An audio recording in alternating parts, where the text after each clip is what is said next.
Order. Questions to the Secretary of State for Defence, Mr. Steve Double. Question number 1, Mr. Speaker. With permission, Mr. Speaker, I should like to answer questions 1 and 13 together. Last year, we published the first UK-wide veteran strategy, looking at what more we can do to support veterans. For the strategy, we engaged with service charities for ideas on how we can further enhance support for our veterans. Thank the Secretary of State for that answer. VetFest, an event that's going to be held in my constituency this summer, is going to be a celebration of camaraderie for our armed forces veterans and their families, as well as raising awareness and money for 3 important charities, Combat Stress, the Royal British Legion and SAFA. Would the Secretary of State join me in congratulating and thanking those who are putting on this event for their hard work and dedication, and for all volunteers across the country who work to support our veterans? Well, may I join my honourable friend in expressing my thanks for what they do and the fact that they do so much, and encourage volunteers right across the country to follow likewise in such a great initiative. We are always very grateful for the many thousands of volunteers who continue to contribute so much in terms of supporting our veterans community, as I know my honourable friend also does. Thank you, Mr. Speaker. I'm sure the Secretary of State is aware of the Royal British Legion's excellent campaign Stop the Service Charge. Could he update us on what the government is doing on the possible removal of visa charges for Commonwealth UK Armed Forces personnel and their families? I was delighted just a few weeks ago to join my honourable friend to visit the Hayford and Bicester Veterans Group and see the amazing work that they're doing in supporting so many of our veterans. It is vitally important, the issue that she highlights, and the Ministry of Defence continues to work with service personnel and their families to support them, and we are in continued discussions and working closely with our Home Office colleagues on this important issue. Gareth Thomas. Thank you, Mr. Speaker. In the United States, an impressive military charity, Soldier On, has established housing cooperatives to help homeless ex-servicemen have an affordable place to live, and they are allowed to help control the running of the very place where they live. Would the Secretary of State consider such an approach here in the UK?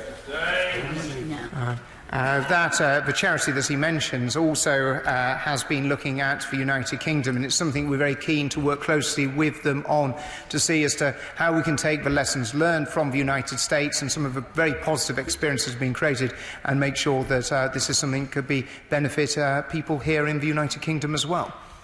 Grant.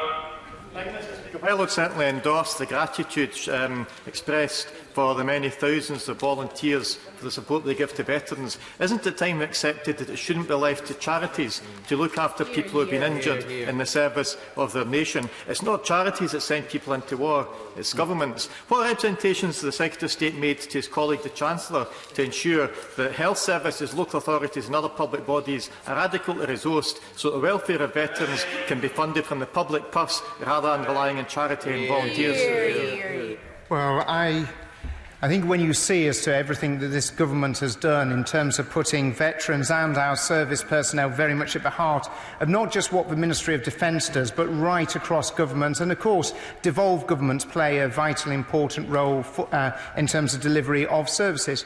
But we all recognise the important roles that charities play, and a lot of the services that they provide are ones provided on behalf of government as well, in order to be best able to reach out to people who have served in our armed forces. Ms. Gray. Mr. Speaker, I'm the proud but entirely unworthy owner of a veteran's badge. My 7 years have been largely spent in the bar. Nonetheless, is there not an argument in favour that says people who truly deserve a veteran's badge should have a much more visible symbol of their veteranship, and that perhaps that title should be restricted more to those who truly deserve it, rather than to people like me? Well, I know that we all think that you truly do deserve it, and we certainly wouldn't want to be taking it off you. We are looking at. Gently say to the Secretary of State, in order for him to take something off me, I would have to have it in the first place. Secretary of State. Mr. Speaker, we'll have to see if we can get you one as well in the future.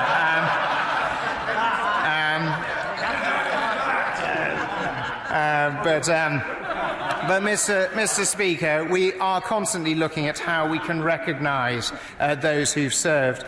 The Veterans ID card is, of course, another important step forward in making sure that there is true recognition of the service that so many people have given our country. Smith. We remain committed to maintaining the overall size of the armed forces, and we have a range of measures underway to improve recruitment and retention. The challenge is kept under constant review.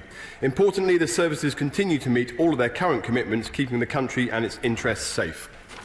Royston Smith. Having served in the Royal Air Force, I know how rewarding a life in the military is, but also how demanding it can be. And I also know how difficult recruitment and retention is, particularly retention. Has my right honourable friend considered things such as free Wi-Fi for military personnel to help them and their families feel less isolated when they are serving away from home? Well, we recognise the importance of connectivity for our personnel, and I'd like to reassure my honourable friend that for those serving on operations, the MOD will pay for internet connections to enable personnel to connect with families and friends. And for those on non-operational tours abroad, the Wi-Fi costs are also covered through a welfare package. Luke Pollard. Mr. Speaker, one way to retain more Royal Marines is to ensure the accommodation therein is of high quality. As Plymouth is no longer getting the super base we were promised, could the Minister set out how the facilities at Stonehouse Barracks will be increased, including making sure that all the accommodation blocks have hot water and good heating? Minister. Well, the honourable gentleman will be aware that it's a complex programme that was announced through the Better Defence Estate strategy. On the specific issue that he raises, I'm told that my right honourable friend, the member for Bournemouth, is intending to visit shortly. Mr. David Davis. The Chief Executive Officer of Capita says they'll lose a lot of money on their recruitment contract on behalf of the MOD. In that case, presumably, the government have got a strong legal case for simply terminating the contract without compensation and taking it back in-house and doing it properly. Well, my right honourable friend, the Secretary of State, has certainly made clear that he has not ruled out the option of terminating the contract. However, in recent months, we have seen dramatic improvements in the performance of that contract, partly because of the money that Capita have put in their own money into ensuring that that's the case. Mr. Speaker, in my hometown of Tain in the Highlands, we have every year the very splendid Tain Highland Gathering. It's been a good number of years, Mr. Speaker, since I've seen any armed forces recruiting stands at the Highland Games. These stands have been very successful in the past, and the children and young people love them. And frankly, as has already been said, Capita is not doing very well. Could I encourage the Minister and the Secretary to get these stands set up again? And in my own case, the people there would be rewarded by a very large glass of our local amber nectar, Glenmorangie. Well, I'm very grateful to the honourable member for highlighting the recruiting opportunity. I sense that it sounds as if I might be coming for a visit myself, given what's on offer. But it's a very sensible suggestion. I will ensure that that is fed into the system. Mr. Speaker. Well, Mr. Speaker, the size of the army is in free fall under this Conservative government. The number of fully trained regulars has fallen from 78,000 to 75,900 on this minister's watch. His colleague, the Minister for Defence People, is reported to have said that he will resign if that number falls below 70,000. So what about the Minister for the Armed Forces? Is he prepared to make that same commitment? Well, I'm certainly not prepared to resign in my role as a member of the Army Reserve, because that wouldn't really help matters, would it? But actually, I think the Honourable Lady rather over-eggs the pudding slightly to describe it as being in free fall. Yes, numbers have reduced, but we've already explained why, with now the highest number of applications on record in January, that we are confident that numbers will increase. But crucially, actually, the Army, for example, remains at 93% manning and can meet all of its operational commitments. Neil Griffith. Well, doesn't that say it all, Mr. Speaker? He doesn't even have the courage to put his job on the line. Now, time and time again, he comes here and bluffs his way through with empty rhetoric. But the simple fact is that he's failed completely, and army numbers are falling month after month. At best, he is complacent. At worst, he has junked the stated target of 82,000 and not got the guts to tell us. When is he going to accept that it is his responsibility to end this failure and get a grip? Well, I've been accused of many things in my life, but lacking courage is probably not one of them. If the Honourable Lady knew anything about me, she'd probably realise why that's the case. But nonetheless, it is and still remains a challenge, and I am confident after recent figures where, as I've just said, we've seen the highest number of applications in January on record, that actually the situation is improving.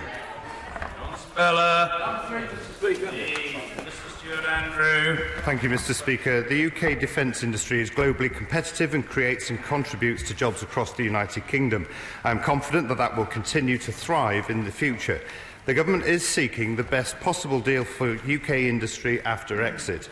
We support European collaboration on capability development and are promoting the invaluable contribution of UK industry.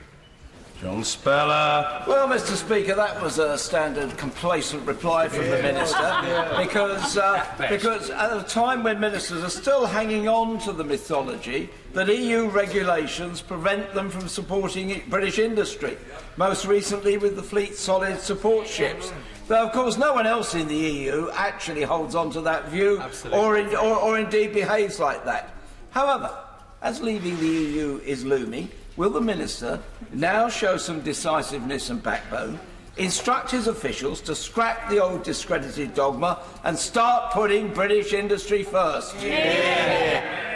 What I say to the right honourable gentleman is that what we're trying to do is make our defence industry the most competitive in the world, so that we win those international competitions.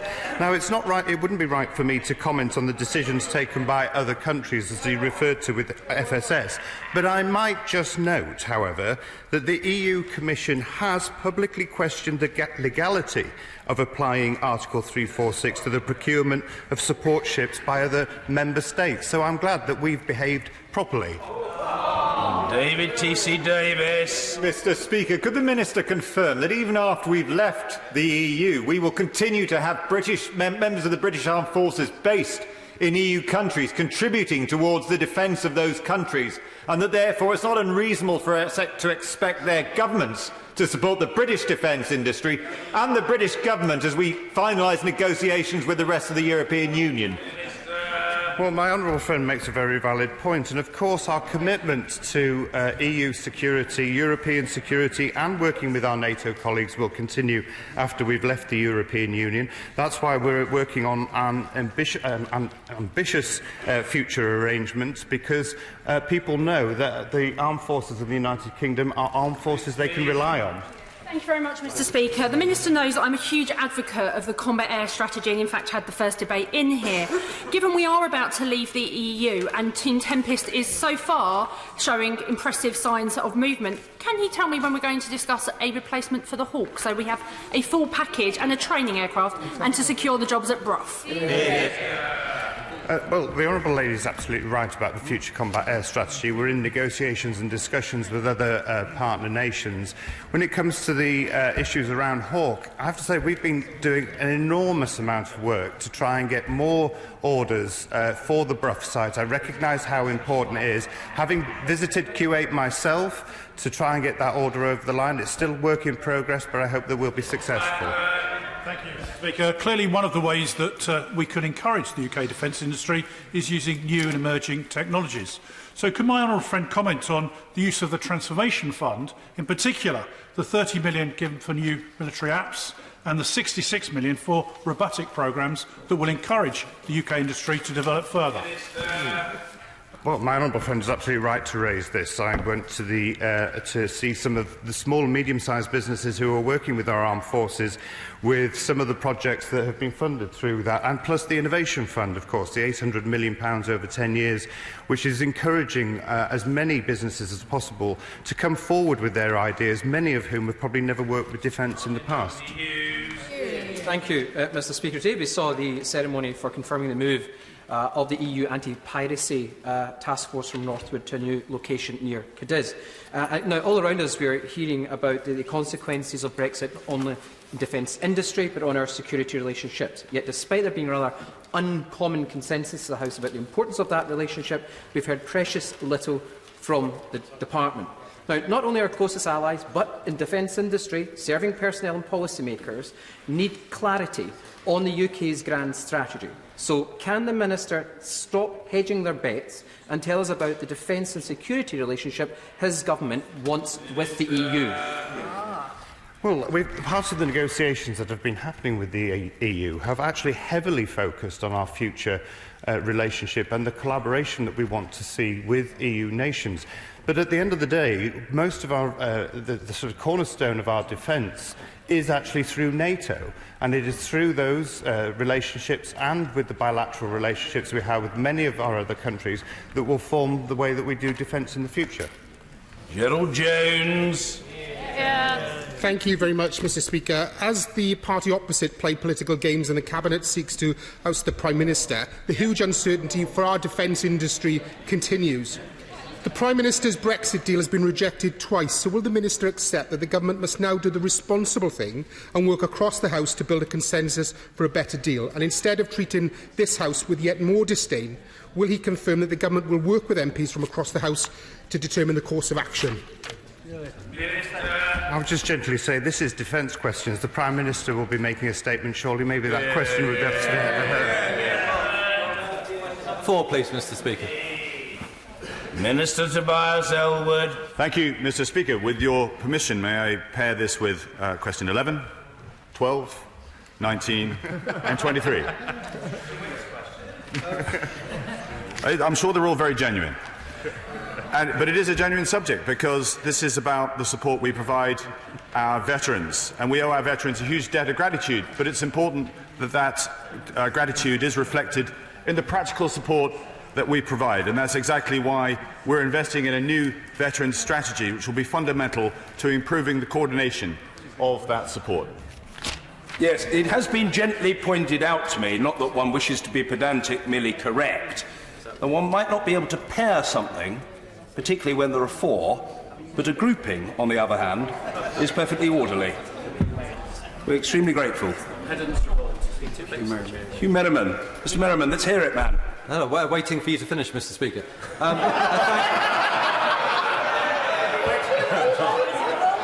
I know my place.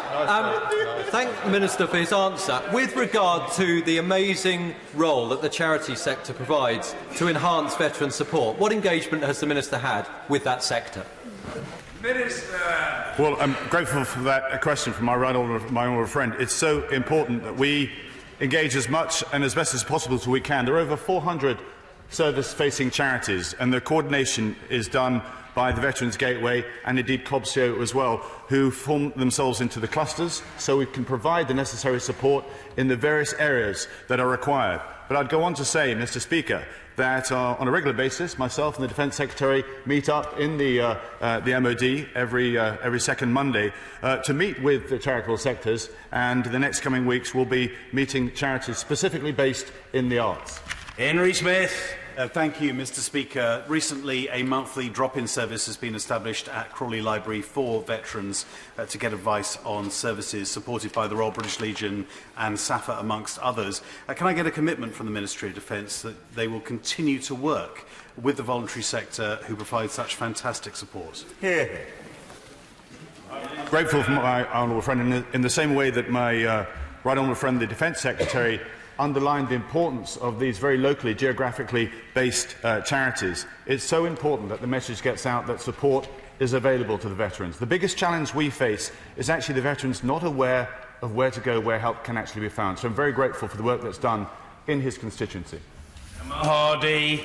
Mr Speaker, veterans in Hull are very fortunate to have the support of incredible people like Steve from Hull Veterans Support Centre and Paul from Hull for Heroes. There is an ambitious plan to build a veterans village in Hull, so will the Minister meet with me to discuss the best way he can support this? I'm always delighted to meet honourable members who want to pursue and support the veterans' initiatives, and I certainly pay credit and provide support. I'd be delighted to visit. I have to say my My mother-in-law lives just down the road from Hull in Beverley, so maybe I can tie in the two visits in one go. Yes. Maria Caulfield. Thank you, Mr. Speaker. 60,000 armed forces veterans are currently either suffering with mental health problems, are in prison, or are finding themselves homeless. What more support can be given to personnel as they leave the armed forces to help reduce these numbers in the future? My honourable friend is right to focus on specific issues where we do need to increase our support. One of the reasons why we're actually putting together the Veterans Strategy is to actually understand where we can do more. And the prison sector is one area, but also the transition process that she touched on. It's so important that as those depart the armed forces, they know where help can actually be provided. We are now getting back in touch with armed forces personnel and their families 12 months after they've departed to check on their progress. Thank you, Mr. Speaker. Ubitech in my constituency is a business made up completely of ex-service people. It's expanding fast and they provide services to the MOD and others. They also provide resettlement training and they're a support of the Armed Forces Covenant. So given that, Mr. Speaker, does the Minister agree that it's not surprising that they regard the decision to prosecute Soldier F after 47 years with absolute dismay? So how can the Minister respond to that? Well, that is for the Northern Ireland Prosecution Service made an independent judgment on that. I think it would be wrong for us to make any judgment on this side, but I would say what she illustrates there is another great example of veterans' charities doing fantastic work on a local basis. And if there's an opportunity to visit her constituency, I'll be delighted to meet. Rachel Maskell. Mr. Speaker, on return from his tour of Afghanistan in 2007, my constituent Robert Duncan experienced PTSD. It's taken this long to have a conversation, that's all he wants, with those under whom he served. Why can't he have that conversation? Mr. Speaker, I don't know the circumstances of the particular case, and I'd be delighted to meet with her to see what more can be done. We are now, as I touched on before, actually far more engaged with the individuals of every service personnel that served in Afghanistan and Iraq to track the very progress, to make sure that we're in touch and give them the support that they need. But if there is a case for an individual to be looked at again, I'd be more than happy to do that. Carol Monaghan. Mr. Speaker, whilst we know that the charity sector is doing a great deal of work and we're extremely grateful for that, there is an absence of veterans-focused policies in areas such as welfare and employability. The transition to civilian life can be difficult, so does the Minister agree that the Government must be doing more in this area?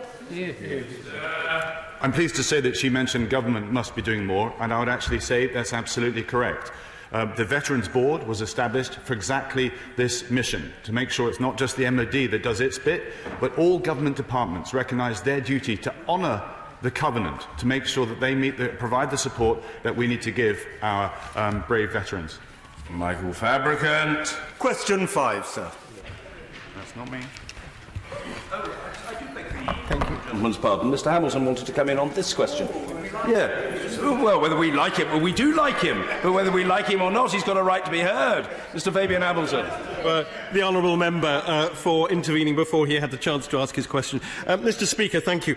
Defence questions on the 18th of February. I asked the Minister about the Black Soldiers of the East Africa Force, formed in 1940, after an investigation revealed that they were only paid a third of the wage received by their white counterparts. Now, on the 13th of February, Her Majesty's opposition wrote to the government about this issue, and I wrote myself to the Minister on the 28th of February, but so far no replies have been received. The Foreign Office claims that this is a matter for the Ministry of Defence.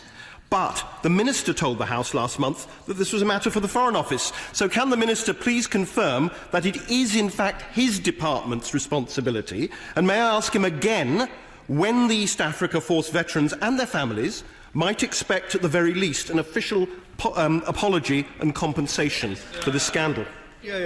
Perhaps it does feel like we're living an episode of Yes, Minister, and I fully understand that, with departments trying to establish who has responsibility. We do need to iron that out, and absolutely we need to get the answers that he deserves. Perhaps I can speak with him afterwards, and then we can move this issue forward. Question 5 again, sir. Armed Forces careers are built on merit, creating an environment where potential is defined by effort, talent and not by background. The skills, education and training that they get in the armed forces give many people the chance to achieve so much, not just while they serve, but also when they leave. Well, with the appointment of Brigadier Janice Cook to DMS, that's Defence Medical Services in Lichfield, as head of regulation there, and of course the very recent appointment of Sue Gray as Air Marshal, does this not demonstrate that there is no glass ceiling for women in the armed forces? My honourable friend is absolutely right to say that there is no glass ceiling, and he brings out two brilliant examples of where women in our armed forces can achieve so much and make such a difference. We all recognise we need to get more women joining all three services. The contribution and the value that they bring is enormous, and the opening up of all roles, including close combat roles, has been vitally important in doing so. Mr. Vice Chairman. Mr. Speaker, the Secretary of State must know that one of the greatest players in social mobility, encouraging social mobility and equal opportunity, was the British Armed Services when they were the greatest trainers in Britain in terms of quality and in size and capacity. When is he going to go back to that mission of having a real training programme in the Army that is big, not tiny? Well, I think the honourable gentleman makes a very strong point of maybe expanding our armed forces more than they are. But we should feel proud of the fact that we're the largest employer of apprentices in this country, with 19,000 service personnel currently receiving apprenticeships. And we recognise that the value that we're able to bring in terms of apprenticeships, and the fact that we continue to lead on this. And the value they bring isn't just to the service that they're in, but is the contribution to wider society as they often pursue a second career after they leave. Thank you, Mr. Speaker. May I thank the Secretary of State once again for retaining 40 Commando in Taunton. It's a momentous decision and great for Taunton. But can I also say that only 9% of British soldiers are female, and does he agree with me that opening all combat roles to women will make a real difference to our armed forces going forward? And I look forward to the first ones joining the Marines. If I may pay tribute to my honourable friend who did so much in terms of her campaign to keep the Royal Marines in Taunton and the important role they play in the local community, I'm very much looking forward to the first female recruits into the Royal Marines, and I'm sure they'll be welcomed by the whole corps. In towns like St Helens and Newton Le Willows, the armed forces have always been a driver of social mobility and of civic pride. But like many places, we have lost our armed forces careers office. Would he consider reopening not just that, but in many working class communities across the country upon whom the armed forces rely for their recruitment?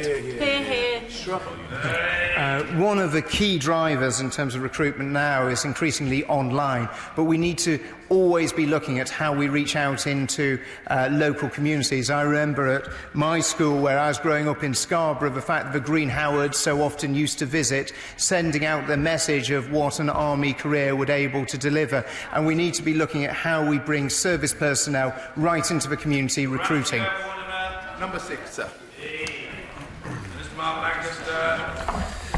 The prosecution of veterans is something that we take very seriously. Our service personnel are, of course, subject to the law, but veterans should not have to face repeated investigations many years after the events in question. This is why we have a dedicated defence team looking at this complex issue. A statute of limitations which presents significant challenges is the subject of inquiry by the Defence Committee, and we await their report with interest. Thank you, Mr. Speaker. I met Field Marshal the Lord Bramall, former head of the Armed Forces, who is one of my constituents, recently. And since last year, when so many of my constituents signed the petition on this issue, how is my right honourable and gallant friend ensuring that the political context of the Troubles, which Lord Bramall's book, The Bramall Papers, describes, is taken into account in today's politically motivated witch hunts?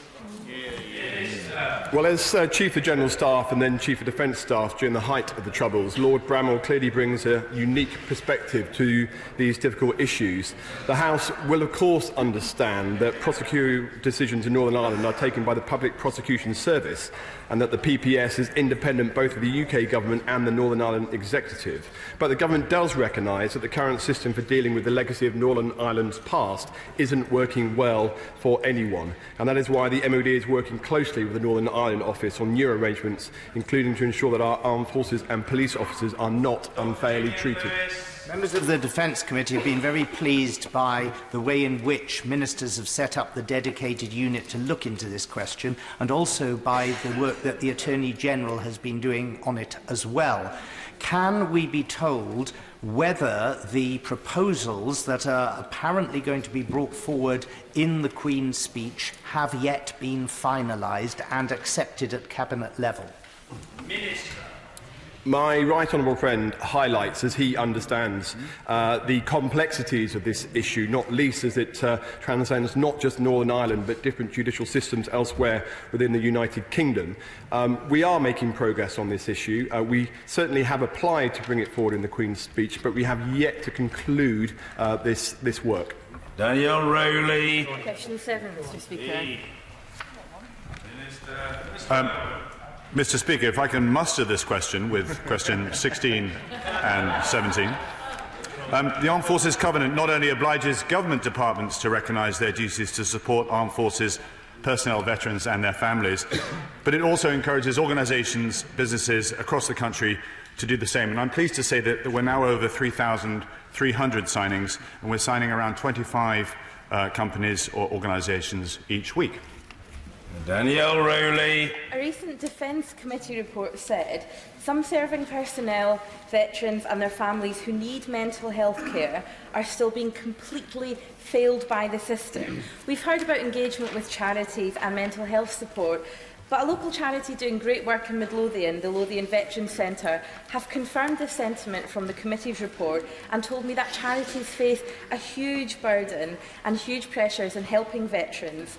What is the government doing to encourage service personnel to report mental health problems without fear of reprisal and to ensure that there is greater focus on mental health provisions?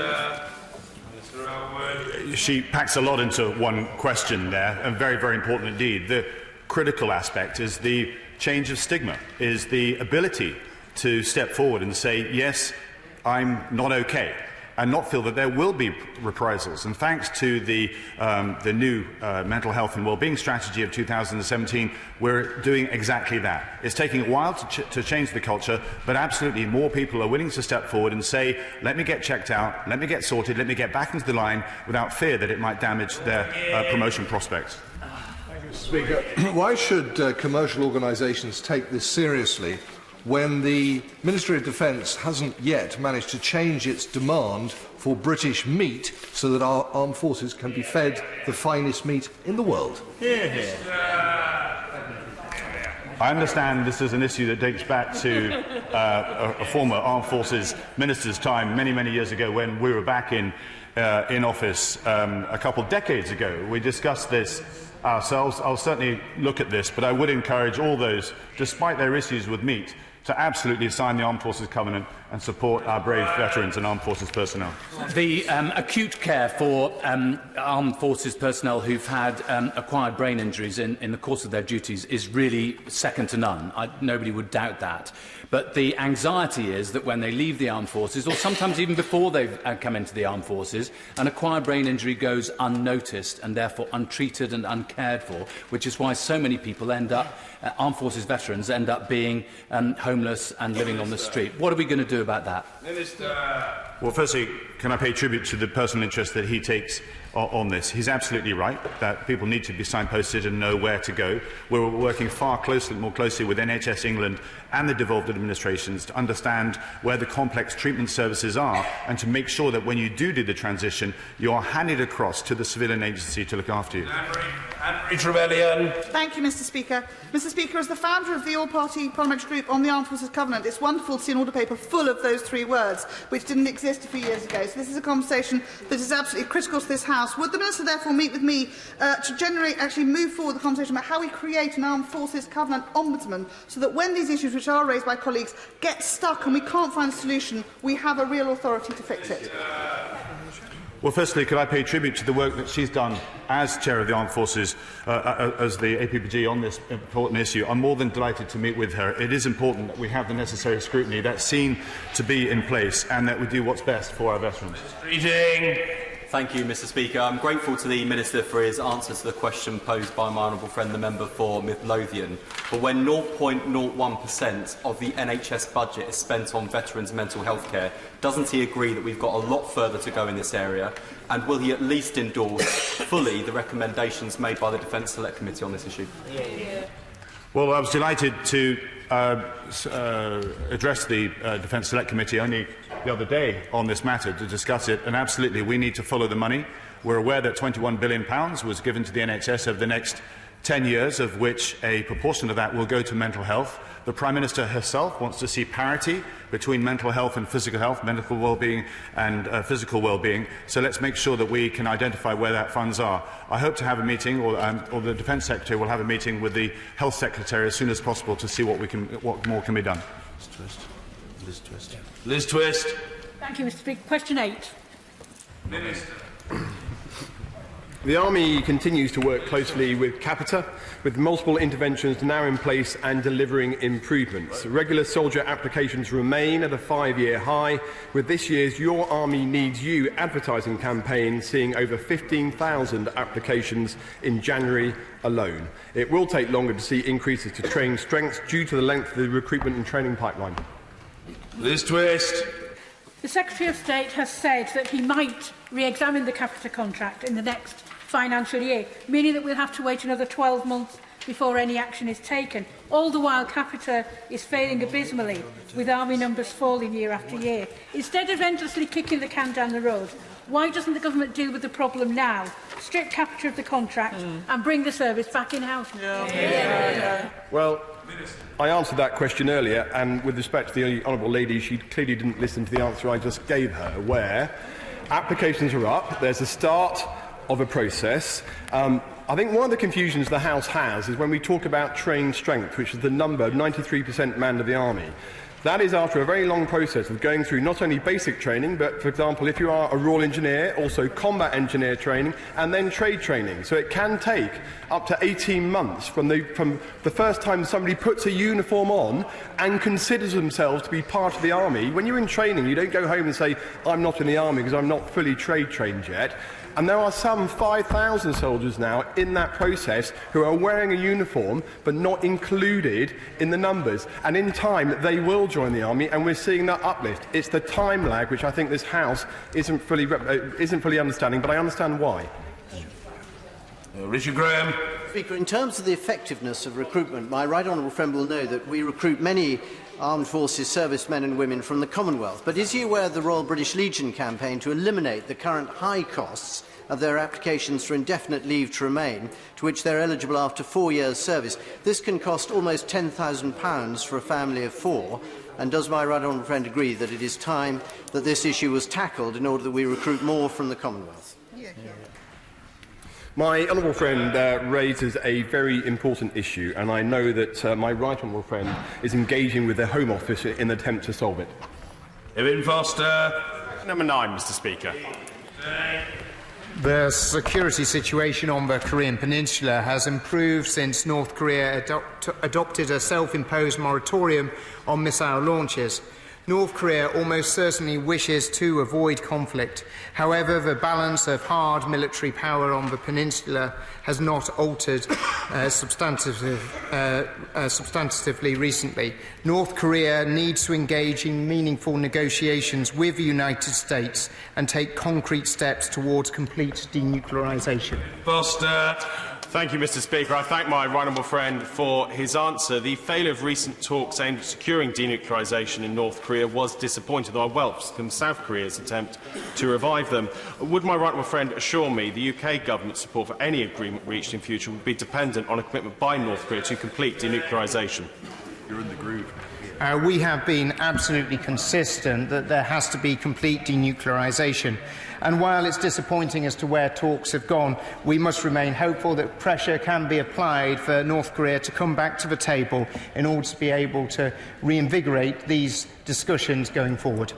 Gapes. Mr. Speaker, can the government make clear that North Korea cannot play games like it has done for more than 20 years and that just want to get sanctions lifted or economic support from outside and then revert back to its old policies? And there will be consequences internationally if they do that.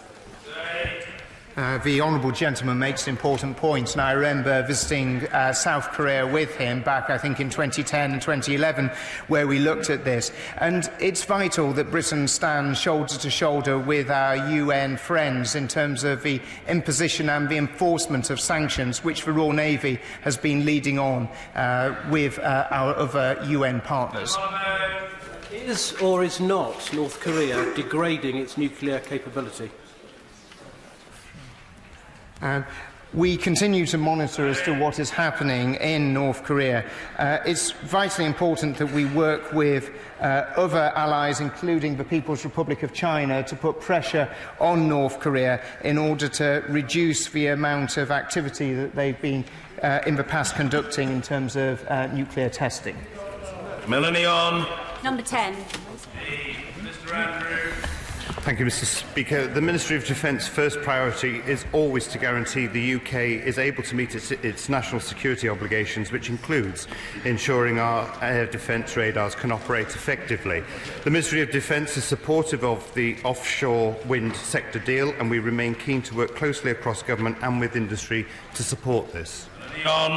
Over half the new offshore wind sites that the government's announced it will build will affect aviation radar systems. And his colleague responded to a written question of mine on the 20th of February, saying that a solution is challenging and requires upgraded or new technologies which are not currently part of the equipment programme. Doesn't that simply mean that the government's ability to deliver on that sector deal is going to be hampered? The Honourable Lady is raising a very important point because, of course, the scale and size of the wind farms that are proposed is significant. I have been speaking with officials about how we might use the Innovation Fund, for example, to work closely with industry to find a solution to this problem. Neil Parish. Mr. Speaker, in 2017, the UK won defence orders worth £9 billion, making us the second largest global defence exporter. We work actively with the Department for International Trade to support industry, and recent successes include export of the Type 26 to Canada and Australia, and of course the US Department of Defence awarding a further £500 million worth of support work for the F-35 programme in North Wales. Supercat, the leading specialist in design and development of high-mobility vehicles, defence vehicles, is located in my constituency. If they win a contract in Denmark, they have to offset 60% of that work in Denmark with supplying those vehicles to the Danish government. Yet, this is not something that we do here. Will the Minister meet with Supercat to discuss what more can be done to make sure we secure high-skilled defence jobs in this country when defence contracts are lost to foreign companies? Well, of course, I'd be more than happy to meet the company in his constituency and with himself, of course. The UK and many of our closest international defence partners do not use offset because they can distort the market and lead to reduced value for money. We do look at alternative ways to encourage more inward investment. That's why we're working closely with Boeing and Lockheed Martin. And, of course, on the Boxer programme, we're aiming for 60% of that programme to be undertaken in the UK. Paul Sweeney. Thank you, Mr. Speaker. Well, it was a pleasure to see the Minister in Glasgow on Friday for the naming of HMS Tamar, which, of course, when it was ordered, was classified as a complex warship, but now under the National Shipbuilding Strategy, it's no longer considered to be a complex warship. So that bizarre situation aside, given the precarious situation faced by numerous British shipbuilders such as Harland and Wolff, which is facing administration, further job losses at Rosyth, and of course the closure of Appledore shipyard, what will the government be doing to ensure that the Fleet Solid Support Ships contract and the consideration of that bid is weighted so that the UK economic prosperity consideration is factored into the weighting of that award for that contract, so the UK consortium will prevail? Well, it was a pleasure to see the honourable gentleman in Glasgow. It was a great event. I was very happy to be there. He will know that we are trying, as I said earlier, to make UK industry as competitive as possible, and that is why we are putting this out to international competition, because of the description that it has not being a warship. That said, I am delighted that there is a Team UK, a consortium of UK shipbuilders is bidding into that competition, and there will also be lots of opportunities for the supply chain, who have also benefited from other competitions that went internationally, such as the Mars ships. Norman Lamb. 15, Mr. Speaker. Thank you, Mr. Speaker. When defence equipment becomes surplus to requirement, the Defence Equipment Sales Authority disposes of it using compliant contractors or by direct sale to other governments. Contractors who process, store or dispose of sensitive defence equipment are subject to very strict ongoing security assurance programme. Norman Lamb. The Minister will be aware of very serious allegations that relate to the transportation and storage from Leonardo of defence technology by UEA&S in my constituency. When MOD police visited my constituents, they were told that prosecutions were likely to follow and that they would receive a copy of the investigation report. They're still waiting. Every request I've made for a meeting with ministers has been turned down for over a year now. Will the Minister now meet with me, and will he give me a copy of the report? Because there are serious concerns that there's a cover-up going on here. I can say to the honourable gentleman that actually there have been inspections on site at the premises he's talking about. There was nothing there that was seen to be of concern. However, I completely understand the issues that this is causing for his constituents, and I'd be more than happy to meet with him and them. Oh, well, the honourable gentleman is, I suspect, imploring me. And I want to hear from the honourable gentleman for Tewkesbury, who's been sitting patiently in his usual statesman-like fashion. So we'll hear from the fella. Mr. Lawrence Robertson. Thank you, Mr. Speaker. Question 18. Thank you, Mr. Speaker. The Ministry of Defence spent £18.9 billion with UK industry in 2017-18, which supported 115,000 jobs directly across the country. Mr. Lawrence Robertson. I thank the Minister for that response. You'll be aware that one of the world's largest propeller manufacturers, Doughty Propellers, had a very unfortunate fire in my constituency 4 years ago. Owned by an American company, GE Aviation, they could have rebuilt that factory anywhere, but they've chosen to build it in my constituency, in this country, thereby securing 350 jobs. So can I thank the government for their contribution through the digital propulsion scheme, which will certainly contribute to the success of that company. Well, I congratulate my honourable friend for the work that he's done in this area, and very much welcome the fact that GE Aviation's investment is creating this new propeller facility.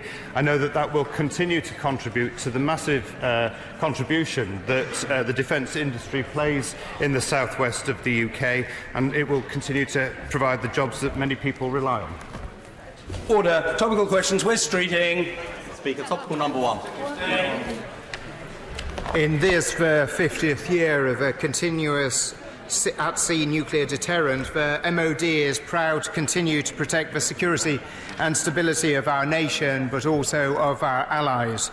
I'll be attending the service of commemoration at Westminster Abbey on the 3rd of May. I hope many colleagues on both sides of the House will also be able to commemorate this important milestone. We're streeting. Thank you, Mr. Speaker. In response to the Defence Secretary's speech to Rusi on the 11th of February, particularly the Defence Secretary's remark about the deployment of the Queen Elizabeth to the South China Sea, George Osborne described the speech as a throwback to an era of gunboat diplomacy.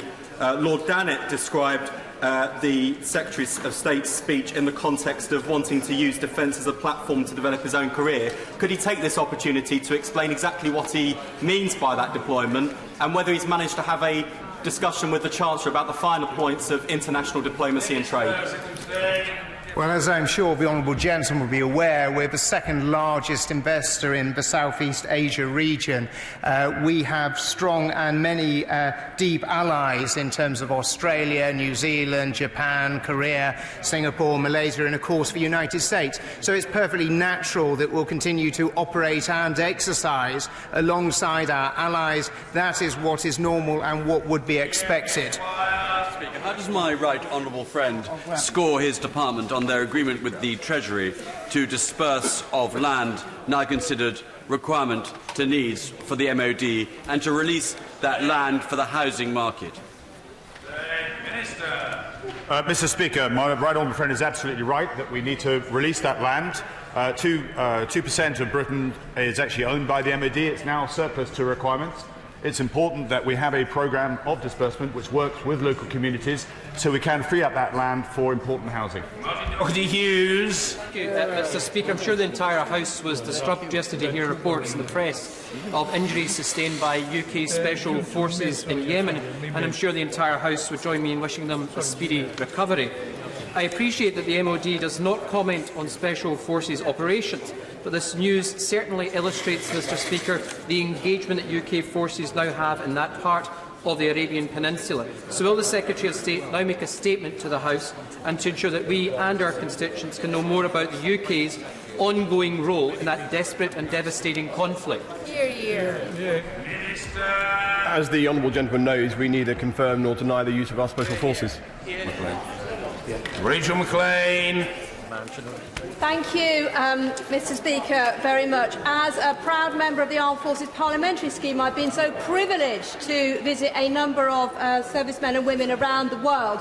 So does the Secretary of State agree with me that this is a fantastic career for women as well as men? And can he update me on what more he's doing to encourage more women to join our armed services? Well, as was touched upon earlier, we're very much showing and leading by example with the promotion of many women into some of the highest roles within both the Army, Navy and, of course, the Royal Air Force as well. But what we've been looking at is how we do our advertising, how we do the reach out to encourage more women to understand there is a very positive career to play in terms of our armed forces. Yeah. Mr. Speaker, normally it takes 3 years to train an RAF pilot. Will the Minister explain why it is now taking up to 7 years? Mr. Speaker, we accept that there have been issues with this contract, absolutely, but we are working very closely with industry at the moment to try and resolve that, to make sure that there are those training facilities that are needed for the people that want to take up that career. Another question? The honourable gentleman wants another one. Wayne David, very well. Mr. Speaker, well, we had a very interesting response from the Minister, but isn't it the case that there is this problem because there are shortages of planes and instructors, and things are so bad that the MOD are paying a private contractor for phantom courses that never take place? On current estimates, it will take another 20 years before the RAF has enough pilots. So how does the Minister propose to remedy this totally unacceptable situation? Well, as I said to the honourable gentleman a moment ago, I have met with industry recently. I have spoken to, for example, the Chief Executive of BAE Systems. I want those industries to work together to come up with a solution. That's the challenge we're giving them. Sir Desmond Swain. Having hitherto restrained EU military ambition, why are we now seeking to be its vanguard? Well, of course, the reality is that NATO is the cornerstone of our defence, and whilst we have participated in past EU missions such as Op Atlanta or Op Althea, we will only do so if it's in our national interest in the future. Thank you very much, Mr. Speaker. Our defence manufacturers are based in every corner of this country, many of them providing vital contribution to local and regional economies. But SMEs have said to me they feel disadvantaged because they can't get down to London for many of the procurement briefings that take place. Will the Minister crack open the gates of Whitehall, get his civil servants out around the country to see the brilliant work by manufacturers across our country? The Honourable Lady is absolutely right, and that is exactly what we're doing. I was very pleased to host a SME forum myself in Belfast. The next one will be in Wales, but we have officials all over the country engaging with SMEs because we recognise that there's a massive contribution that they can make to the defence needs of this country. Andrea Jenkins. Thank you, Mr. Speaker. In England, 1 in 6 people report experience a common mental health problem in any given week. Within both the military and serving veteran communities, there exists the additional stigma which prevents individuals seeking help. What steps is the Department doing to reduce the stigma and support military charities such as the RAF Association, who are actively supporting these individuals? Mr. Speaker, my honourable friend touches on such an important issue that is critical if we are to retain people in the armed forces. We need to provide the necessary support when it comes to these mental health issues. As the Prime Minister herself has said, she wants to see parity between mental and physical health, and that's exactly what the 2017 mental health strategy seeks to secure. Ronnie Cowan. Thank you, Mr. Speaker. In a reply to a recent written question, I was told the United Kingdom government can only deploy armed military forces on UK soil at the request, for example, the appropriate police force. Has the response to such a request been considered as part of post-Brexit contingency plans? We always have had long-established military assistance to civilian authorities, rules, and local authorities, police authorities and all government departments understand that, and we always respond in any way we can do to support and help. A very senior parliamentary celebrity, Sir Edward Lee.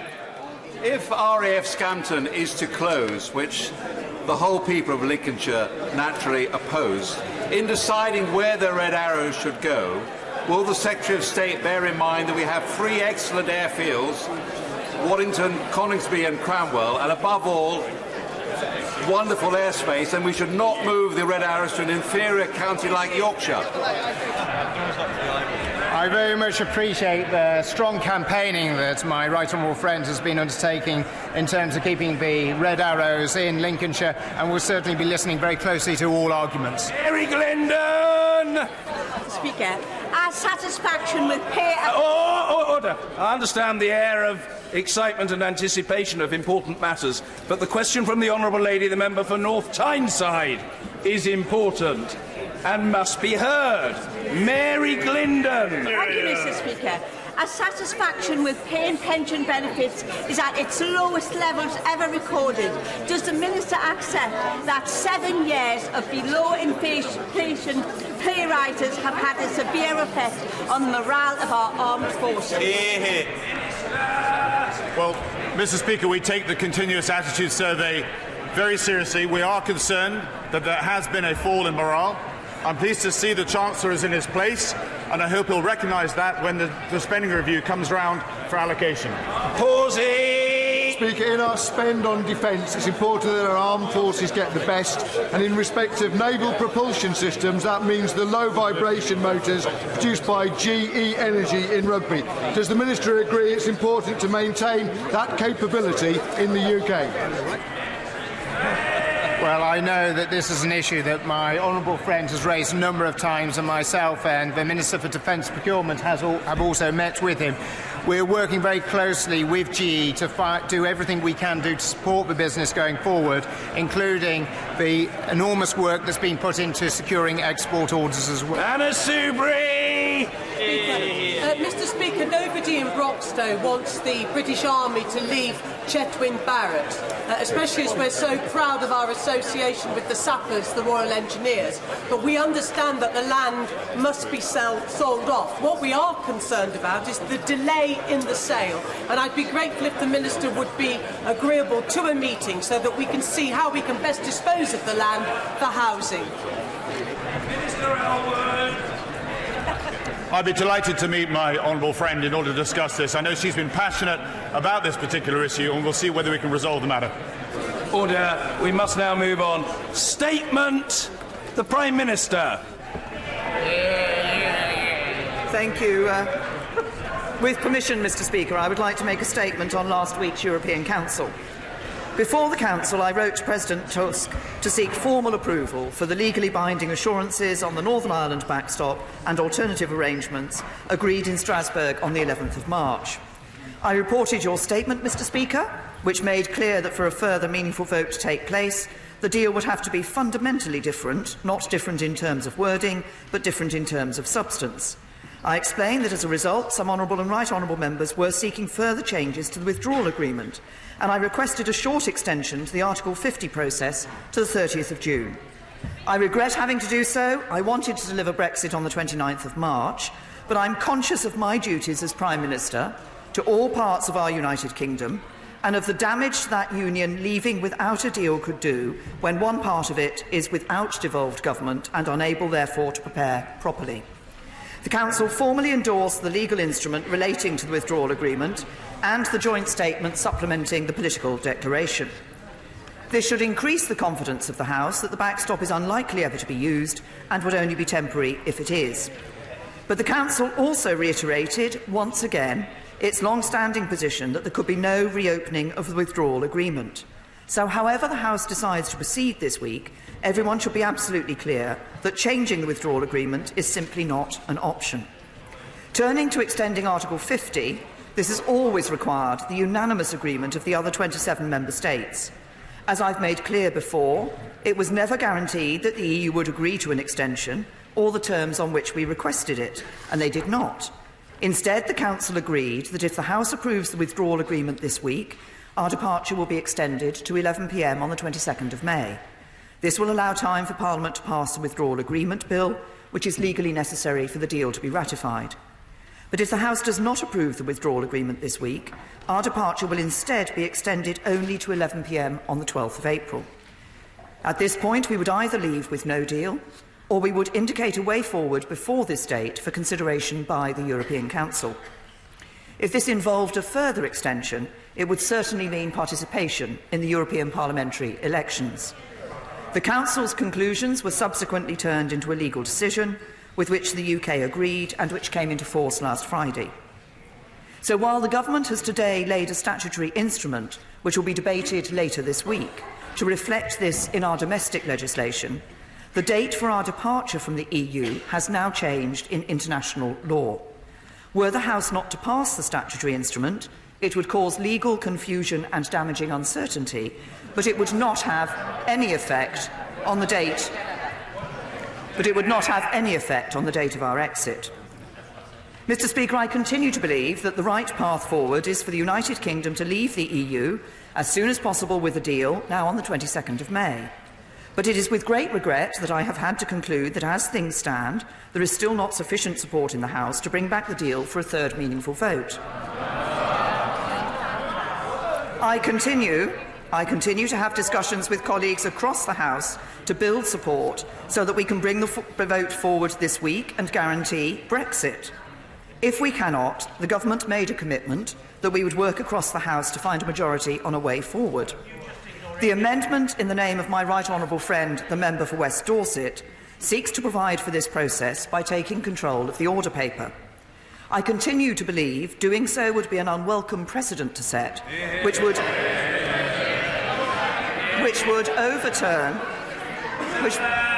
overturn the balance of our democratic institutions. So the Government will oppose this amendment this evening, but in order to fulfil our commitments to this House, would seek to provide Government time in order for this process to proceed. It would be for this House to put forward options for consideration and to determine the procedure by which they wish to do so. But I must confess that I am sceptical about such a process of indicative votes. When we've tried this kind of thing in the past, it's produced contradictory outcomes or no outcome at all. There is a further risk when it comes to Brexit, as the UK is only one half of the equation, and the votes could lead to an outcome that is unnegotiable with the EU. No government could give a blank cheque to commit to an outcome without knowing what it is. So I cannot commit the Government to delivering the outcome of any votes held by this House, but I do commit to engaging constructively with this process. There are many different views on the way forward. But I want to explain the options as I understand them. The default outcome continues to be to leave with no deal. But this House has previously expressed its opposition to that path and may very well do so again this week. The alternative is to pursue a different form of Brexit or a second referendum. But the bottom line remains. If the House does not approve the withdrawal agreement this week and is not prepared to countenance leaving without a deal, we will have to seek a longer extension. This would entail the UK having to hold European elections, and it would mean that we will not have been able to guarantee Brexit. These are now choices the House will have the opportunity to express its view on. Mr. Speaker, this is the first chance I've had to address the House since my remarks last Wednesday evening.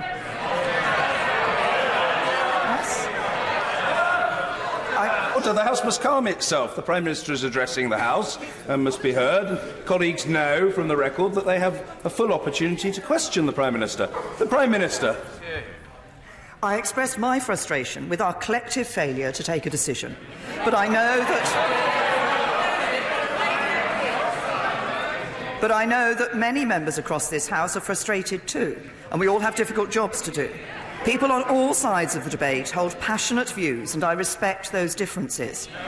I would also like to thank those colleagues, all of those colleagues that have supported the deal so far, and those that have taken the time to meet with me to discuss their concerns.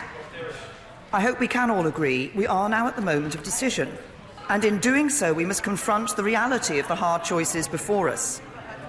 Unless this House agrees to it, no deal will not happen. No Brexit must not happen, and a slow Brexit, which extends Article 50 beyond the 22nd of May, forces the British people to take part in European elections and gives up control of any of our borders, laws, money or trade, is not a Brexit that will bring the British people together. I know that the deal I've put forward is a compromise. It seeks to deliver on the referendum and retain trust in our democracy, while also respecting the concerns of those who voted to remain. But if this House can back it, we could be out of the European Union in less than 2 months. There will be no further extensions, no threat to Brexit, and no risk of a no deal. That, I believe, is the way to deliver the Brexit the British people voted for, and I commend this statement to the House. Jeremy Corbyn. Thank you, Mr. Speaker. I would like to thank the Prime Minister for an advance copy of the statement and for the meetings that we've had in recent days. Mr. Speaker, the government's approach to Brexit has now become a national embarrassment. After 2 years of failure, broken promises after broken promises, the Prime Minister finally accepted the inevitable last week and voted to extend Article 50 and went to Brussels to negotiate. Last week's summit represented another negotiating failure for the Prime Minister. Her proposals were rejected and new terms were imposed on her. We now have an extension until mid-April or May the 22nd. And despite the clearly expressed will of this House, we will still face the prospect of a disastrous no-deal Brexit. This is even more remarkable given that the Minister for the Cabinet Office told this very chamber, and I quote, "Seeking such a short and critically one-off extension would be, in his words, downright reckless." Mr. Speaker, this failure has been compounded by the Prime Minister's attempts last week to pin the blame for this debacle on others. It was wholly inappropriate last Wednesday for the Prime Minister to try and pit the people against MPs. MPs elected here doing their duty to hold the government of the day to account. That is what Parliament exists for. And in a climate of heightened emotions where MPs on all sides have received threats and intimidation, I hope the Prime Minister will further reflect and think again about making what I believe to be such dangerous and irresponsible statements. Yes. Every step of the way along this process, the government has refused to reach out, refused to listen and refused to find a consensus that can represent the views of the whole country, not just the Conservative Party. Large parts of our country continue to be ignored by this government. No wonder so many people felt compelled to march on the streets or sign petitions over the weekend. Even the most ardent of Leavers, Mr. Speaker, the most ardent of Leavers think this government has failed. It's easy to understand the frustration at this chaos. It exists in this House, in Brussels and across the country. The government has no plan. For them, it's all about putting the Conservative Party before the country. Given that the Prime Minister admitted she does not have the numbers for her deal, will she accept today that her deal is dead and that the House should not have its time wasted giving the same answer for a third time? Yep. But the Prime Minister has succeeded in unifying two sides against her deal.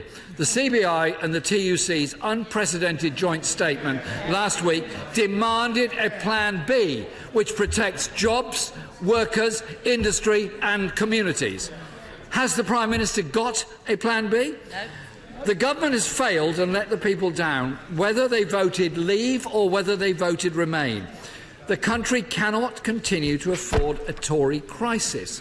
It's time, Mr. Speaker, for Parliament to take control. And that's why, later today, we will be backing the amendment in the name of the Right Honourable Member for West Dorset. You made it clear last week, Mr. Speaker, that for the Prime Minister to bring a deal back, there must be significant changes. There are none. Rather than trying to engineer a way to bring back the same twice-rejected deal, will the Prime Minister instead allow, rather than fight plans for indicative votes? She cannot both accept her deal does not have the numbers and stand in the way of finding an alternative that may have the numbers. It is ridiculous to suggest that Parliament taking control is overturning democratic institutions. It's not, Mr. Speaker. It's Parliament doing its democratic job of holding government to account. So, Mr. Speaker, will she agree to abide by the outcome of these indicative votes if they take place on Wednesday? On behalf of the Labour Party, we will continue with cross-party discussions to find a way forward, and I thank those members who have met with colleagues of mine and myself to have these discussions. I believe there is support in this House for a deal based on an alternative that protects jobs, the economy through a customs union and full single market access, and allows us to continue the benefit from participation in vital agencies and security measures. If the government refuses to accept this, we will support measures for a public vote to stop a no-deal or chaotic Tory deal. The government has had over 2 years to find a solution and has failed. It's time, Mr. Speaker, we put an end to this and move on from the chaos and failure and begin to clean up the mess. It's time for Parliament to work together and agree on a Plan B. If she's brave, the Prime Minister would help facilitate for this. If not, Parliament must send a clear message in the coming days. Mr. Speaker, I hope where the government has failed, this House can and will succeed. Thank you, Mr. Speaker. Once again, the Right Honourable Gentleman indicates that we still face the he said we still face the prospect of no deal. The House has rejected no deal. As I said earlier, the House has rejected it. It's rejected, I think, twice now, and could very well continue to reject it.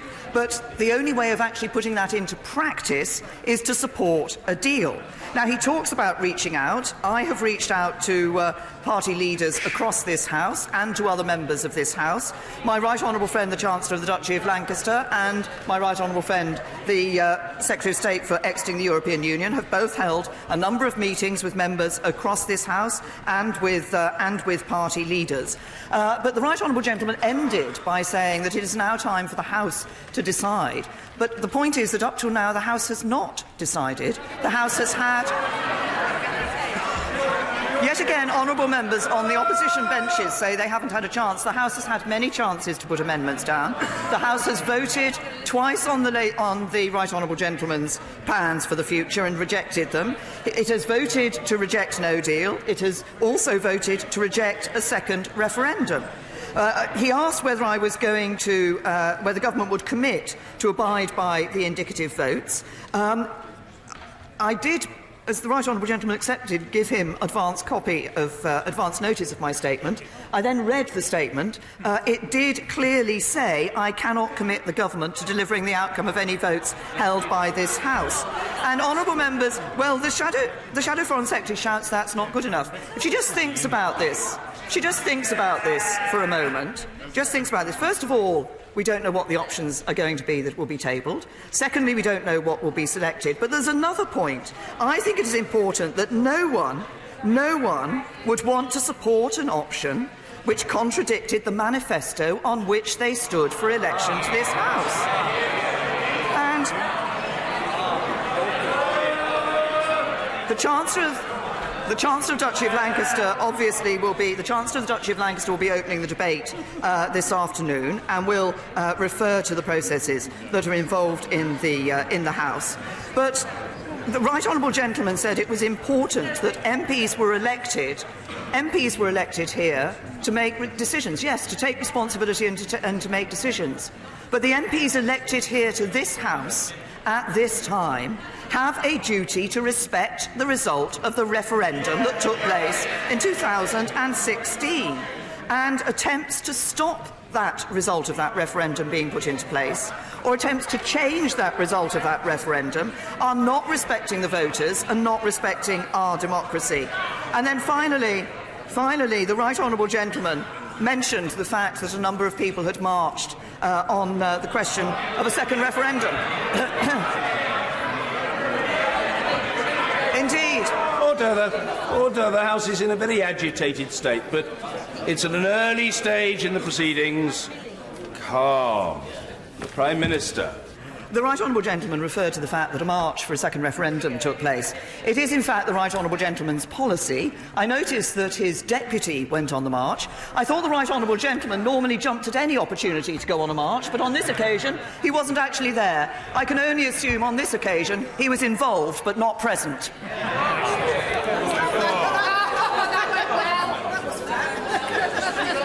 Sir John Redwood. Will the Prime Minister say to a Leave voter who wants us to leave on the 29th of March and thinks that indicative votes are a waste of time because, as she rightly says, the options on offer have already been rejected once or twice in this Parliament? My right honourable friend is absolutely right that the options that appear to be on offer have already been rejected by this Parliament. I would have to point out, of course, that for reasons that I explained in my statement in relation particularly to the governance of part of the United Kingdom, we have requested the extension to Article 50, so that 29th of March date is no longer there. But I would say to a Leave voter, we can guarantee Brexit. We can guarantee Brexit and leaving on the 22nd of May by supporting, as the Council conclusion suggests, by supporting the deal that has been put forward. That is the way to guarantee Brexit. Anything else does not guarantee Brexit. Ian Blackford. Thank you, Mr. Speaker, and can I thank the Prime Minister for an advance copy of her statement. Mr. Speaker, we are in a crisis, but one of the Prime Minister's own making. Her ill-judged speech before she departed for Brussels concluded that everyone's to blame but herself, trying to put herself on the side of the people and blaming parliamentarians. Mr. Speaker, it was Trump-esque. We don't need such raw populism at a time like this. It is truly flabbergasting. Will she now apologise for blaming parliamentarians the way that she did today? The Prime Minister needs to be reminded she's supposed to be leading a country. None on these benches think she can deliver. Her backbenchers don't think she can deliver. People right across the United Kingdom don't think she can deliver. Prime Minister, time is up. Mr. Speaker, today is about parliamentarians taking back control. People at home are watching, and they are ashamed of this Parliament, ashamed of this government, ashamed of the embarrassment that British politics has become. Parliament today must move to find a consensus. We must come together and protect the interests of citizens across Scotland and all other parts of the United Kingdom. Members, we still have a choice. And, Mr. Speaker, I want to ask the Prime Minister, now with all sincerity, will she respect the will of Parliament and reject no deal? You know, when the Prime Minister is telling us that our votes don't count, at the same time Privy Councillors are being given briefings by her government, and those briefings are talking about the catastrophe and the real risks that there are to the United Kingdom, and it's the Prime Minister that is threatening the people of the United Kingdom with a no deal, and a no deal that this Parliament has already rejected. Mr. Speaker, what is the point of all of us sitting in this chamber and voting on debates, and the Prime Minister thinks she can ignore parliamentary sovereignty? What a disgrace! What an insult to this place! Because if our votes don't count, then frankly, we may as well just go home. If this House... Well, I'll tell you something, Mr. Speaker. If this Prime Minister is telling the people of Scotland that our votes don't count when we voted to remain, well, we know what the answer is, and the day is coming that the people of Scotland will vote for independence, and we will be an independent country in the European Union. So, will the Prime Minister tell us, do our votes count? Are they binding on the government, or is this just a puppet show? If that is the case, this is the greatest assault on democracy inflicted by any Prime Minister, and if members of Parliament are prepared to tolerate that, then shame on them. Shame on them. Mr. Speaker, Scotland will not be dragged out of the European Union by this Prime Minister. From the very beginning of this process, Scotland has been ignored, and now we learn that Parliament will once again be ignored. Mr. Speaker, at the weekend I was proud and privileged to take part in the historic march in London. I was proud to stand with the people alongside Scotland's First Minister and demand that the government listen to the people. And let me tell the Prime Minister this, she said that no deal is the alternative. Well, we on these benches will move revoke, because the Scottish parliamentarians have made sure that we have that power, and we will stop the Prime Minister driving us off a cliff edge. Over 1 million people marched to have the chance to vote again, to stop this chaos. Prime Minister, why are you not listening? Mr. Speaker, the PM must end this madness. Put it to the people. Let's have a people's vote. I say to the right honourable gentleman, he was putting forward a number of proposals for the way forward in the speech that he has just given in response to my statement. There was one point at which he talked about Scotland voting to be an independent, would vote to become an independent country in the European Union. Of course, what was perfectly clear in the independence referendum in 2014, where Scotland rejected independence and decided to stay. Oh, the right honourable gentleman says, give it a rest. He stands up here proclaiming the benefits of democracy, and yet tells me to give it a rest when I point out that the people of Scotland voted to remain part of the United Kingdom. And he talks about coming together. This House has a duty to deliver Brexit. That means, I believe, delivering a Brexit with a deal that enables that smooth and orderly exit. And when he asked the question about whether his vote counts and votes in this House count, then of course votes in this House count. But so do the votes of 17.4 million people who voted to leave the European Union. Sir William Cash. Thank you, Mr. Speaker. The statutory instrument for extension of time was laid 1 hour ago. There is grave concern that there was no lawful UK authority for the decision on March the 22nd to extend the exit date. Did the Prime Minister seek the Attorney-General's advice beforehand, as clearly required by both the Ministerial Code and the Cabinet Manual, and will she publish that advice? And why did she not invoke the commencement order for Section 1 of the Withdrawal Act, repealing the European Communities Act 1972?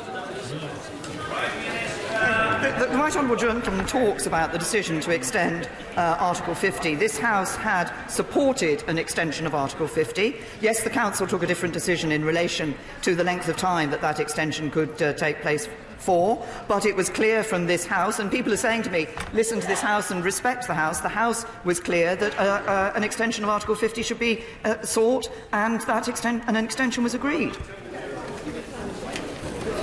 Mr. Hilary Benn. Thank you very much indeed, Mr. Speaker. The Prime Minister has told the House that if her withdrawal agreement is not approved by this Friday, then the extension we have been granted will only last until the 12th of April. If the Prime Minister currently does not intend to bring her deal back for another vote, she will then be faced with only two choices.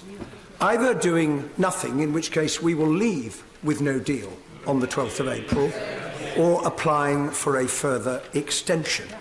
Given the crisis that is facing our country, the public have a right to know which of those two options the Prime Minister intends to choose. Prime Minister, could you please tell us? The right honourable gentleman is right that I said that as things stand, I did not believe there was support for bringing back a meaningful vote, but I also indicated that I was continuing to talk to colleagues across this House, and I would hope to be able to bring back a vote in this House that enables us to guarantee Brexit, because the one way of guaranteeing Brexit is to abide by the decision that was taken last week and ensure that we leave on the 22nd of May. Mrs. Theresa Villiers. Prime Minister welcomed the comments of the Taoiseach over the weekend that he believes that there are special arrangements that could be put in place to maintain an invisible border on the island of Ireland, even in the event that the UK leaves without a deal.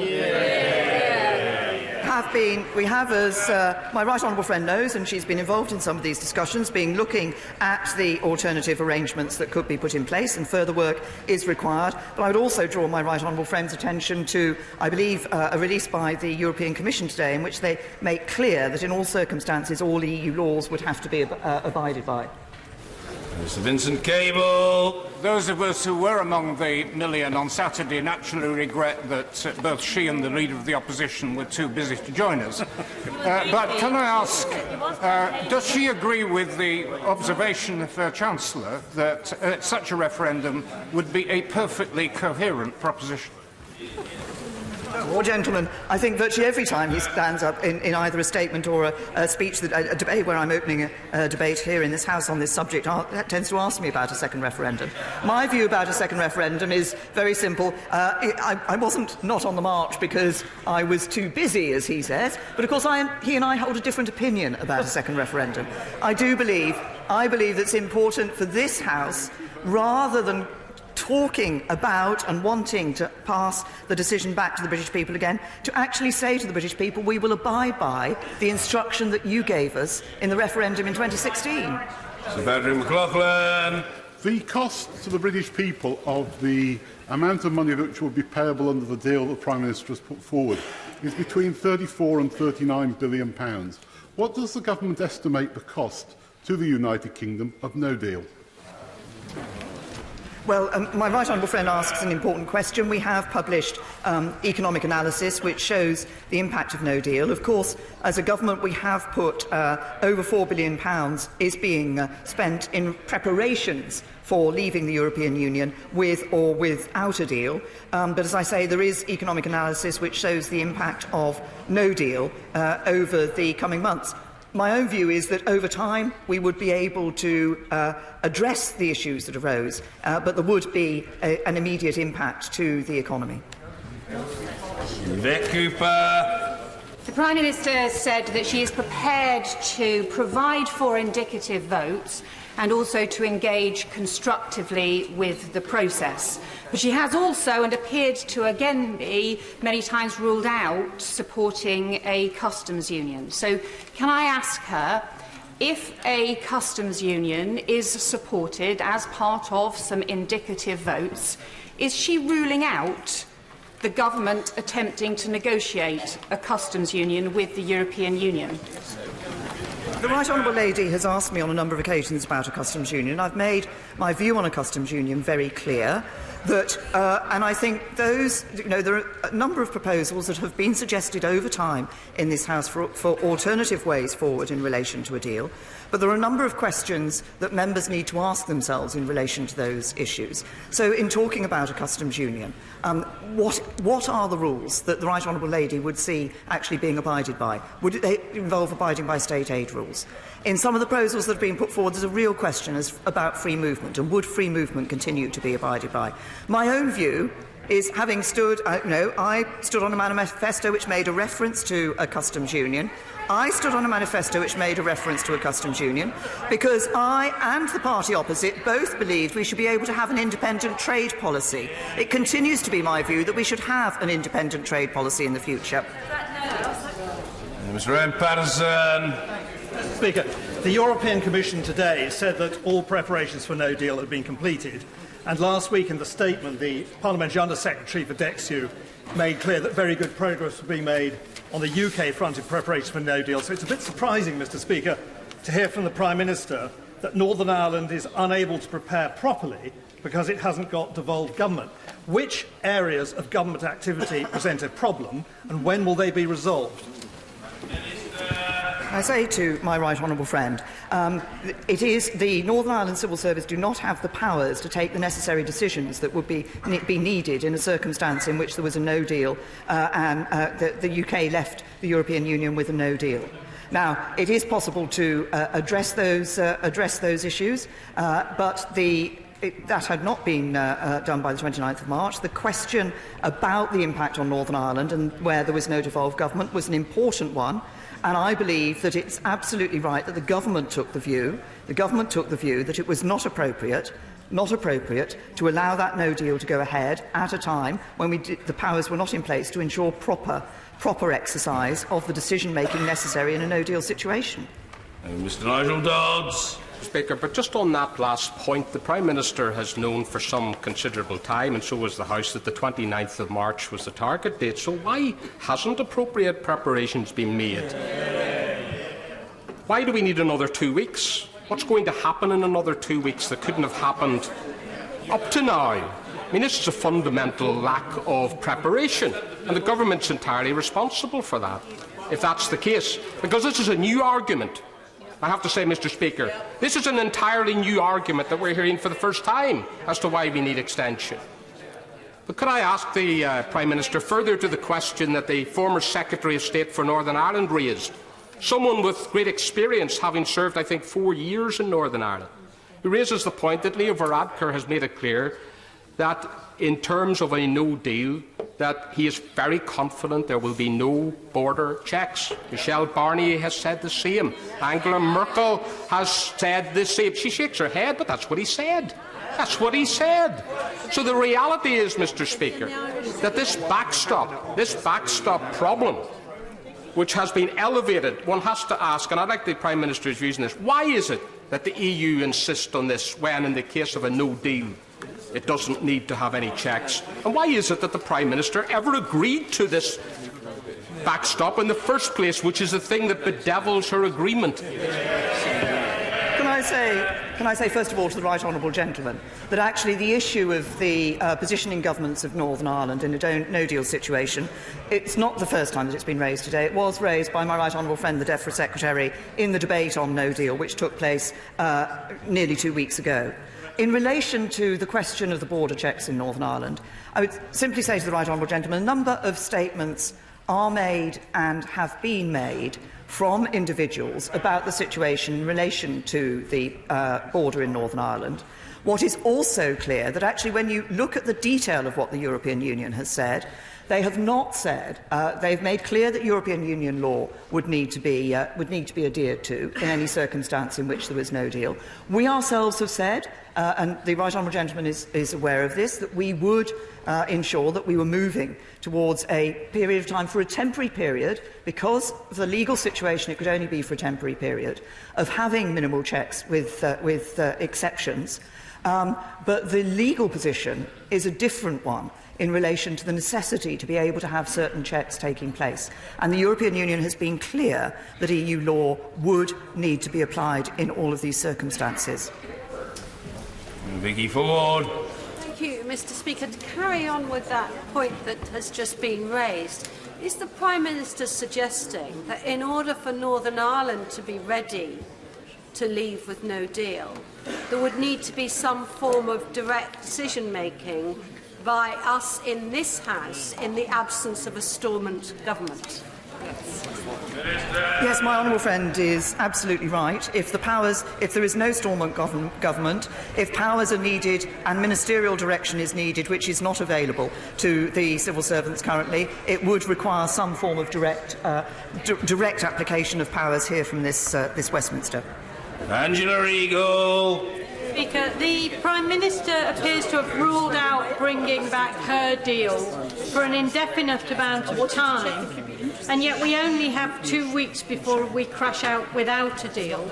She said that she won't necessarily take notice of this House's indicative vote process, and she's also said that she will not continue as Prime Minister if we remain in the EU beyond June the 30th. This seems to be pointing directly to a prime ministerial dash for no deal. Will she actually say that that is not what she wants and tell us when she's going to abandon her deal rather than just keep postponing the vote on it? I have always been clear that I want us to leave the European Union. My preference is for us to leave the European Union with a deal. But I have always also been clear, and it is a very simple, logical fact, that it isn't possible simply to say from honourable members that they don't want no deal. If they're going to leave the European Union, then we have to have a deal if we're not going to leave without a deal. Dr. Julian Lewis. Given that the deal that is on offer now is exactly the same as the deal that was on offer a week ago, why does the Prime Minister think that you, Mr. Speaker, would allow it to be voted upon in this session? Can I say to my honourable friend that I'm very clear of the strictures that the Speaker gave when he made his statement last week, and that were we to bring forward a further motion to this House, we would of course ensure that that further motion met with the requirements that the Speaker had made. Joanna Cherry. Mr. Speaker, sometimes it's hard to believe what one hears in this House these days, but we have it written down in black and white here that the Prime Minister said this afternoon that she cannot commit to delivering the outcome of any votes held by this House. What's the point? Does she realise that this makes a mockery of parliamentary democracy? Yeah. And will she reconsider and commit to holding a binding vote to avoid a no-deal Brexit? To the honourable lady, that it's a very simple position. An indicative vote is exactly that, an indicative vote. I'm sure the members of this House cannot expect the government simply to give a blank cheque to any vote that was that came through. For example, the SNP position is that they would like to see this House voting to revoke Article 50. This government's position is that we should deliver on the referendum result that took place in 2016 and deliver Brexit. Mark Francois. Thank you, Mr. Speaker. Prime Minister, you have told us in the dispatch box on 108 separate occasions that we would leave the European Union on the 29th of March. You have told the House it's now the 12th of April. But you have not changed your mind about ruling out a second referendum, unlike your Chancellor, who on Ridge yesterday effectively opened the door to it. Have you said anything to the Chancellor about this? Or has collective responsibility on your watch completely collapsed? I think the Chancellor of the Exchequer made the point that this was one of the propositions. It is indeed one of the propositions that has been put forward. It's been referenced in questions already. It's been referenced by members across this House. But I assure my honourable friend that I have not changed my view about it. As I indicated earlier, I believe we should deliver on the result of the first referendum. Rachel Reeves. Thank you, Mr. Speaker. The Prime Minister speaks of the frustration felt by MPs. Does the Prime Minister accept that that frustration is born out of her intransigence, which is the greatest barrier to getting a deal? Following up from the question from my right honourable friend, the member for Leeds Central, if you don't get a deal through Parliament by this Friday, then in 18 days' time, by the 12th of April, we will have to decide whether we want a longer extension or whether we want to crash out without a deal. Given that Parliament has voted twice already not to leave without a deal, will you confirm that by the 12th of April you will seek that longer extension and abide by the wishes of this Parliament? to the honourable lady that she's absolutely right in the results of the council meeting that took place last week. If we can guarantee Brexit and leave on the 22nd of May by agreeing a deal this week, if we fail to do that, then we will have to look, and we've been clear about the commitment to facilitate seeing whether there is a majority across this House for anything. But the government cannot be expected simply to say that anything that comes through the government will accept. We all stood on manifestos. We all have positions in relation to our duty to deliver on the referendum.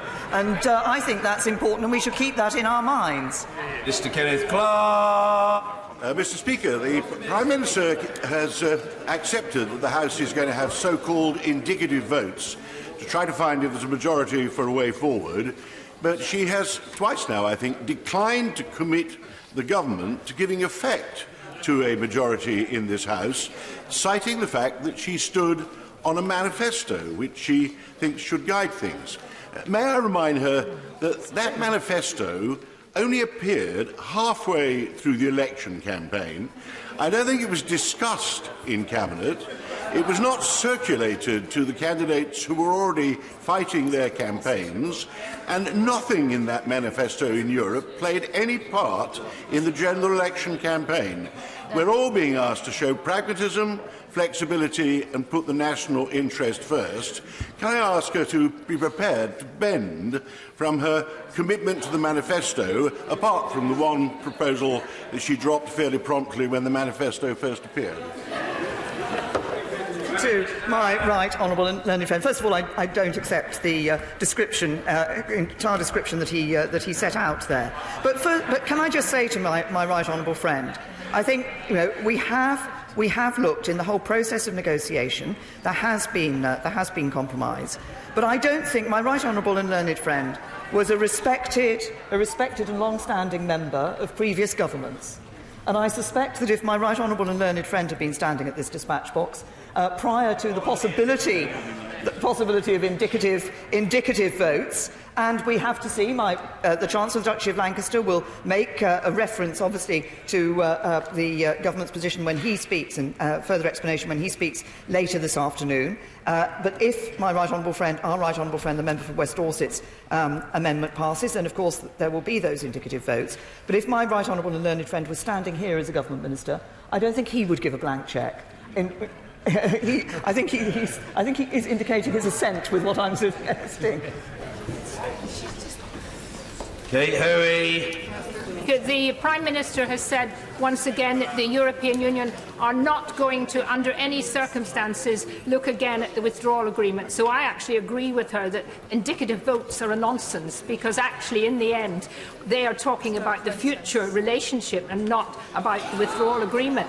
But can I say to her now, why will she not start preparing properly for, and I don't call it a no deal, it's not a no deal, it's a different type of deal that would take us out from, it's a WTO deal. Why will she not continue to prepare for that and to make sure that in the end, what really matters is the people's vote, not what this Parliament says? Say to the right honourable lady that I hope I've expressed my belief that we should be delivering on the result of the 2016 referendum. Can I also say to the right honourable lady we continue to prepare for no deal. Those preparations are being continued. Mr. Stephen Crabb. I've heard many colleagues on the other side of the House say that they oppose the deal, not because they don't support the terms of the withdrawal agreement. In fact, many of them go to pains to say they do support the terms of the withdrawal agreement, but because they have problems with the political declaration. Has the Prime Minister considered providing this House with an opportunity to have votes on the terms of the withdrawal agreement and then on the political declaration to enable us to come to a view about whether the terms of our departure are acceptable to a majority of the House? Say to my right honourable friend that, of course, throughout the debate that we've had previously, one of the concerns that many people across the House have raised was about the political declaration and the fact that it wasn't legal text, and a concern to, if you like, tie it down further, which is what we did do in our discussion with the European Union. But I'm sure my right honourable friend has also seen the terms of the terms of the Council conclusions. But we've always worked to ensure that the political declaration could be firmed up, if if one likes, to describe it as such, to give greater confidence in that sort of future relationship. Very good indeed to see the honourable gentleman member for Wolverhampton South East back in his place and manifestly in rude health. Mr Pat McFadden. Thank you very much, Mr Speaker. Pitching Parliament against the people undermines parliamentary democracy and feeds the far right. Does the Prime Minister regret her use of words last Wednesday night? First of all, can I echo the Speaker's comments to say how good it is to see the right honourable gentleman back in his place. I was trying to make a very simple point last week, which is that this is a moment of decision for Parliament. We gave the people the choice. The people gave their decision. Parliament needs to deliver on that decision, and the time has come for Parliament to decide. Sarah Newton. I very much agree with my right honourable friend. This is the moment for Parliament to decide. And while I would very happily vote for the withdrawal agreement and the future declaration for a third time, other colleagues won't. So could my right honourable friend give us a bit more information about how the government is going to enable the House to come to a solution for a Plan B so she can go back to the EU and make sure that we deliver on what all of us said we would do in this House, well, the main political parties said that they would do, and that is deliver Brexit with a deal.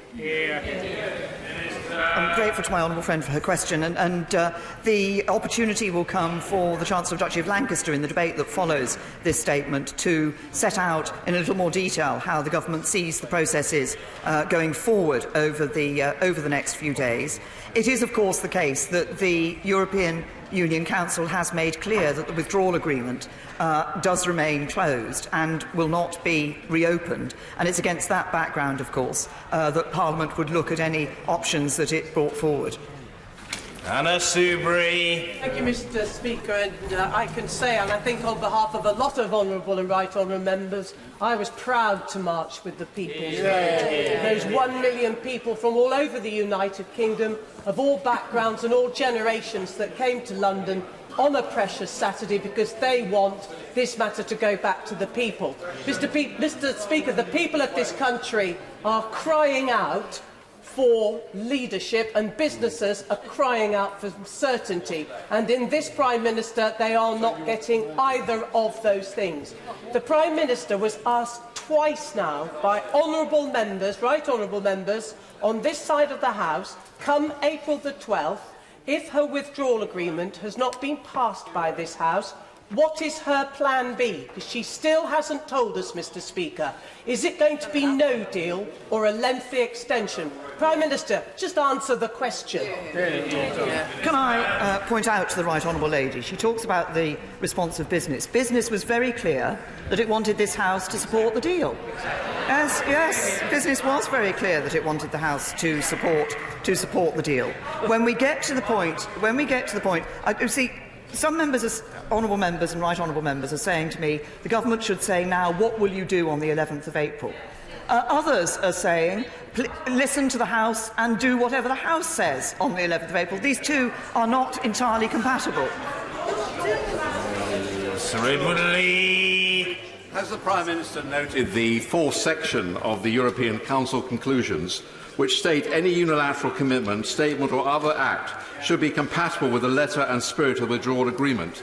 In noting the words any and should and the tense of this conclusion, does the Prime Minister conclude with me that it would be legally enforceable and allowable for the United Kingdom to give further interpretation on a unilateral declaration to reassure colleagues on our ability to exit the backstop?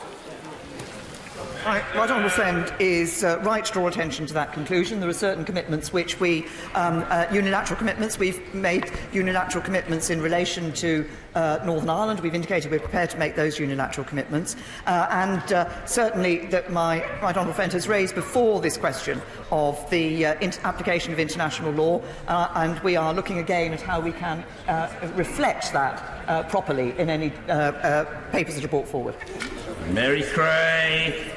Minister's deal has been rejected twice, and no deal has been rejected twice by this Parliament, and yet she stands here today threatening that we leave with no deal on April the 12th if her deal is not approved this week, and saying that she will whip her colleagues tonight to vote against the very process for which the EU has granted that extension. We are now in the levels of theatre of the absurd.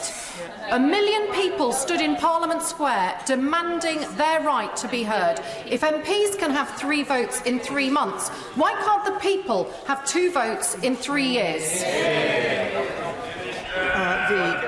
Can I say to the Right Honourable Lady that there are 2 ways in which the extension has been granted by the European Union Council. The first, of course, is for us to exit on the 22nd of May with a deal, if this House were to agree a deal this week. The second is to provide for a possibility of the United Kingdom going forward to the European Union with some plan as to take that forward if the deal has not been agreed.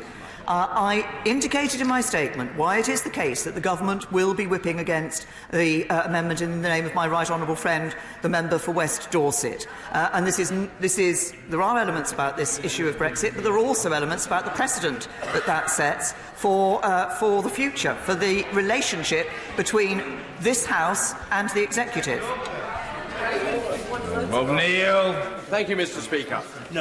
I voted for the withdrawal agreement before, and I will willingly back the Prime Minister and vote for it again. But I owe it to my constituents that if that should not pass, I have the opportunity to debate in full the alternatives. The Prime Minister urges us against the so-called let-win proposal, if I may put it that way, tonight, but says the Government will bring time for alternatives to be considered. But can I press her again, as my honourable friend, the member for Truro and Falmouth did? Well, if that's to be the case, when? I was going to say to my honourable friend, I hope that he would have a little more patience, because the Chancellor of the Duchy of Lancaster will set out more details on this in relation to the Chancellor of the Duchy of Lancaster will set out more details in relation to this. We stand by the commitment that the Chancellor of the Duchy of Lancaster gave in this House, that if it were the case that we had not, we're in the position of not having got a deal through, then in the 2 weeks after the European Union Council, that the Government would facilitate that opportunity for people to look at the other options. Peter Kyle.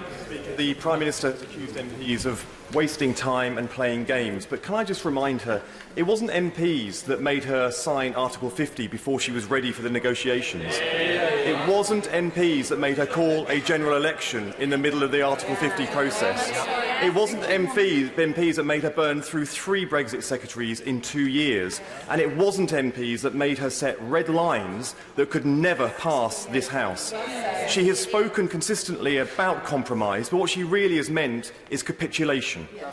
If she is really in the mood for compromise now, can I urge her to meet with those of us who are truly trying to work through and get a compromise to this place that can work for her and us? Can I say to the honourable gentleman, I think I've said in this House before that I'm happy to meet with him and other members of this House, which I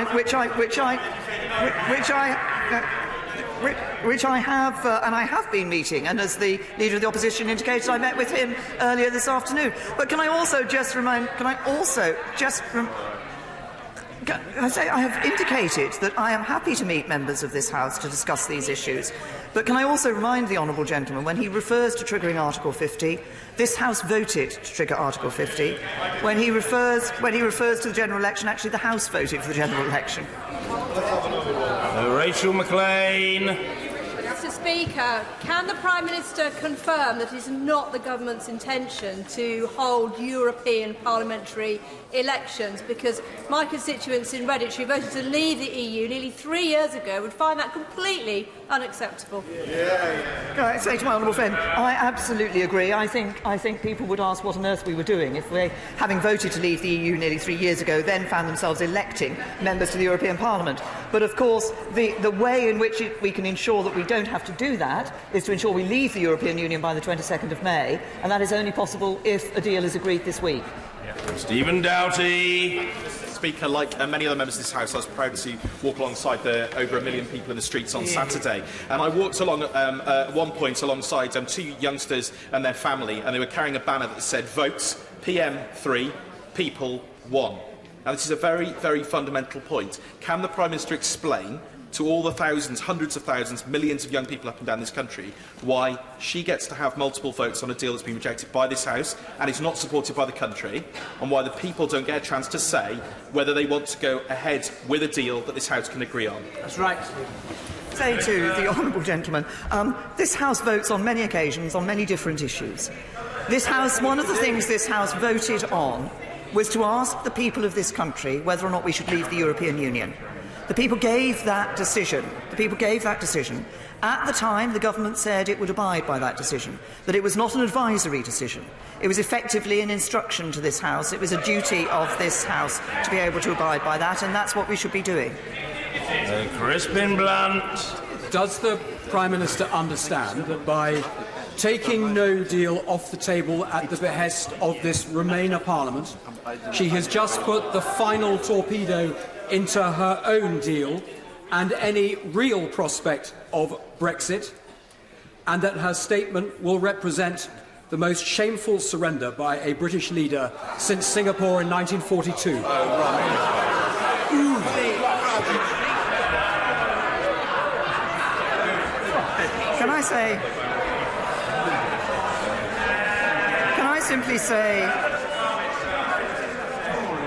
Can I simply say to my right honourable friend that what I said in my statement was that this House has voted twice to reject no deal and may very well continue to vote to reject no deal, and may very well, as a House, attempt to ensure that no deal cannot take place. As the SNP have already indicated, they will be moving a vote to revoke Article 50, which would be to reverse the whole result of the referendum. I continue to want, and I also might point out to my right honourable friend that members opposite have been complaining that I have refused in my answers to take no deal off the table. The reality is that this House has shown its intention to do everything it can to take no deal off the table, and we all need to recognise that if we're going to deliver on Brexit, then we need to recognise that situation. Sammy Wilson. Prime Minister, the current difficulty which you face all hangs around the withdrawal agreement and the way in which Northern Ireland has been pulled into these discussions. This weekend, the Irish Government have made it quite clear that the whole premise of the withdrawal agreement is based on a foundation of sand. There will be no checks along the Irish border, therefore no threat to peace in Northern Ireland, therefore no disruption to the island of Ireland. And now today we're told that it's because Northern Ireland is not prepared. Yet all of the preparations which are done by central government apply to Northern Ireland. All of them apply to Northern Ireland. When are you going to stop using Northern Ireland as an excuse, and do you realise that the importance of this agreement to delivering Brexit and also to the unity of the United Kingdom is such that we will not be used in any scare tactics to push this through? Can I say to the honourable gentleman that what I have genuinely been trying to achieve through everything that I have been doing is ensuring that we respect the wishes of the people of Northern Ireland and we respect Northern Ireland's position within the United Kingdom. Now, it is the case, as I say, that these remarks about the border have been made by, I think I'm right in saying, by the Taoiseach and others previously, and then they've been contradicted by the European Commission in terms of what might be necessary. So I merely say, well, the situation in relation to the European Union's proposal is that it's been very clear about European Union laws and the necessity of those EU laws being applied.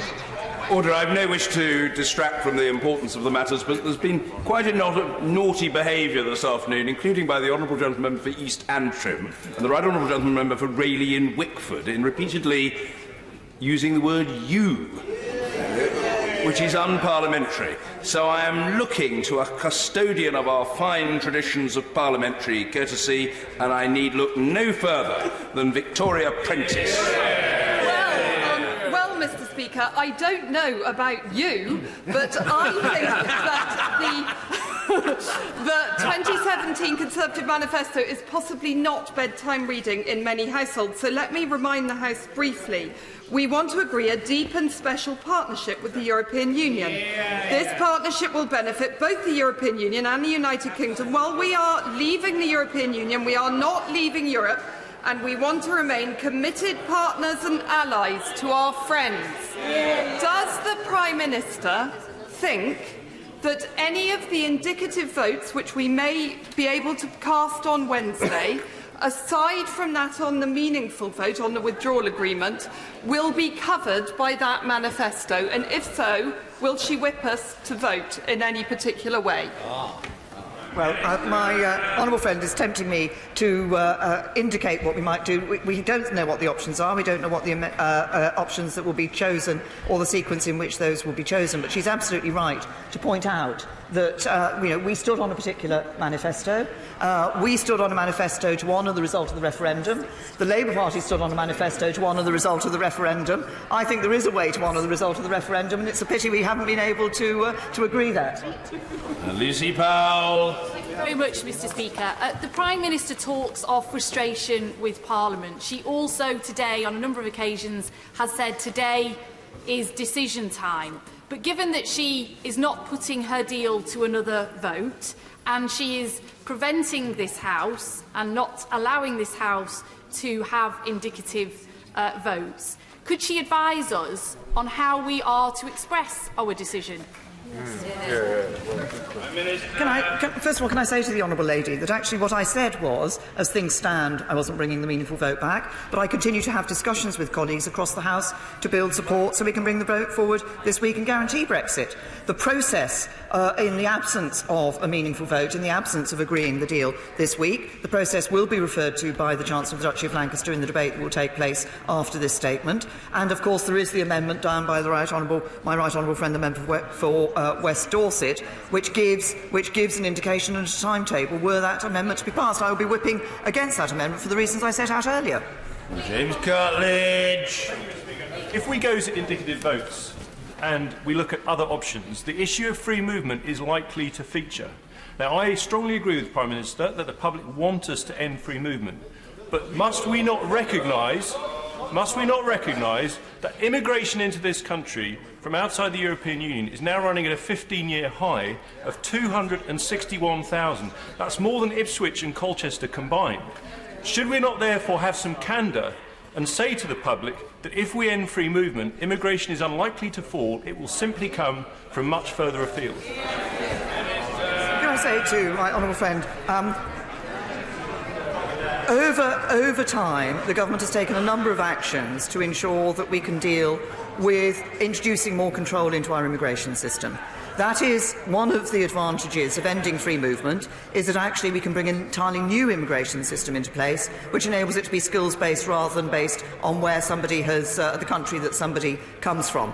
But I also believe that what underpinned, for many people, what underpinned their vote and desire to leave the European Union was a desire to see free movement end, and that's why it is absolutely right that the proposals the government has put forward would indeed do that. Seema Malhotra. Speaker, the fact that the Prime Minister has had to ask EU leaders for an Article 50 extension last week was a highly predictable outcome from an inflexible Prime Minister who has consistently sought to sideline Parliament and the country over the last 2 years. So further to the question by the Right Honourable Member for Normanton, Pontefract and Castleford, if through indicative votes this House votes, for example, in favour of a Norway-based deal or a customs union, will she shift her red lines in line with the will of this House? Or will we come out of this process and her constructive engagement to find that nothing has changed? I answered in my statement. I set out the position of the government in relation to the indicative votes, and that remains the government's position.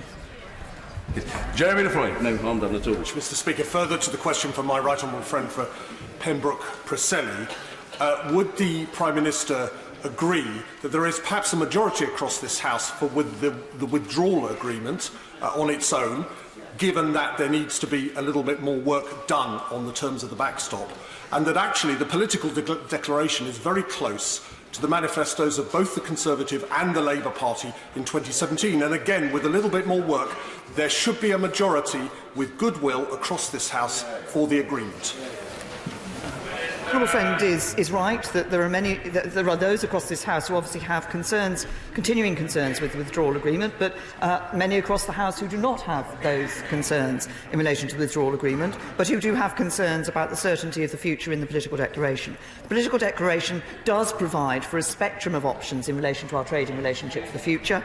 I think we certainly stood on a manifesto commitment to have that independent trade policy. We want to see that delivered in the agreement we have with the European Union, but others in this House also stood on a basis of having that independent trade policy, and moving into a permanent customs union does not deliver on that independent trade policy.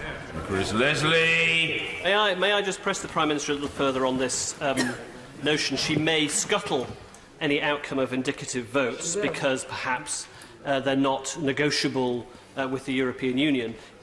She knows, because the Chancellor told us so yesterday, that a confirmatory referendum, a people's vote, is a perfectly viable proposition.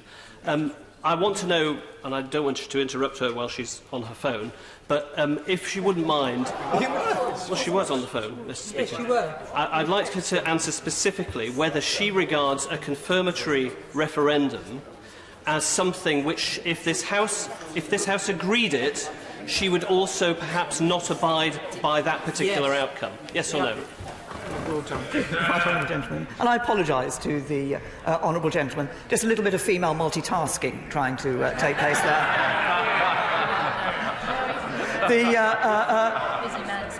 But I do think, because in terms of the confirmatory, the concept of the confirmatory vote, that is often attached not just to being a confirmatory vote, but actually to having Remain on the ballot paper, so that actually it is effectively a second referendum on whether or not we should leave the European Union. As I've indicated earlier, I believe we should be leaving the European Union because that's what people voted for in the first referendum. Simon Hall. Thank you, Mr. Speaker. While we must leave the EU, to do so without a deal would decimate agriculture in North Dorset, which is why I have supported the Prime Minister's deal on both occasions and will do so again whenever she asks me to. However, she's indicated that the statutory instrument to confirm the extension to the withdrawal period has been laid before the House. Could she advise when it will be debated and voted upon? It will be debated and voted upon later this week. I think I can inform my honourable friend, obviously, that I'm happy to inform my honourable friend outside of this statement when I've checked which day, but it will be debated on one day later this week. Emma Reynolds. Speaker, the Prime Minister says in her statement that she cannot commit the government to delivering the outcome of any votes in this House. So if her deal fails to get through this week, and if we hold indicative votes and a majority of MPs vote for an alternative to her deal, is she really saying that she is going to ignore the democratic will of this House and she would prefer to crash out without a deal than respect the will of this House? First of all, say, if the honourable lady will permit me, I have just checked, and in fact it will be Wednesday that the statutory instrument will be debated on. Can I say to the honourable lady that it's not... look, this House has passed motions saying that it does not want no deal. It may very well pass more motions saying that it does not want no deal. But if it is going to deliver on ensuring that it does not have no deal, then it has to agree a deal. It is very simple. It isn't enough simply to say that the House doesn't want no deal. Mr. David Jones. Thank you, Mr. Speaker. The Prime Minister inadvertently failed to answer the second part of the question of my honourable friend, the member for Stone.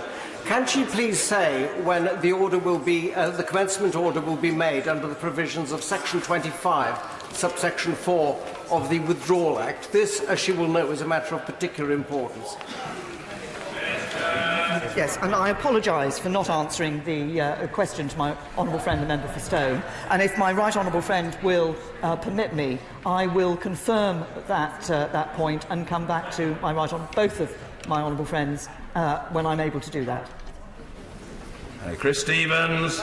Speaker, given the political crisis the Prime Minister faces, does she think it would be better if the Cabinet met in public, given that all the details are diligently being leaked to the media on every single occasion? But does that not always suggest that the Cabinet is also in deadlock, and the only way to break this impasse is either a second referendum or a general election? I think the honourable gentleman has heard my answers to the question on the second referendum on many occasions, and I continue to believe that it is not in the best interests of this House. I think it's in the best interests of this House to agree for us to deliver on Brexit, to do it in a smooth and orderly way, and not to go down the route of either a second referendum or a general election. Luke Graham.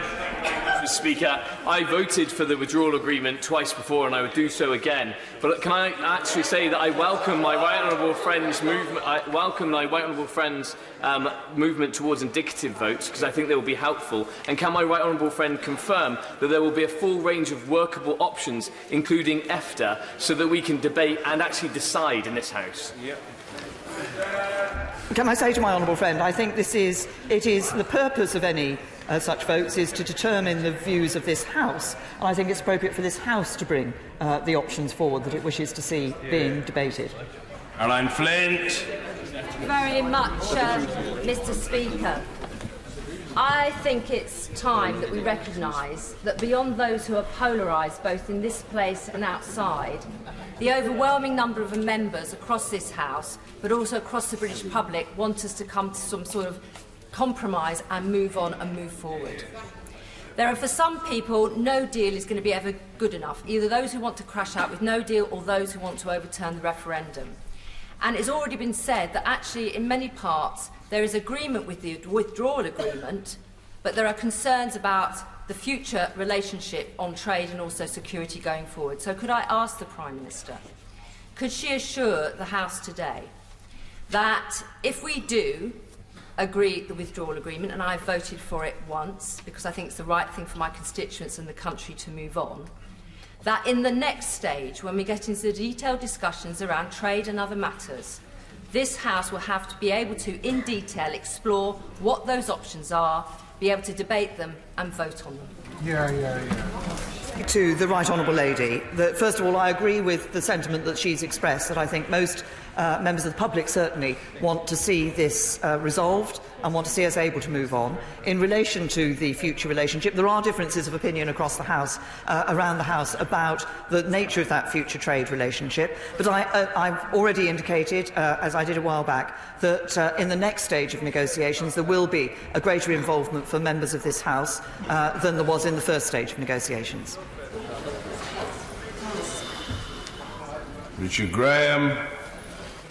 I haven't yet met a constituent who envies the Prime Minister her task of trying to deliver us leaving the European Union responsibly. But quite apart from the concerns of manufacturing and farming and the clear view of this House, does my right honourable friend agree with me that in the absence of a political agreement between the parties of Northern Ireland to govern that country, it would be irresponsible for any government to push ahead with no deal? And if she does agree that, is that absolutely clear to all members of the House, especially on this side, so that we can focus on what the advantages of her proposals are?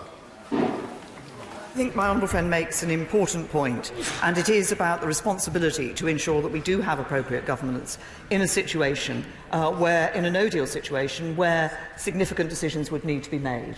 And it is entirely right and proper, I think, that the government has taken the position that it has in relation to that matter. Christine Jardine.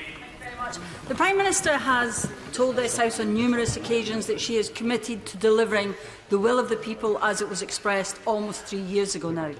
But given that 1 million people took to the streets at the weekend, that more than 5.5 million have signed a petition, and everyone who's ever sat on these benches knows that the will of the British people can change, would the Prime Minister not agree with me that perhaps the time has come to check that the will of the British people has not, in fact, changed, and that perhaps they want something different from they wanted 3.5 years ago? Can I just say to the honourable lady that I have answered this question on a number of occasions now, and I refer her to the answer I gave earlier.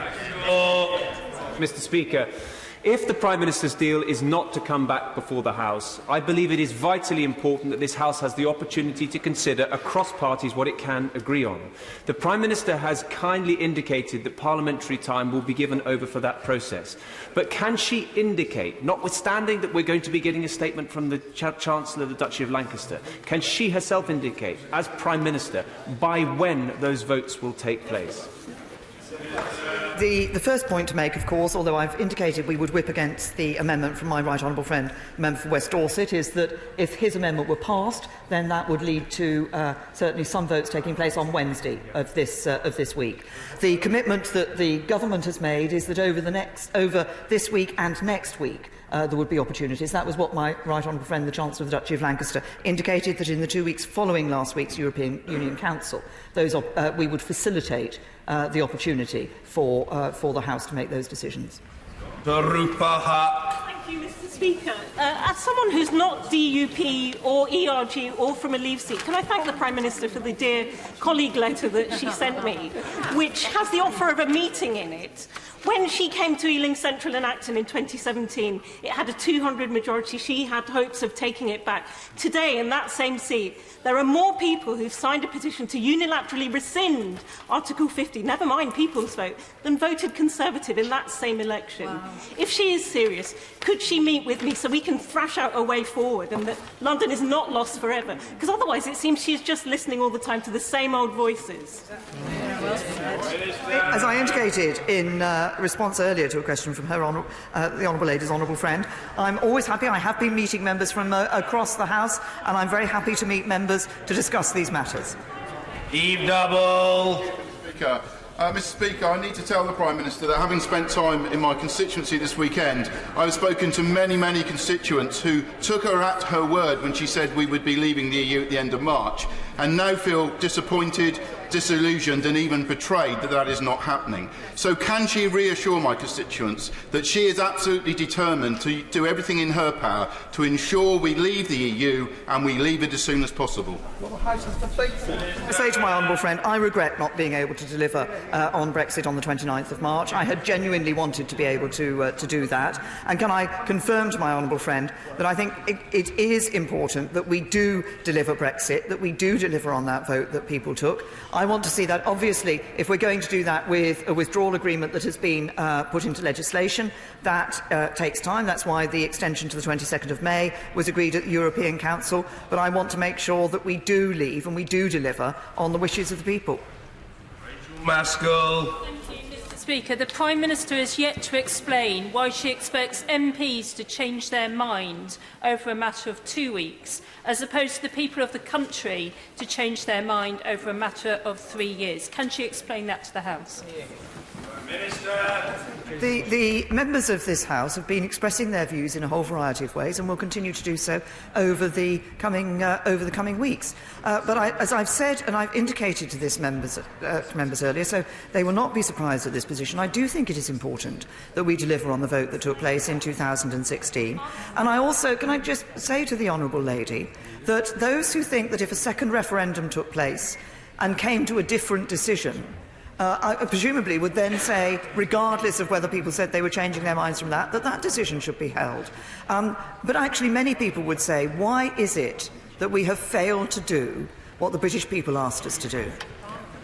Anne-Marie Trevelyan. Thank you, Mr Speaker.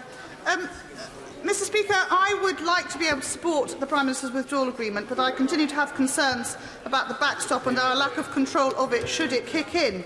But I hope very much that when the Prime Minister brings back for a third vote, there will be enough change in it for me to be able to do so. In the meantime, though, Mr Speaker, could the Prime Minister confirm that she will indeed put the commencement order down so that we can, if we need to, have 12th April as a no-deal departure date, because that was never placed for the 29th of March, and that means we have no pressure point with which to encourage colleagues to support when it comes back. As I've said in response to questions from our right honourable and honourable friends earlier, I will come back to my honourable friend on this specific point about the commencement order. Howell Williams. Thank you, Mr Speaker. Would the Prime Minister think it constructive were we able to secure a single majority view out of the indicative votes process? Or would she prefer further indecision? I've indicated earlier that we cannot, government isn't giving a blank cheque to the indicative votes process. It's important, and it is perfectly possible that the House may come to a decision, the House may come to contradictory decisions, the House may come to no decision at all, and we will obviously have to engage constructively with whatever comes out of those votes. Martin Vickers. Thank you, Mr. Speaker. I share the Prime Minister's scepticism about the indicative vote procedure. Indeed, I would go further and say it's a complete waste of time. I'm sure that some who are proposing it are genuine in their desire to find a way through, but in actual fact, the majority, I think, actually wants to thwart the result of the referendum. I've been out in my constituency over the weekend, and as she knows, it's a 70% Brexit supporting area. But like me, most of them, when I explain it, are prepared to back the Prime Minister's deal, imperfect though it is. But they do fear that there may yet be further concessions. Can she give an absolute assurance that she and the whole government will not agree to anything that further delays Brexit beyond a few weeks? Well, can I say to my honourable friend, and I want to be able to deliver Brexit and to do it within the extension that's been given us to the 22nd of May. Any further extension would require us to stand in European parliamentary elections. I think, as I said earlier, I think people will ask what on earth we were doing if having voted nearly 3 years ago to leave the European Union, we then found they were then being asked to elect members to the European Parliament. I think they would say that we were failing to deliver on the vote that they gave, and I believe we have a duty to do that. Phil Wilson. Mr. Prime Minister, I genuinely believe that the people have the right to compare any Brexit deal with the promises that were made in 2005. It is their right to have the final say in this process. But I know how much work the Prime Minister is put in to get another deal across the line. And in the spirit of compromise, I would help facilitate the passage of that deal, indeed any deal, to get it over the line, as long as it goes back to the British people.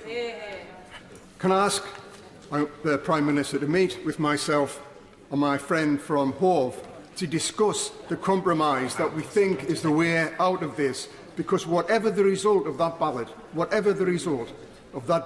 we will not bring this country together until we've held it.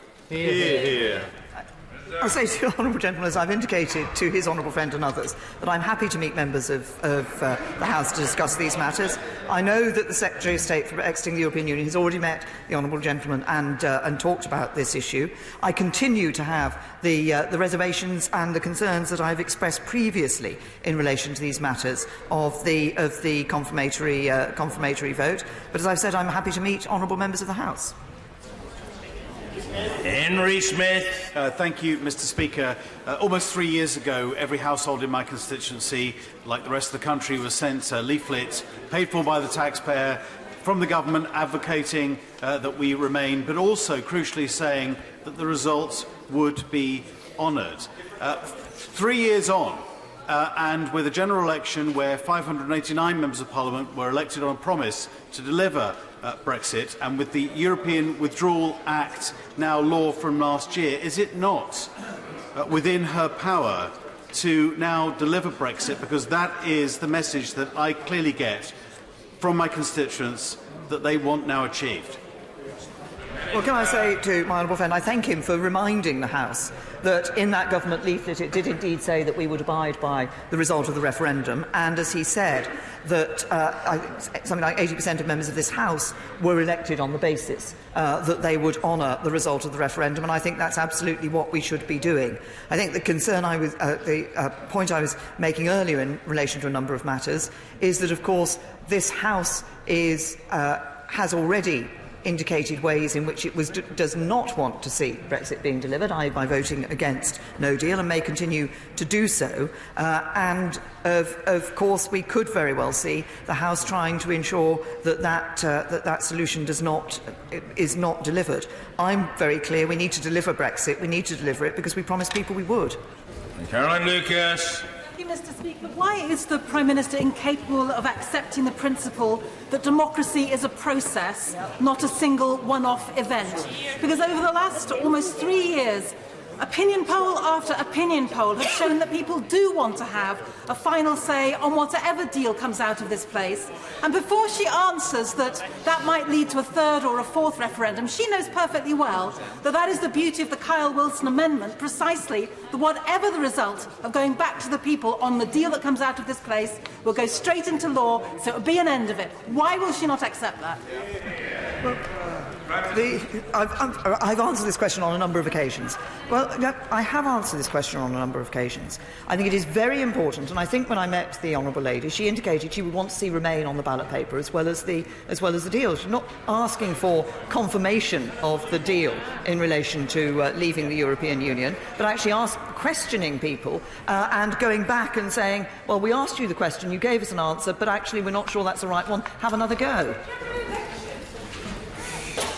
Sir Desmond Swain. If decisions and powers have to be taken here in order to remedy the current unreadiness of Northern Ireland, is there a plan to deal with that in good time for the 12th of April? Prime Minister. Yes. Mr. Edward Miliband. Thank you, Mr. Speaker. Mr. Speaker, I think I might surprise the Prime Minister by saying there's something I welcome in her statement. She said in her statement, unless this House agrees to it, no deal will not happen. So can she confirm that if this House continues, as it has so far, to vote against no deal, she will not seek to take us out of the European Union on April the 12th without a deal? Prime Minister. Can I say to the right honourable gentleman, if we are not going to leave the European Union without a deal, then we need to clearly have a deal which enables us to leave the European Union. It is very simple. I've made the point on a number of occasions, and I will continue to make it. John Barron. I gently remind the Prime Minister that, in law, this House has expressed a view, and that is to leave on the 29th of March with or without a deal. Given the constant assurances we've had about no-deal preparations, including an answer to my urgent question last week, may I urge her now to face down this Remain-dominated Westminster bubble and support leaving on no-deal WTO terms in order to honour not just the referendum result and indeed the triggering of Article 50, but also our own manifesto.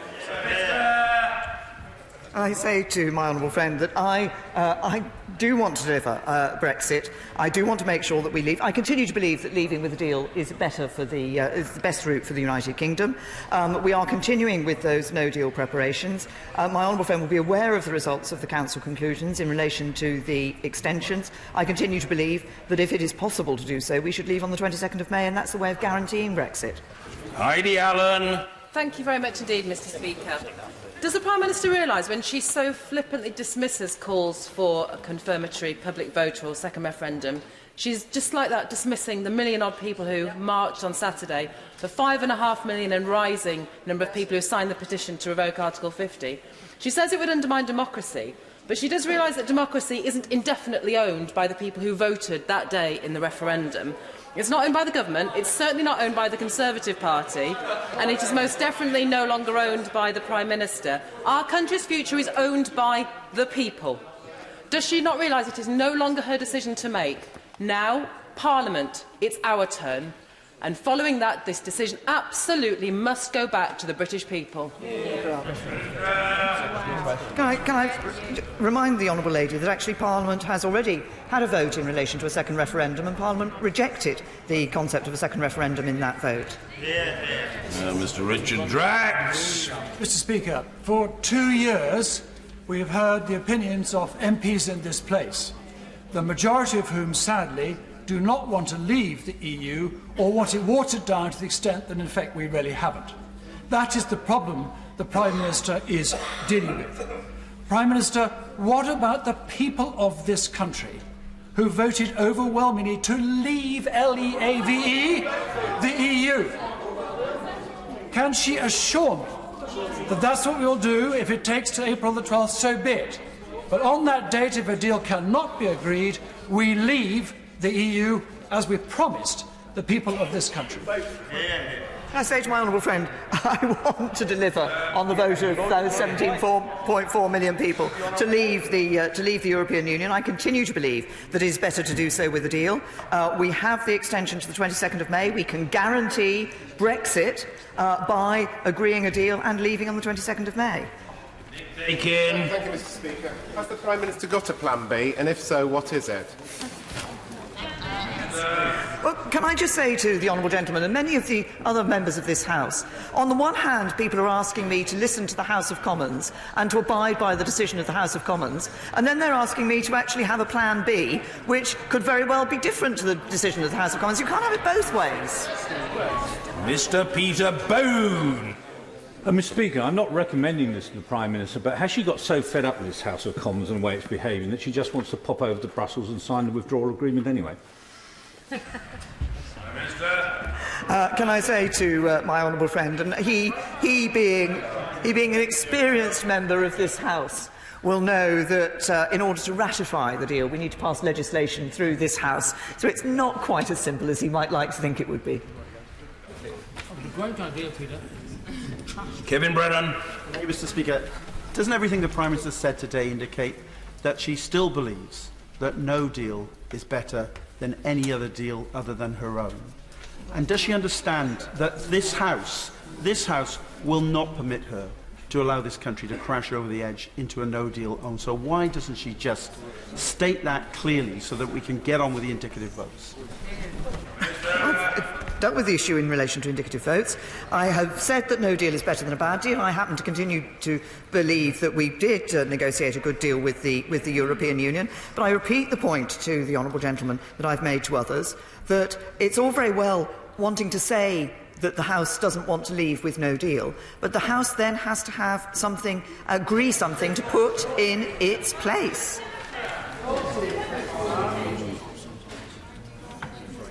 Carol Monaghan. Mr. Speaker, the Prime Minister is refusing to support a people's vote.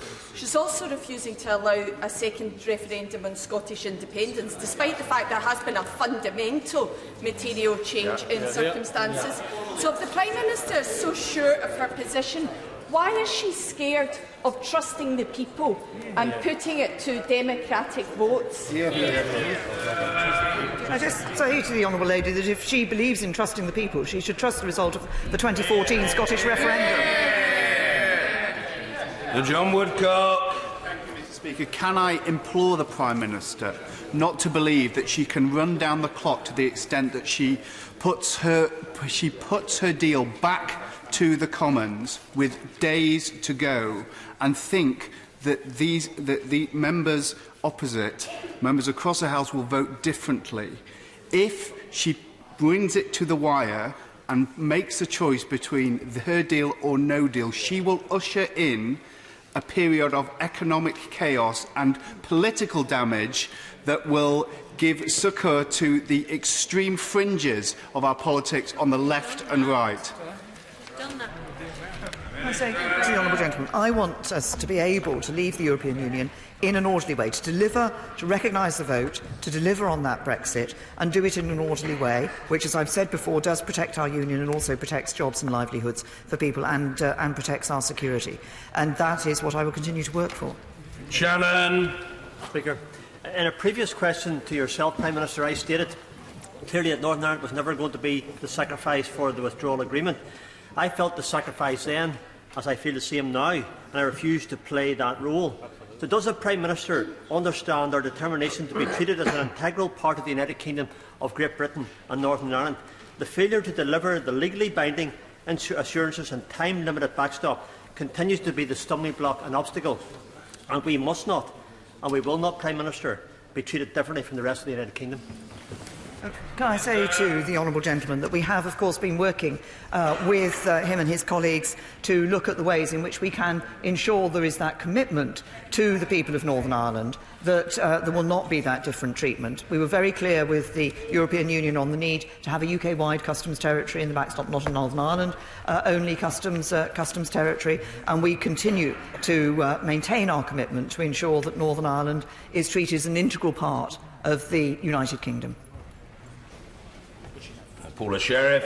Thank you, Mr. Speaker. The Prime Minister may recall, just a little over a week ago, I spoke to her at the door of this chamber and I begged her to dial down the hate, born not just out of the incessant abuse and threats that I receive, but for the millions of people in our country who are fearful. She responded on Wednesday evening with a despicable statement that, frankly, many of us felt put more of us and more of the public at risk. Being Prime Minister is a huge privilege, but with that privilege comes responsibility. So can she tell me today, how is she going to use her responsibility to dial down the hatred? I say to the Honourable Lady that she and I indeed have a very serious conversation just outside this chamber over a week ago. As I said in my statement that I recognise I was expressing my frustration, that others have their frustration. Everybody has their frustrations in relation to this issue. I don't want to see anybody being the Honourable Lady, I genuinely don't. And she may recall that following our conversation, I actually took action to ensure that some of the things that she had said to me were properly looked into, because she has been subjected. Well, I did indeed do that. I want to see the people of this country feeling that this Parliament has been able to deliver for them. I think that is important for us, and that's what we will do. And I continue to believe that as we can carry this debate forward, we should indeed take care, and I will take care for the language that I use. And Clwyd. Mr. Speaker, Prime Minister, I'm a former member of the European Parliament, a proud member of that Parliament. I'm ashamed of the way our Parliament has been behaving towards the European Parliament and the European community as a whole. One of my constituents has just sent me a message. If the deal, any kind of deal goes ahead and we come out of the EU, my constituency is going to be poorer. The people there know that. And somebody has just sent me a message saying the Prime Minister is doing deals with all kinds of people. Why don't you ask her for the money we need in our area, of which we've been deprived? In fact, we just want to clear up 126 acres of contaminated land. It'll cost 12 million. Is the deal still open? I say to the Honourable Lady, she'll be aware that we have indeed made some extra commitments in terms of some funding that is available to places across the country. We have also indicated that we recognise the fact that there have been funds available from the European Union for different parts of this country, and our Shared Prosperity Fund will be available to different parts of the country to deal with various issues that they reflect and the needs that they have. Brendan O'Hara. An honourable member from Dewsbury. In the past week, the Prime Minister has shown that there isn't a word too harsh that she won't say, there isn't a dog whistle too shrill that she will not blow, and that she is prepared to take the UK to the brink of catastrophe in order to get her own way. Can I ask the Prime Minister, when she reflects on the past 7 days, does she do so with a sense of pride, or does she do so with a deep sense of regret and shame? I say to the honourable gentleman that what I want to do is to ensure, and what I'm working to do, and what I hope we will be able to achieve in this House, is to ensure that we deliver Brexit, that we do it in a way that enables us to protect our union and protect jobs and livelihoods and protect our security. That I believe should be the aim of everybody across this House, and I hope everybody will be able to come together and deliver that. Michael Fabricant. Since October, there has been extensive no-deal planning in the United Kingdom and in the European Union. This has been acknowledged not only by those in the UK and the EU, but also the Governor of the Bank of England. So I simply say to the Prime Minister, if I may, have faith, actually, in our officials. Let's try and get a deal, by all means, but if we cannot, let's not be frightened of a no deal. Order, there's quite a lot of noise on the opposition benches. I assume the honourable gentleman had been present throughout. Yeah? Yeah, no, that's fine. In that case, his intervention is perfectly orderly. He's been present throughout the statement, as I thought. Absolutely. No, I'm grateful to the honourable gentleman. The Prime Minister. Thank you, Mr. Speaker. Can I say to my honourable friend, indeed, those no-deal preparations have been put in place and are continuing to be put in place.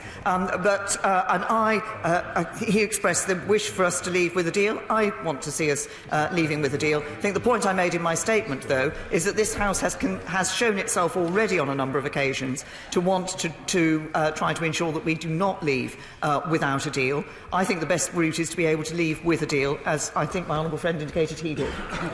Tom Bray. Speaker, Prime Minister, I went to an excellent cross-party briefing earlier today organised by the Cabinet Office on the subject of no deal, something I would recommend those who advocate no deal attend. It set out the extensive damage that no deal would do to the United Kingdom. So will the Prime Minister finally allow this House to pass a binding motion that rules out no deal? To the right honourable gentleman, he will know the House has already passed, I think, 2 motions saying that it doesn't want to leave without a deal. The House will be having opportunities further to look at the options that lie ahead. But it continues to be... Well, the right honourable gentleman talks about the House passing a binding motion that we don't leave without a deal. But if we're going to leave, which he doesn't want to do, but I believe we should be doing, because people voted for that, then we need to... If we're not going to leave without a deal, we need to leave with a deal. And we need to agree the deal that we can leave with. Ian Murray. Thank you, Mr. Speaker. Doesn't this statement show the completely incoherent approach from the Prime Minister? The Prime Minister has just answered a question from the Liberal Democrat member with regards to no deal, and saying the only way to prevent a no deal is to back a deal. And yet her statement says, and she said it at the dispatch box, and I'll quote her statement, "Unless this House agrees to it, no deal will not happen." So what does she mean by that? Hear, hear. It's not just a statement I put in this statement, it's a statement that I have made previously. But I've also been very clear. This House may very well try to ensure that we do not leave without a deal. But the question to members at that point, if they wish to do that, is what is it that they then want to do? Do they want to leave with a deal? Or do some members of this House not want to leave at all, and we need to leave? Chukaramuna. Mr. Speaker, this is a parliamentary democracy, and it's quite clear that this Parliament will not approve her deal. If, through an indicative vote process, a majority forms behind an alternative way forward, and she does not then implement it, is it not the case that any shred of authority or credibility she has that remains with our EU partners will completely disappear? How on earth could she remain in office in those circumstances? The honourable gentleman heard the response I've given earlier in relation to the government's position on indicative votes. We will engage constructively with those votes. It's possible that those votes will decide contradictory things. It's possible those votes will not decide anything at all. We will engage constructively. Jess Phillips. Thank you, Mr. Speaker. I don't know who advises the Prime Minister, but she says she will engage in it constructively, yet she's whipping against the idea of having it. She won't make any of it binding. As just, an observer, it doesn't seem very constructive to me at all. But what did seem constructive was all the meetings that she had over the weekend and the men that she invited to those meetings. And what comes out this morning shows without any doubt to anyone anymore, if anyone even had any left, this is just some psychodrama in the Tory party. And every time I think that the Prime Minister does actually have duty, she totally disappoints me. This is about whether the member for Uxbridge can become the Prime Minister, and it's writ for all to see. This has got to end. So the question I ask the Prime Minister is that if we have indicative votes and we come up with a new way for the political declaration, how can she guarantee that any of that will happen? Because it won't be her. Can I say to the honourable lady that we are working to find a way to ensure that we can leave in a smooth and orderly way and we can deliver Brexit for the British people. I think that delivery of Brexit is what should be at the forefront of all our minds. Diana Johnson. Thank you, Mr. Speaker. Can I start by paying tribute to the bravery of my honourable friend for Dewsbury and for the many other honourable members who've suffered lots of attacks over the last few months. The Prime Minister said in her statement this afternoon about what she said on Wednesday, "I expressed my frustration with our collective failure to make a decision."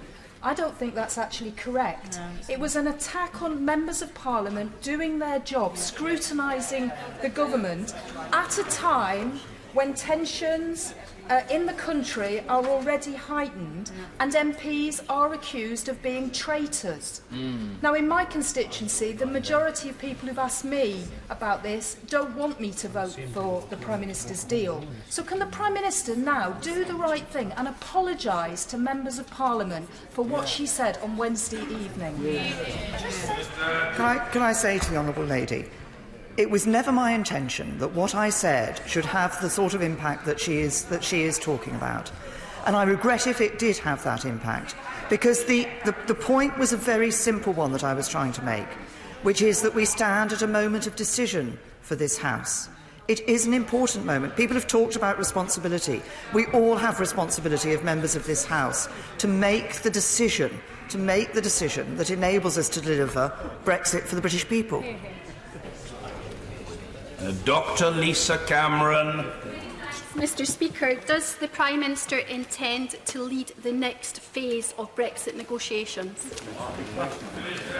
Can I say to the honourable lady that I have always made clear that there is a job to be done and I am continuing to do that job.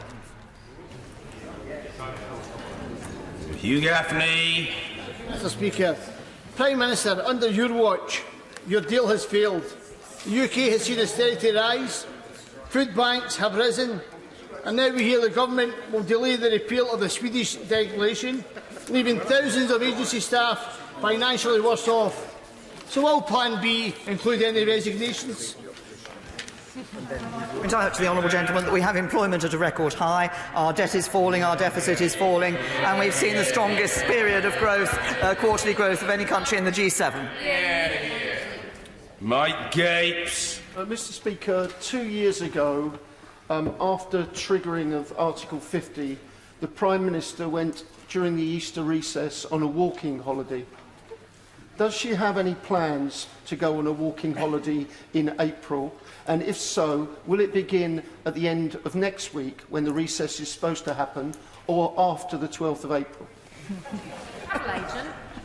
Can I say to the honourable gentleman, I always look forward to the prospect of walking holiday, but obviously, with matters as they stand at the moment, my focus is on trying to ensure that we can deliver on Brexit and do that with a deal and getting the legislation through. Paul Sweeney. Mr. Speaker, the Chancellor of the Exchequer described the proposal to hold a ratification vote on the government's deal as perfectly coherent and worthy of consideration. Given that there has been efforts across the House to build consensus around this, would the Prime Minister at least agree that it is an idea worthy of consideration and it is coherent on the model of the Good Friday Agreement? The Chancellor did indicate that this was one of the proposals that has come forward. I've indicated on a number of occasions, I've done it on many, in answer to a number of questions here in this House, that I continue to believe that we should deliver on the result of the first referendum. Neil Gray. Speaker, wasn't the great irony of the Prime Minister's dictatorial Downing Street speech that by failing to accept her own responsibility for the mess that we are in, that we're unlikely to make any progress? I say to the honourable gentleman, as I said earlier, I recognise the collective responsibility we have across this House in relation to the failure so far to get an agreement for a deal. I continue to believe that it's important to get agreement to a deal so that we can deliver Brexit in time. Richard Burden. Still not answered. The question that was put to her quite a long time ago now by my right honourable friend for Normanton, Pontefract and Castleford. She wasn't asked whether or not she approved of Britain being part of the customs union with the EU after Brexit. What she was asked was that if this House agreed through indicative votes to go for that option, would she abide by that decision, and would she seek to negotiate that with the European Union? Will she now answer that question? Well, gentlemen, I answered the question about the government's position in relation to commitment on the indicative votes in the statement that I gave and in questions that followed. Jamie Stone. Mr. Speaker, I would like to take the Prime Minister to the beautiful Misty Highlands, and in particular I'd like to take her to... Object! Speak for yourself. Object! In particular I'd like to take her to the Glenmore Hotel by Loch Ness, which by the way...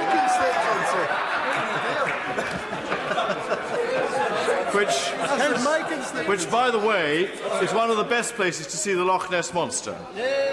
The Glenmore Hotel is having enormous trouble hiring EU seasonal workers this year. This is because they're not particularly encouraged to apply for jobs in the UK because of where we are right now in our history, and secondly because the unemployment rate in Inverness is considerably lower than the rest of the UK. We have a huge problem here that is right now, even before we know what we're doing, right now hitting the Highland economy. How does the government intend to tackle this massive issue? Can I say to the honourable gentleman that I think it is actually the first time in this House that any honourable member has invited me to a hotel to spend some time with them, but we perhaps won't go there. Can I say to the honourable gentleman that I recognise the issues about, but we do have the high employment rates. The honourable gentleman references the high employment rate and low unemployment rate in Inverness. I think that is something to be celebrated. We are making sure through the policy that we are producing in relation to the future immigration system that we enable people to come into this country based on their skills, not on the country they come from. But of course, at the moment, we're still a member of the European Union, and it is possible, and we have guaranteed the rights of those EU citizens who come here and abide here. Vera Hobhouse. Speaker, I voted against her deal. Twice she voted against the People's Vote. Mr. Speaker, I would have never thought that I would ever contemplate to vote for any Brexit deal because I am passionately believing to stay in the European Union, and indeed the nearly 50% of the people who voted to stay in the European Union wouldn't expect me to do anything else. But I am prepared to vote for her deal if she is prepared to support a People's Vote. Isn't that a true compromise? I think I refer the honourable lady to the answer I gave earlier to that similar question. Christian Matheson. Thank you, Mr. Speaker. Can the Prime Minister explain the mechanism by which a meaningful vote suddenly becomes a meaningless vote? And can I suggest to her that ignoring indicative votes or motions to note in this House is one thing, but when she ignores a meaningful vote, it shows a level of bad faith that is matched, frankly, only by her grotesque speech last week in Downing Street. I say to the honourable gentleman that the House was very clear after the first meaningful vote that it wanted to see change in certain areas. The one thing the House has positively voted for was an agreement to leave with a deal with some changes to the withdrawal agreement.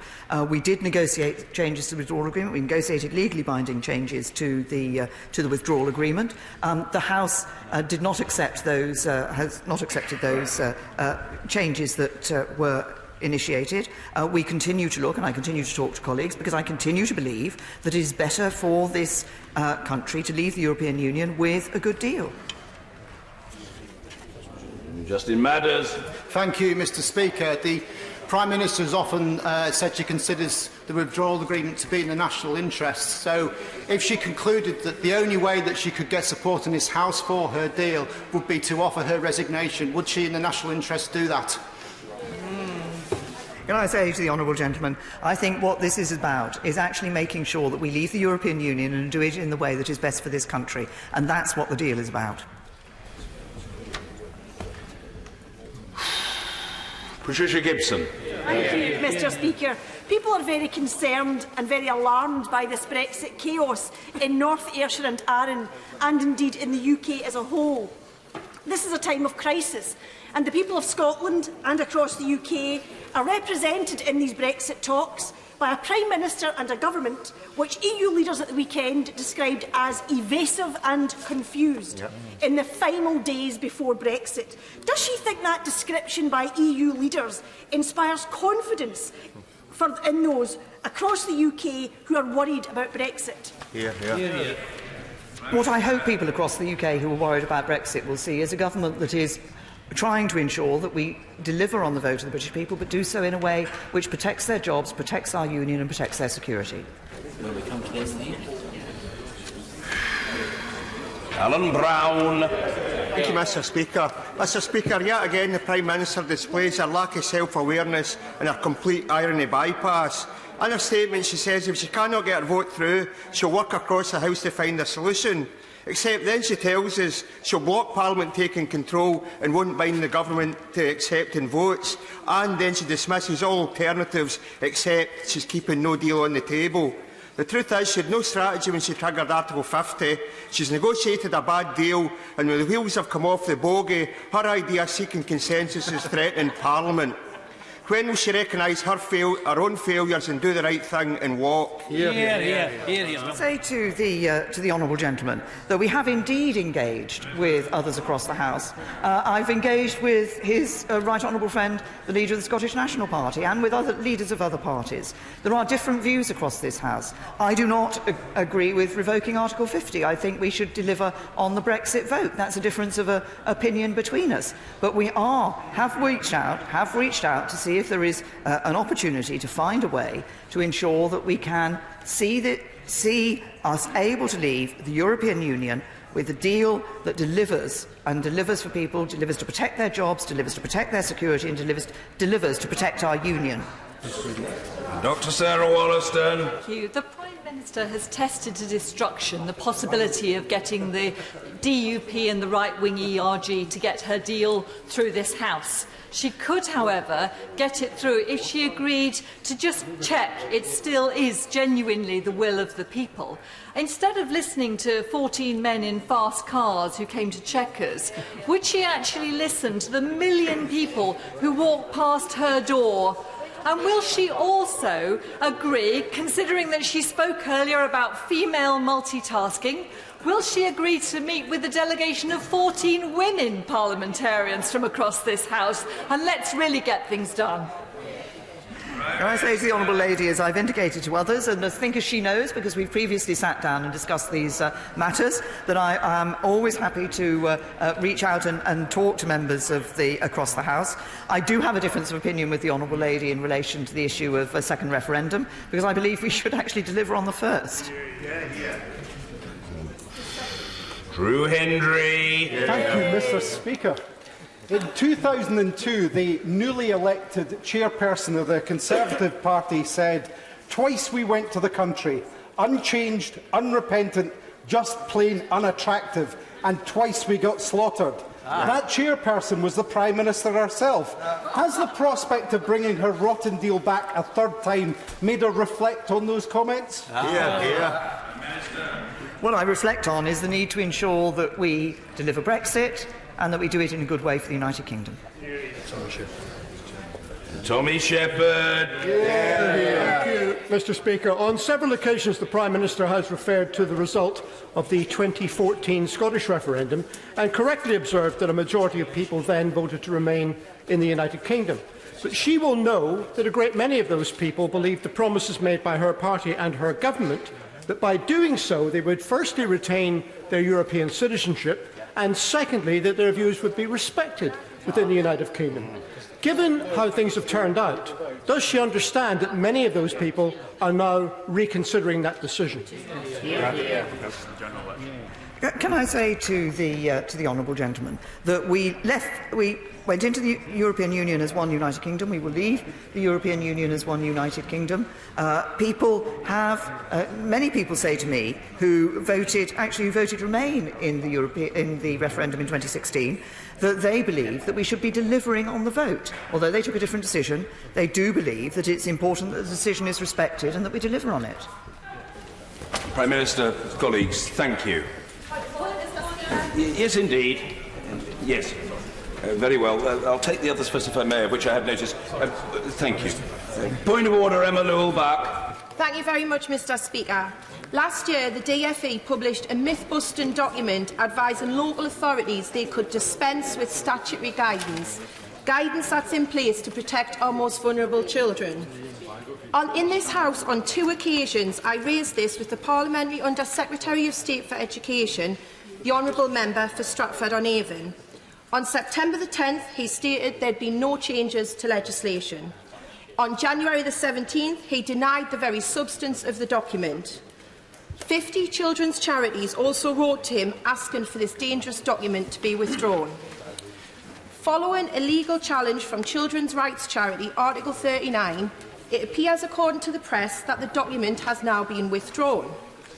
Mr Speaker, this dangerous DfE and ministerial-approved guidance was in circulation for a number of months.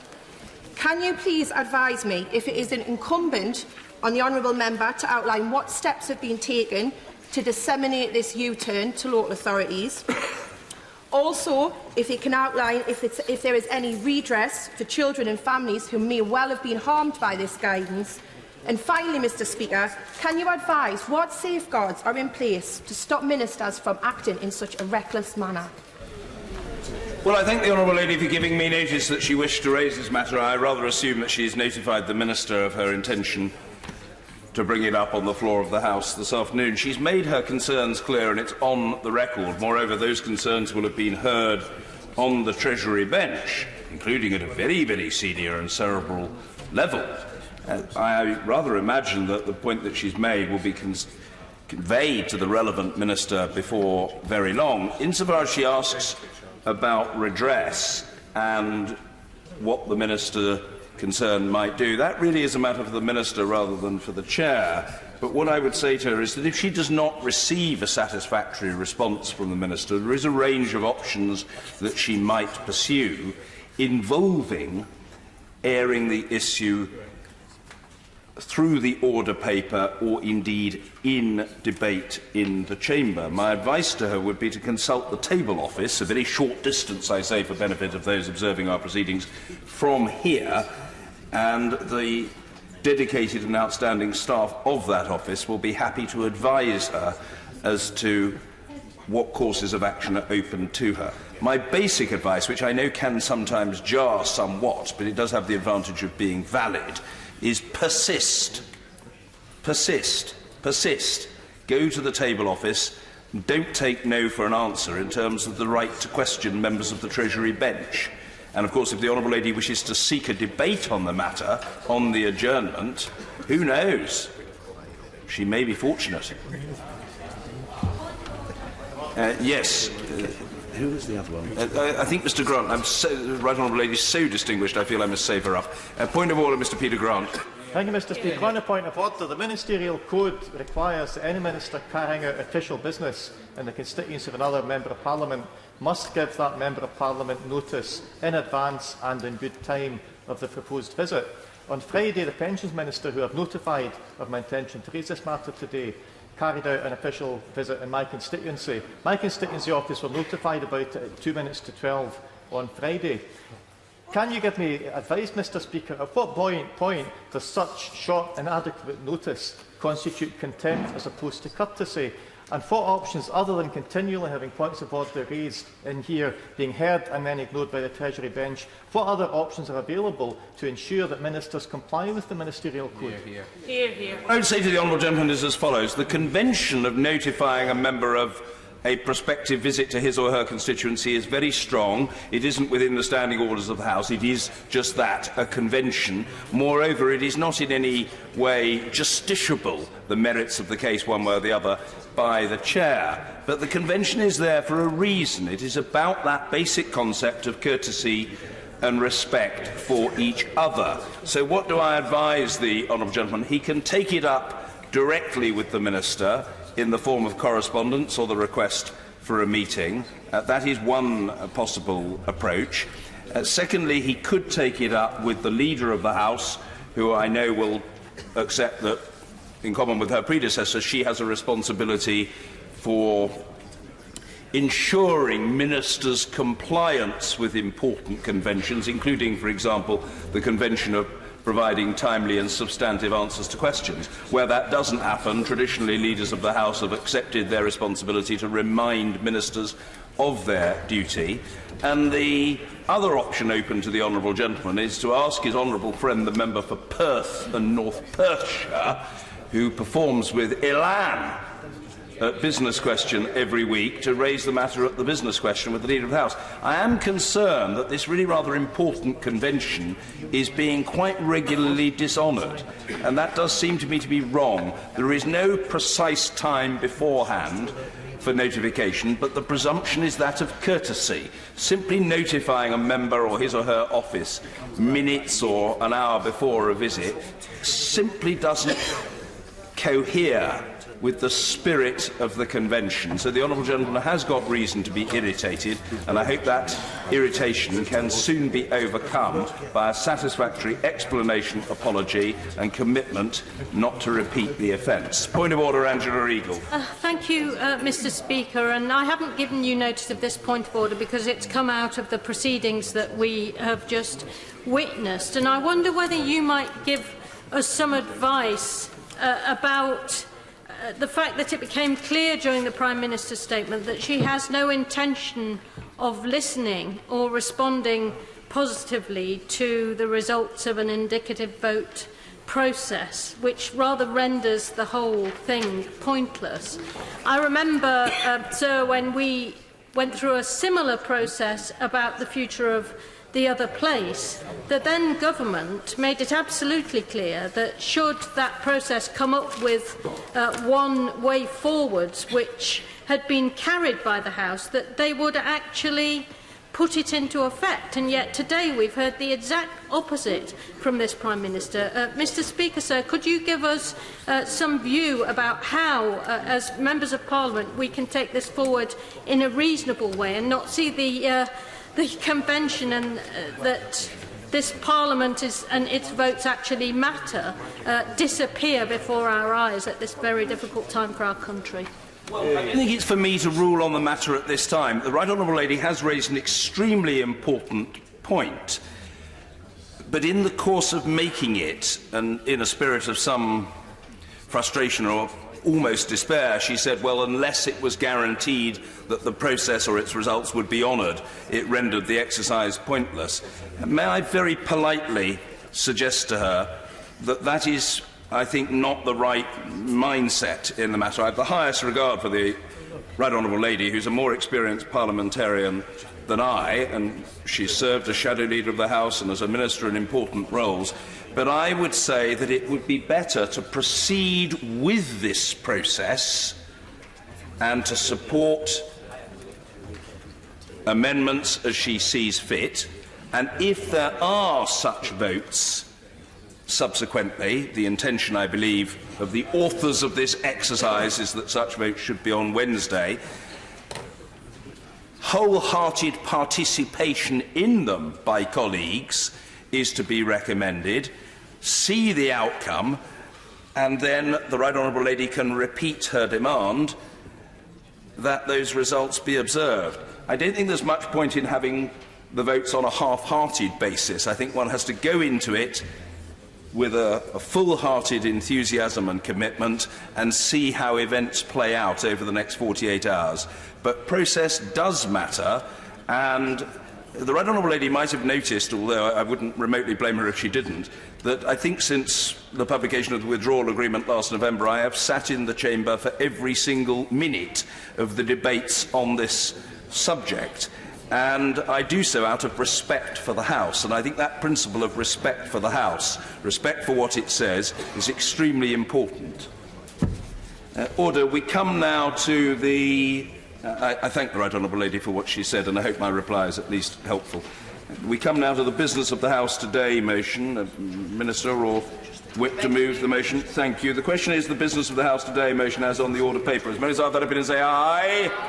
Of the contrary, no. I think the ayes have it. The ayes have it. Order. We now come to the motion on Section 13 of the European Union Withdrawal Act 2018.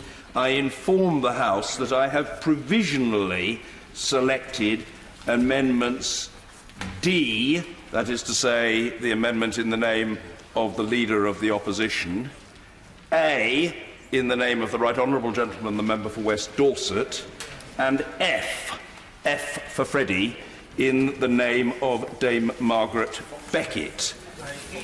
I remind the House that under the terms of the Minister's motion just agreed to, the debate may continue until 10 p.m, at which time the questions will be put on any amendments which may then be moved. To move the main motion, I call the Minister for the Cabinet Office and the Chancellor of the Duchy of Lancaster, Mr David Liddington. Mr Speaker, sir, I beg to move the motion on the order paper, standing in the name of my right honourable friend, the Prime Minister. Mr Speaker, this debate follows as a result of the requirements of the EU Withdrawal Act and is a consequence of the decision taken by this House on the 12th of March. Since that date, the House has spoken on 2 further occasions. First, on the 13th of March, the House expressed its opposition to leaving the European Union without a deal. And on the 14th of March, the House agreed that the government should seek an extension to Article 50. And I might add, Mr Speaker, that in respect of both those votes in this House, neither was legally binding on the government, but in each case the government has honoured the wishes of the House in response to the resolution. I hope that might provide at least a modicum of reassurance that in this government we have not and we do not intend to be dismissive in the least of how this House decides or votes. Give way to the honourable gentleman. I'm very grateful to the Prime Minister-elect for giving way. He rightly just said that on the 13th of March, this House agreed to not leave in the European Union without a deal. And in the Prime Minister's statement that she's just given this House, she said, unless this House agrees to it, no deal will not happen. Could he explain to this House what she meant by that statement? Well said.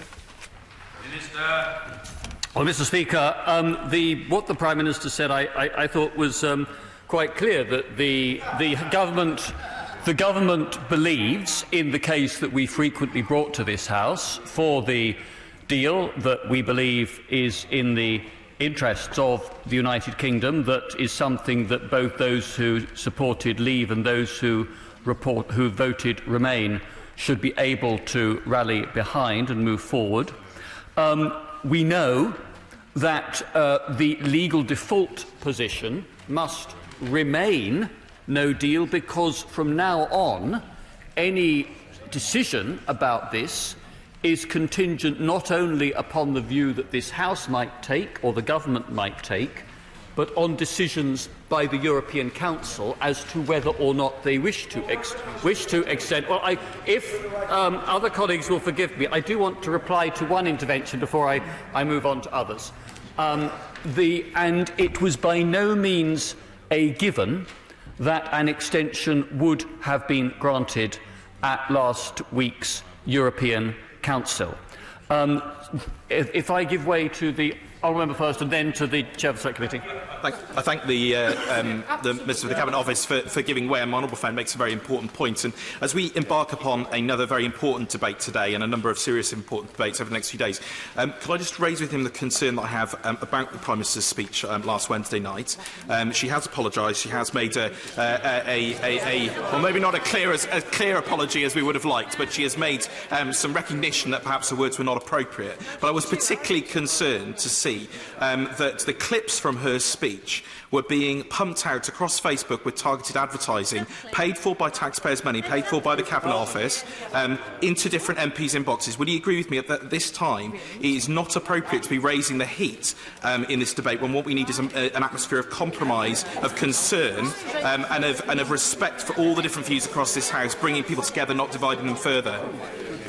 I don't think, Mr Speaker, there's anybody in the House that would disagree with the honourable gentleman's comments at the end of his intervention, certainly not my right honourable friend, the Prime Minister, and I think we are, all of us, deeply aware, and looking up at the memorial shield to our former colleague Joe Cox, I am very sharply reminded of the fact that many members of this House have been subjected to the most appalling threats, intimidation and online trolling, and I think every one of us, in our individual or in our representative capacities, has a responsibility to ensure that no encouragement or succour is given to those wicked people who seek to act and intimidate in that way. Give way to the right honourable gentleman.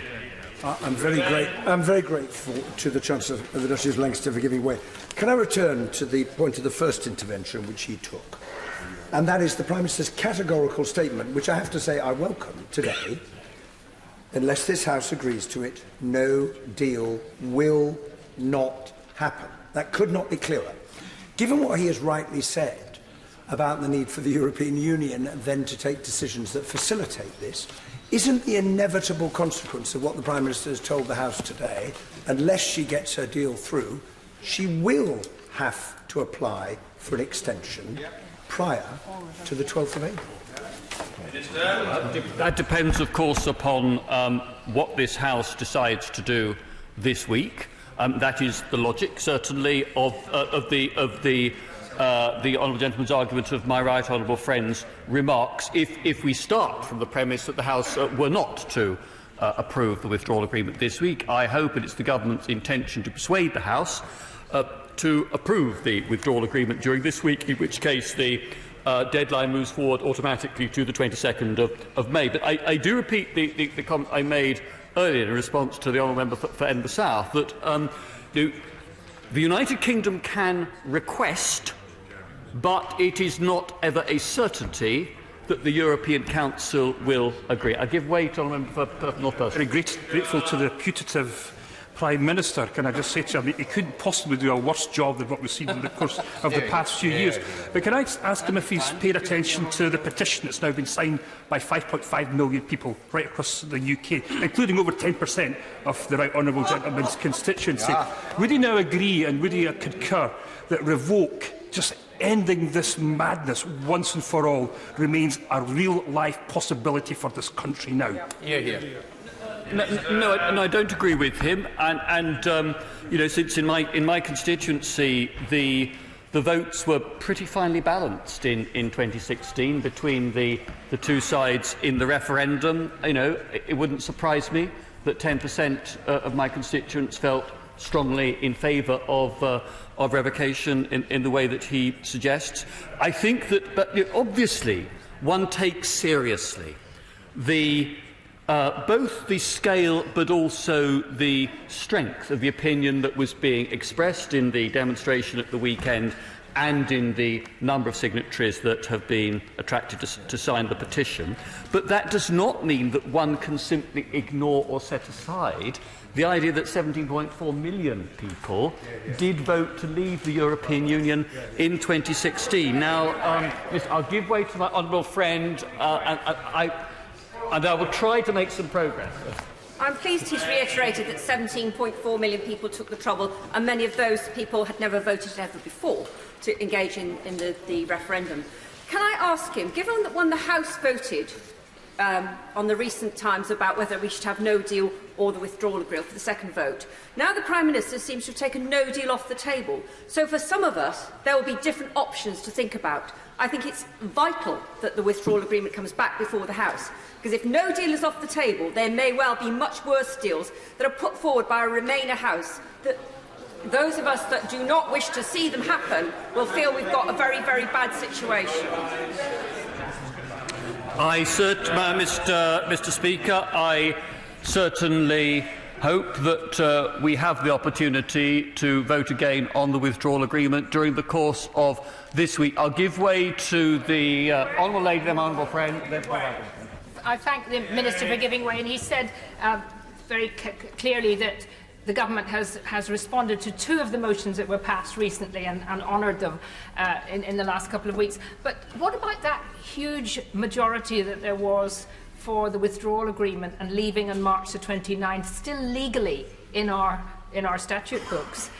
Now, because of some agreement stitched up between the Prime Minister and the European Union, we're not even having the chance to decide that or look at that. Now, surely that is constitutionally not correct, apart from being legally not correct. I'll come on to say a bit more about the statutory instrument in a few minutes, if the honourable lady will bear with me. Give way to my honourable friend. I thank my honourable friend for giving way. I support the Prime Minister's deal. I think it's a good deal. I welcome the news that we're going to be voting on again. But will my honourable friend look closely at the very important proposals put forward by my honourable friend for Gainsborough to amend and change the unilateral declaration as a way of providing more certainty and clarity and reassurance to those who are not yet ready to vote for that deal? I know that I can reassure my honourable friend that the government certainly has taken very seriously the comments by our right honourable friend, the member for Gainsborough, and we continue to have a dialogue with him and others who are to try to find the best way forward. Give way to my right honourable learned friend, then the honourable member for Cardiff West, and then I am going to make some progress. On the question of the government's commitment to avoid no deal in line with the votes, my right honourable friend has acceded that the government does accept last week's votes, which I think is in line with Constitution and Convention, that the government does not proceed with policies that are rejected by this House of Commons. But he's agreed that. And then he said that therefore it means either we pass the withdrawal agreement, which I vote for, but if that doesn't, the only remedy, presumably, is to go and ask for an extension, which he rightly says we can't guarantee the Europeans would accept. But in line with the wishes of this House and what is now the policy of the government, if we're driven by the more hardline people in this House to that circumstance, then obviously the government must revoke, with the hope that we start the whole process again once this House and everybody else has come back to their senses and has some consensus about how we do wish to proceed on the question of our future relations with the rest of the world. With all respect, I disagree with my right honourable learned friend on that point, because I think that he underestimates quite how severe the damage would be to already fragile public confidence in our democratic processes if this House simply voted to revoke the implementation of a decision which the majority of members in this House said in 2016 we would be giving to the electorate as a whole, and said that we would abide by their decision. Give way to honourable gentlemen, then the honourable member for Stoke, and then if the honourable member for Oldham will forgive me, I'll make some progress, and I will happily give way to my right honourable learned friend later. Very grateful. He's been extremely generous, and I can't see how any deal can proceed without there being some sort of public vote at the end of the process in the circumstances we're in. But on the question of today's business, the Prime Minister said earlier that the government was prepared to bring forward, or to give time itself, or seek time, I think she said, seek to provide time to discuss indicative options. Could you clarify for the House exactly what she meant by that? When is the government prepared to do it? For how long? And can you confirm that it would be in the hands of the House exactly what those options were that we debated? Mr. Speaker, I would gladly do so. I would ask colleagues to, if they will bear with me, to complete page 1 of my speech and move to subsequent sections. Then I might be able to throw a bit more light on the answers to some of the questions that are being posed to me. Give way to the member for Stoke, and then I'm going to make some progress. I thank the Minister for giving way. If I may, my assessment of where we are is that there actually does exist a majority for the withdrawal agreement, the technical aspect of our leaving the European Union, but the differences and the difficulty is on the political declaration and where that may take us, where we may end up in that situation, and what support and clarity this House will have over that process. So is the Minister able to give some assurances, some sense that this House will have a clear role in the next stage of negotiations so that we can avoid this merry-go-round at the next stage?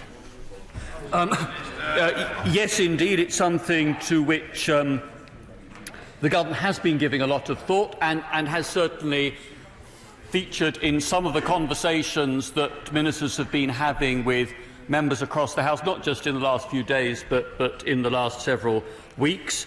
There are various models that could be adopted, and particularly there would be the question of the role of select committees, both the Brexit Select Committee and the relevant departmental select committees in different aspects of that very wide-ranging negotiation.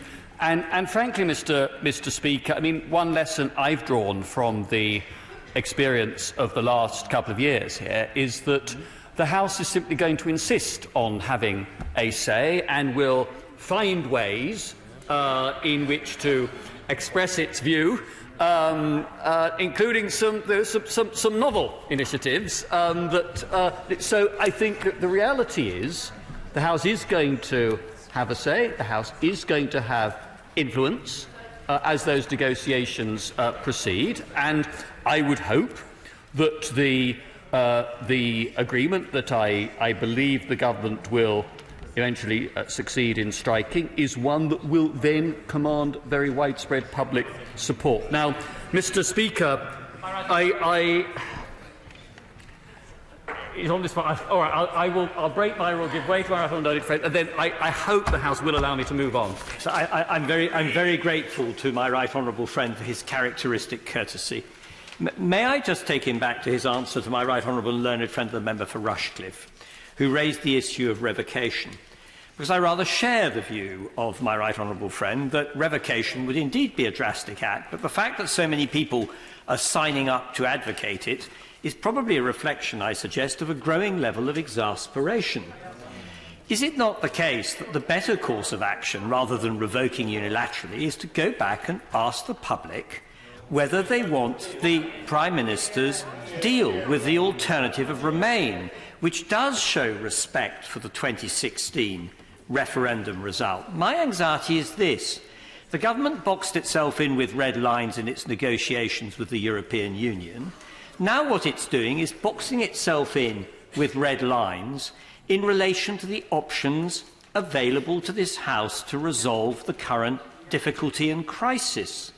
And I also worry, I have to say to my right honourable friend, that if the stories about the Cabinet minutes are correct, some of the reasons appear to be very narrow and partisan at a time when a national crisis should be requiring us to look more widely.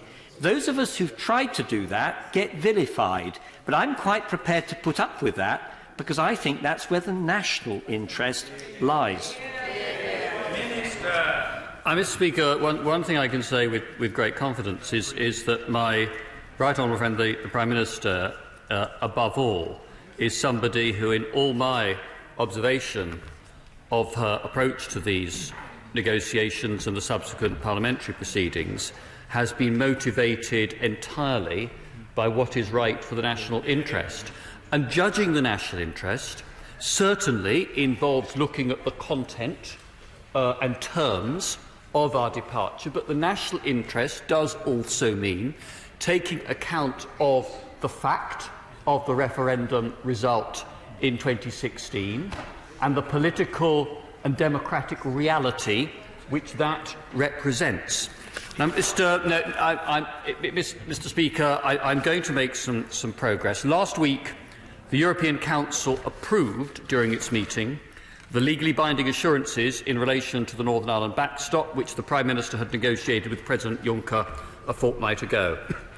And as my right honourable friend has set out, this should give additional assurance to members that in the unlikely event that the backstop were ever used, it would only be temporary, and that the United Kingdom and the European Union would begin work immediately to replace the backstop with alternative arrangements by the end of December 2020.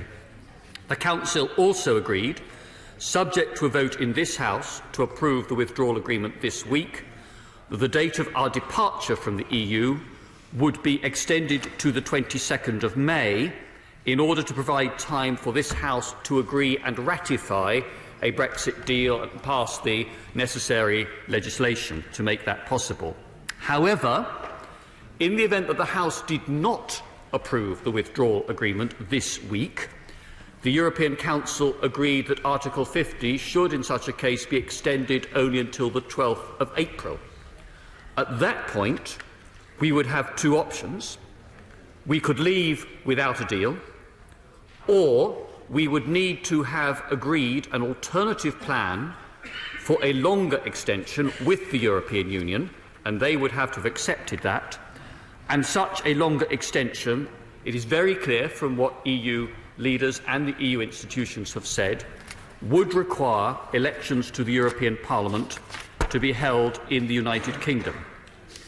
Mr. Speaker, on the 14th of March, I told this House that in the event that honourable members had not approved a meaningful vote by the 20th of March and agreed a timetable for the EU withdrawal agreement bill, the government would recognise that the House would require time to consider the potential ways forward.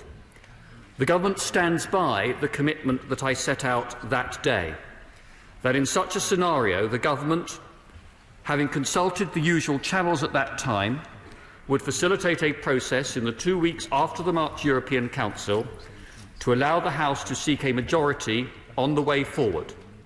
And since then, my right honourable friend, the Prime Minister, and I have acted on that commitment and have been engaged constructively with members from across the House in recent days. Between us, we have met leaders of all parties as well as other senior parliamentarians, and this process is ongoing.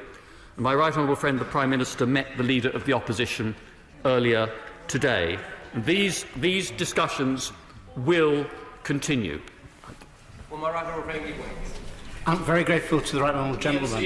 In those discussions with the Leader of the Opposition, there are reports today that the Prime Minister put forward a proposal to decouple the withdrawal agreement from the political declaration as a proposal to take forward and seek compromise. Is that correct? And what was the response of the Labour front bench?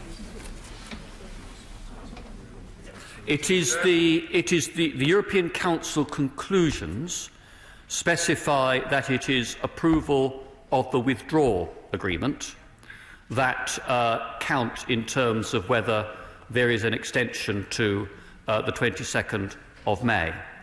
And, of course, the requirements in those terms in the European Council conclusions are different in scope from what is required under the EU Withdrawal Act to constitute a meaningful vote under the terms of that Act. I give way to my... I'm grateful to my right honourable friend, and you may know what I'm going to ask, because I asked the Prime Minister and she suggested I ask him. And I do this on the basis of someone who he knows voted to support the agreement last time and will vote to do so again. But it is an important issue, and that's this. My honourable friend has just said that the government will facilitate the discussion of alternative arrangements should the deal not, for whatever reason, succeed in the 2 weeks following the European Council. Well, we are already eating into the 2 weeks following the European Council, and my right honourable friend urges us to resist, for various reasons, which I can understand to some degree, the so-called Letwin amendments, but he has not yet come forward with a timetable as to when the government will bring forward its own means of facilitation and the terms. Can I ask him what else the Prime Minister? When? Yes, Mr. Speaker.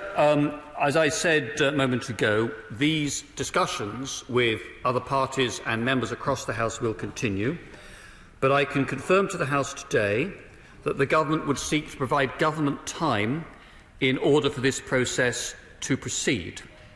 If the amendment in the name of my right honourable friend, the member for West Dorset, does not pass tonight, we would set aside time to have a first day's debate later this week, and after that day's debate had been concluded, we would then consider and consult about what, if any, further time might be needed. Now, if on the other hand my right honourable friend's amendment is carried, then the consequence of that, in terms of control of the order paper, means that those decisions would be very much a matter for my right honourable friend and the House more generally, given the terms in which that amendment has been drafted. I'm going to give way to my honourable friend, the honourable gentleman for Oldham, and then my honourable friend. I thank the honourable gentleman for giving way. Can he confirm that there will be free votes on this side of the House if that situation occurs?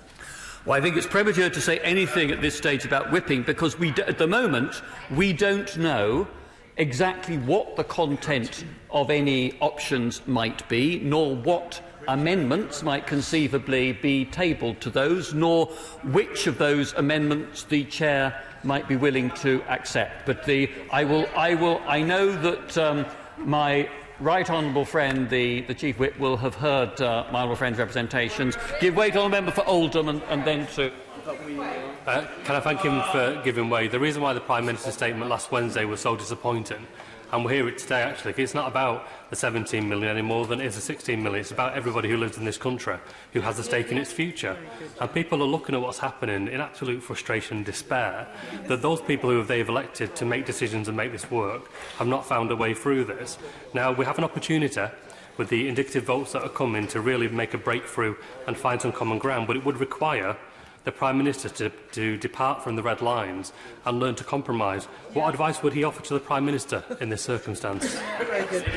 I'm afraid one thing I'm very clear about indeed is that I will offer, I'm very willing to offer and do offer advice to my right honourable friend, but I talk about that advice to her in private and not in the House more generally. Give way to honourable friend. I'd like to thank my right honourable friend for giving way. Many of my constituents are emailing me asking me to vote for Amendment A tonight. Can my right honourable friend confirm that even if that amendment does not go through, the government will make time for indicative votes? If we haven't passed the withdrawal agreement, the government will make time for indicative votes, and will those votes happen this week or next week? As I said a moment ago, if Amendment A does not pass, then we will make available a first day this week for the process to which we have committed ourselves to proceed. It may be that other time is needed, but that would be a matter for consideration after the first day had been concluded. I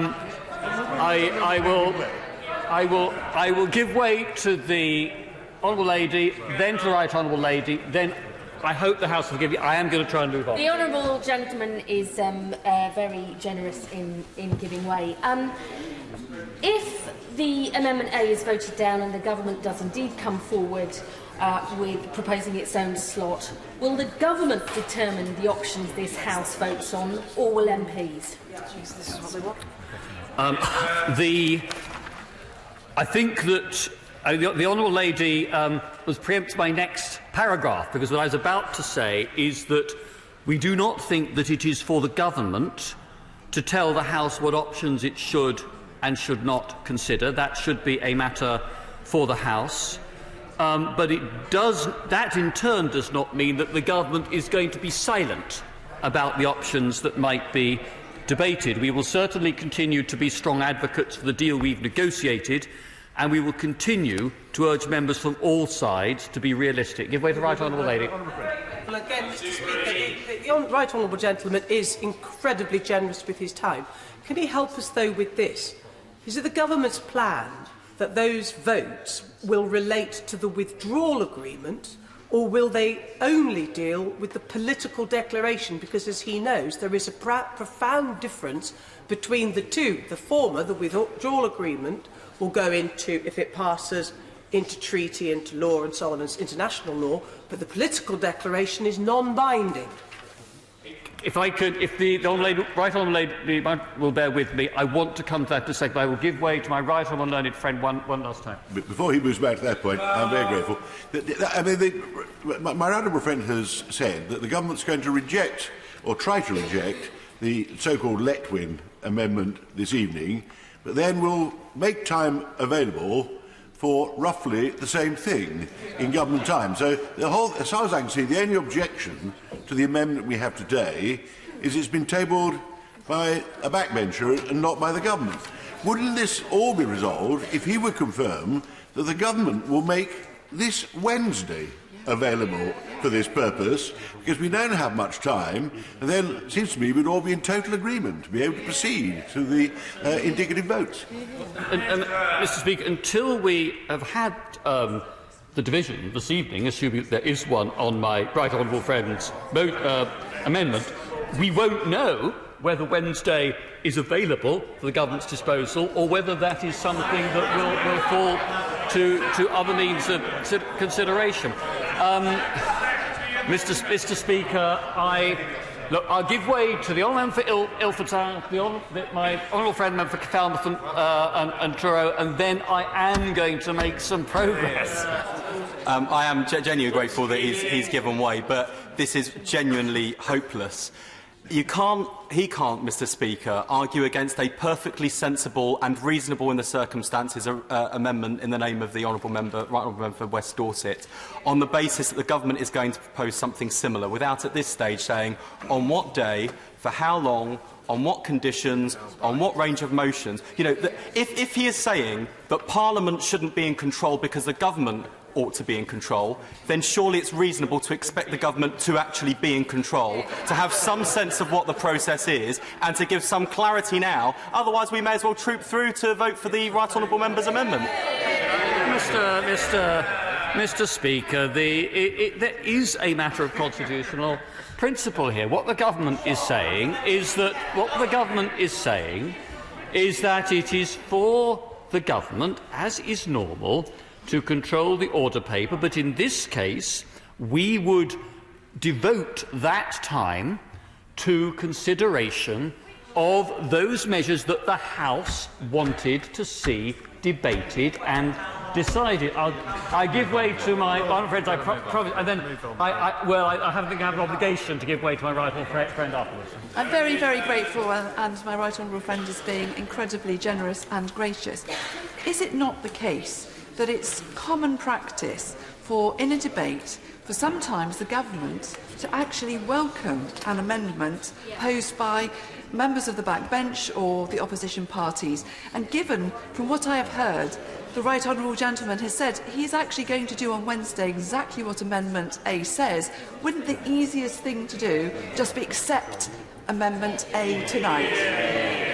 I think the difference between us, between myself and my other friend, Mr. Speaker, on this occasion is that I do take the view, and the government takes the view, that the amendment that is before us, Amendment A, would upset the balance between legislature and executive in a way that would set an unwelcome precedent. And it's for that reason that we are not supporting this amendment. Now, I'm going to give way, as I said I would do, to my right honourable friend, the member for West Dorset.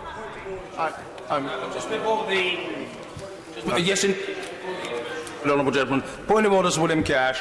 I'd be grateful for your guidance on this whole question of Standing Order 14, given the fact that we operate a system of parliamentary government, not government by Parliament, and it's for a good reason, which is, in a nutshell, the fact that government takes precedence under Standing Order 14 in its business because it is the wish of the members of Parliament by a majority of the government which forms the government, and therefore the wishes of the electorate are at stake.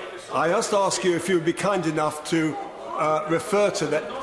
Just answer my question, if you might, please, Mr. Speaker, because I regard this as a matter of fundamental constitutional importance. Pipe down and listen. Well, and I very much look forward to listening to the speech that the honourable gentleman might make in the course of the debate, and he knows that he can always look to me and very much expect to catch my eye. So far as the standing order is concerned, the fact of its presence is well known to everybody, but the House is the owner of the standing orders, and if a proposition is put to the House for a change in those arrangements, including in a particular case the suspension of a standing order or more than one standing order, it is perfectly credible and reasonable that that should be put to the House.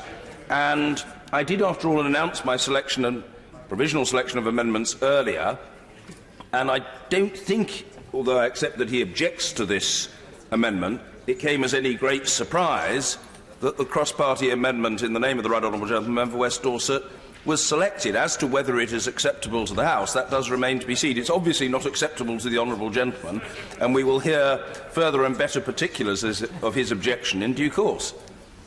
Mr. Speaker, I give way to my right honourable friend. I'm really very grateful to my right honourable friend, and I promised him I wasn't intending to intervene in his speech, unlike almost everybody else sitting in the chamber today. But he does force me to do so, because I wonder whether he could clarify a slightly different point. Given that his objection to our amendment is ostensibly simply the constitutional one, and given that that could be entirely resolved by the government accepting the amendment, or indeed could have been resolved on Thursday or Friday when it was tabled by the government signing it and turning it into a government amendment, in that case a government minister would have been at the top of the list, given all of that, could he simply tell us whether on the Wednesday, if our amendment fails, the government intends to operate exactly the same principles as are contained within that amendment, or whether the government has some other plan about how to construct the day? Minister. I can't give a commitment immediately for that, of that level of detail, but I will have further discussions, and it may be that my right honourable friend, the Secretary of State, will be able to respond to that point in greater detail when, in his wind-up speech. Mr. Speaker, look, Mr. Speaker, can I say this? I mean, I'm always over-tempted to give way to interventions. I am deeply conscious that on the last 2 occasions I came to this dispatch box, I was speaking for over an hour in total because of the number of interventions that I permitted. So I am going to try to make some progress, because I'm sure many right honourable members on all sides of the House do actually want to catch your eye and contribute themselves to the debate.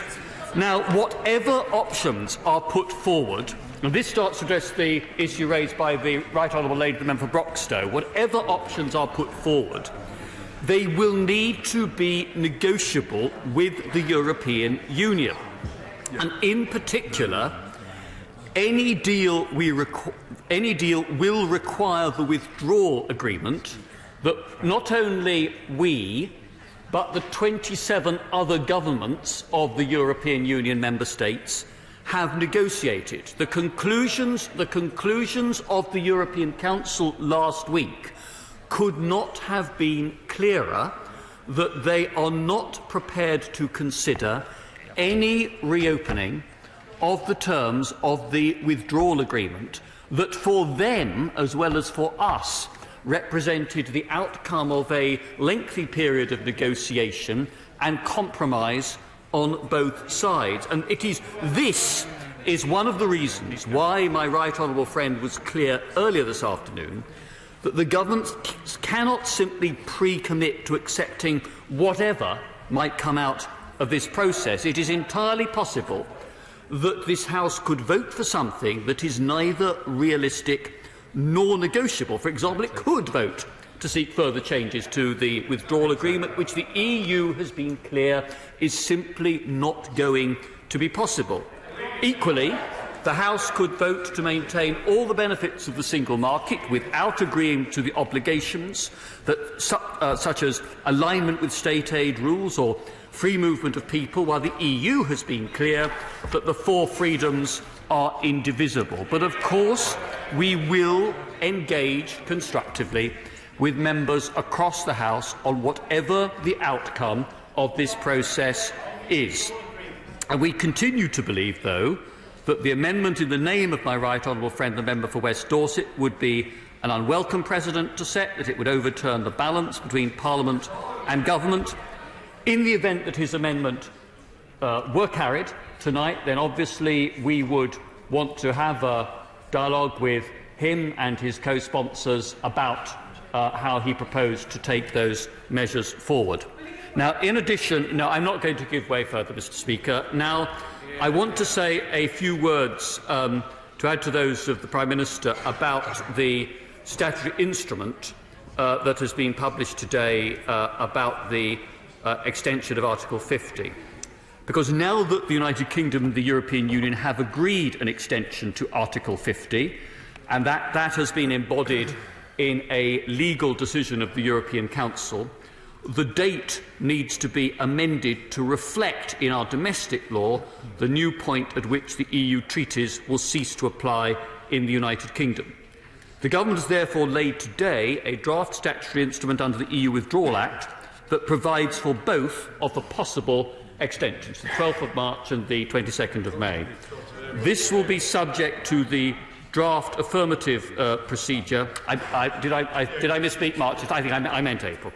This will be subject to the draft affirmative procedure so that it will be debated in each House and it must come into force by 11 p.m. on the 29th of March.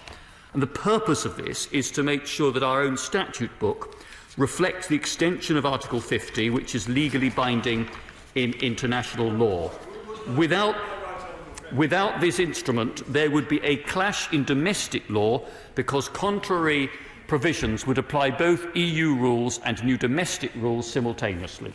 Given, as I said earlier to the Prime Minister, given the fact that the commencement order itself has not yet been brought into force, could my right honourable friend give me the lawful authority whereby the decision that was endorsed by the authority of Sir Tim Barrow was consistent with the vires of the original enactment under the Withdrawal Act itself in 2018, Section 1? Well, Mr. Speaker, I will try to give my honourable friend a brief answer now, and I think probably the best thing then is for me to, or my right honourable friend, the Secretary of State, to write formally and swiftly to him in his capacity as chair of the European Scrutiny Committee, so that he has that set out. Well, no, Mr. Speaker, I'm not giving away because I do actually want to try and give my honourable friend the short answer that I promised a second ago. The purpose of the SI is to reflect the extension agreed between the United Kingdom and the European Union.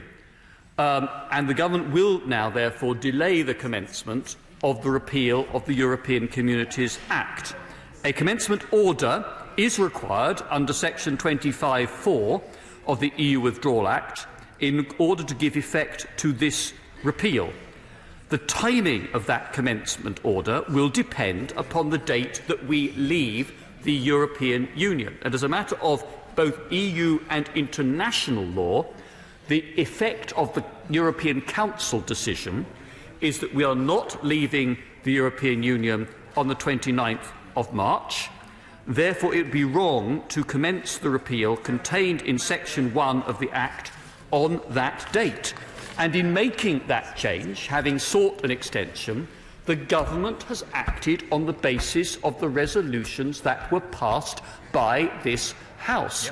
The House did not want to leave on the 29th of March without a deal, and the House explicitly voted in favour of the Government seeking an extension to Article 50.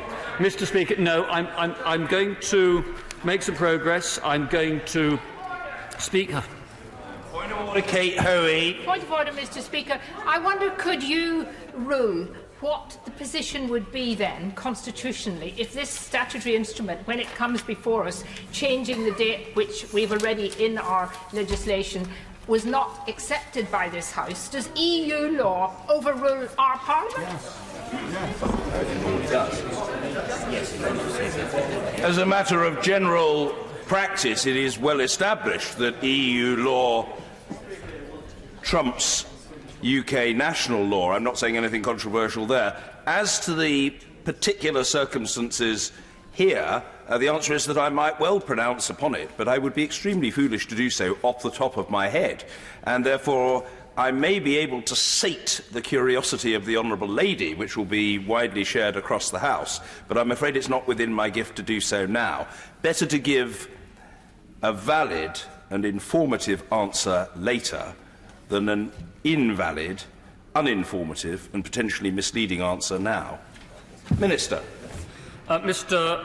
Mr. Speaker, without the instrument, there would be a clash in domestic law because contradictory provisions would apply both EU rules and new domestic rules simultaneously. It is therefore important that the instrument is approved by Parliament so that we can ensure that our statute book accurately reflects the fact that the UK will now remain a member state until at least 11 p.m. on the 12th of April. Now, if I can turn, Mr. Speaker, briefly to the amendments that you have selected, other than Amendment A, which I think we have already debated at some length, and if I can turn, therefore, to Amendments D and F. On Amendment D, as I said earlier, the Prime Minister and I have had some constructive meetings with honourable members from the main opposition party in recent days, and the Prime Minister met the Leader of the Opposition earlier this afternoon. And on that basis, I would say to the right honourable gentleman opposite that the amendment is not necessary. But I'd also say this, that the official opposition's amendment demonstrates one thing very clearly, which is that none of the changes that amendment seeks to secure are changes to the withdrawal agreement. And the inference I draw from that is that the official opposition now actually supports the withdrawal agreement, and I hope that when the right honourable gentleman comes to speak, he will be able to confirm that he and his party accept that all possible deals with the European Union include this withdrawal agreement, and that indeed that is the clear will of the European Council also. Now, I understand completely the motive behind Amendment F in the name of the Right Honourable Lady, the Member for Derby South. It instructs the Government to report by the 9th of April about how we would ensure that the United Kingdom did not leave without a deal if the deal had not been approved by that point. And consistently through this process, the Government has accepted that we will need to come back to this dispatch box in the circumstances that the House have not supported a withdrawal agreement by the end of this week. And I recognise that the House has also now voted twice against leaving the European Union without a deal. But I do have to say to the Right Honourable Lady and her co-sponsors that there are only two options which, in the circumstances envisaged in the amendment, would be before the House at that stage. I mean, there is the option, and that was called for by the honourable member for Perth and North Perthshire earlier, of a revocation of Article 50. But, of course, that is not a temporary measure. It is not a mere stay in exit proceedings. The Court of Justice of the European Union has made it very clear that revocation would have to be both permanent and a decision taken in good faith. Or, Mr. Speaker, we could ask for a long extension. But that would mean running elections to the European Parliament nearly 3 years after the vote of the British public to leave. And of course it would also rely on the EU agreeing to such a long extension, which would by no means be assured. And unless the House were prepared to support one of those two options, and whatever the Right Honourable Lady might wish, the legal default under European law would be that the treaties would cease to apply and we would have to leave without a deal. So the way forward is for the House to accept the deal, and in particular this week to approve the withdrawal agreement to secure the extension to the 22nd of May. Mr. Speaker, if Parliament comes together and backs the Brexit deal, we will leave the European Union by the 22nd of May. We can then end 3 years of divisive debate and uncertainty and allow the country to move on towards a new future outside the European Union and devote ourselves to the important work of negotiating that deep and special partnership with our European friends and neighbours, which this party promised in its election manifesto. The Government will make every effort to ensure that we are able to leave with a deal and move our country forward, and to allow those who voted leave and those who voted remain to come together in looking to the future. And it is in that spirit that I commend this motion to the House. Question is as on the order paper. Sir Keir Starmer. Thank you, Mr. Speaker. The Prime Minister's got herself and the government into a hopeless position. Having disregarded views from across this House for the best part of 2 years, the government now finds itself with a deal it just can't get through this House, and time has almost run out. And today, we see they sort of agree with the initiative to break the impasse, but don't agree with it also. And it has to be seen in this context. The Prime Minister's lost control of the meaningful vote. In truth, we've got no idea when or if it's going to be put again, or whether it's winnable. I listened carefully to what the Prime Minister said this afternoon. She said she gauged there still was not sufficient support for the deal, but she'd continue discussions so that she could bring forward a vote this week. Mr. Speaker, we've been in that loop since the 10th of December. Since the 10th of December. I don't think there's enough support. I'm going to have further discussions and I'm going to put the vote again. She's lost control of that process. She's also lost control of the negotiations. That much is clear from the EU Council's decision last Thursday. When the question was put to the government, what happens if the meaningful vote fails, there was no answer. And that created a real anxiety that we could crash out this Friday without a deal. And it was in those circumstances that the EU acted as it did in putting forward the dates of the 12th of April and 22nd of May. But it was a loss of control by the government in the very negotiations. The Prime Minister also appears to have lost control of her party. There have been too many jokes already about whether the Right Honourable Member, gentleman, is the Deputy Prime Minister or the putative Prime Minister. I won't repeat them, I'll scratch them from my speech. But it is quite clear that control of the party has gone. And tonight, Mr. Speaker, I think it is likely that the Prime Minister and the Government are going to lose control of Parliament and of the process in circumstances where, arguably, they don't need to if they'd acted only last week. Because the sense that we've got to move forward has been here. It was in the debate last week. It's not new today. It was clear, I think, that many members of this House want to find a way forward and want to break the impasse, feel a duty to break the deadlock. That was the subject matter of last week's debate. And so instead of a constructive discussion about how we do it, we will divide probably on this motion this moment. I heard the cry before me first, so I won't give way.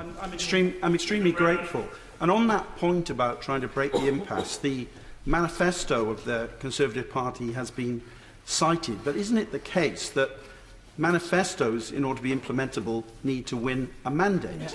And the Conservative Party did not win a mandate at the last general election, because a mandate would mean having an overall majority in this House. And doesn't that provide, contrary to what the Brexit Secretary said, the room for the government to be able to be more flexible on this matter? I'm grateful for that and agree with the sentiment. And I have stood here and been very critical about the red lines that the Prime Minister put in place at the beginning of the process, and I've always seen them as the cause of the problem. But today isn't really about the inquisition into that, although there will have to be that. It's actually about a different question, which is, can we find a way forward? And I honestly think that many members across this House want to find a way forward and have been working to that end. I will give way. I thank the honourable gentleman for giving way. The Prime Minister was rightly questioned earlier by members of our benches to say that if the House were to come together on indicative votes and find a way forward, would she honour it and be bound by it? The Prime Minister was unwilling to say that she would. Could I inquire then, if this House comes forward and finds a majority for a deal that is different from that of the Labour Party policy, would we be bound by it and would we be whipping in favour of it? Well, I listened carefully to what the Prime Minister said, and I am going to say something about that in a minute. I think what she was saying is that she wouldn't say in advance whether she would be bound, and we need to probe that because that's an important question. But we're getting slightly ahead of ourselves. I think the process that is envisaged is the process that, in the first instance, simply tests where there is a majority. It's actually looking at different propositions and seeing whether there is a majority in the House. And we need to get to that stage. I will give way. I'm most grateful.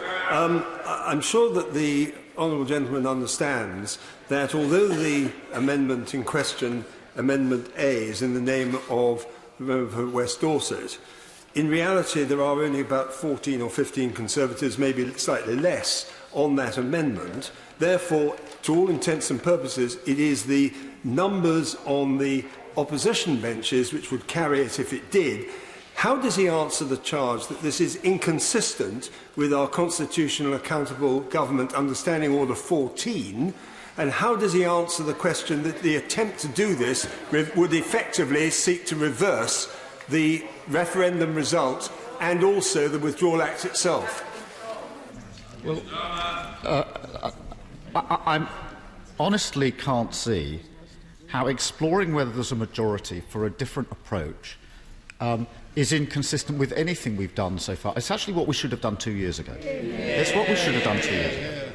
Because the referendum answered just one question, which is whether more people would rather be in or out of the EU. It didn't answer the next question, huge question, which is, if out, what sort of future relationship? That required very serious and considered discussion, and really needed a discussion in this House to see if we could reach agreement. I will give way, and then I'll give way behind me. Yeah. The honourable gentleman a moment ago asked a very serious question about whether the Labour Party would regard itself as bound to give support to any majority that emerges, the same question that we were putting to the government.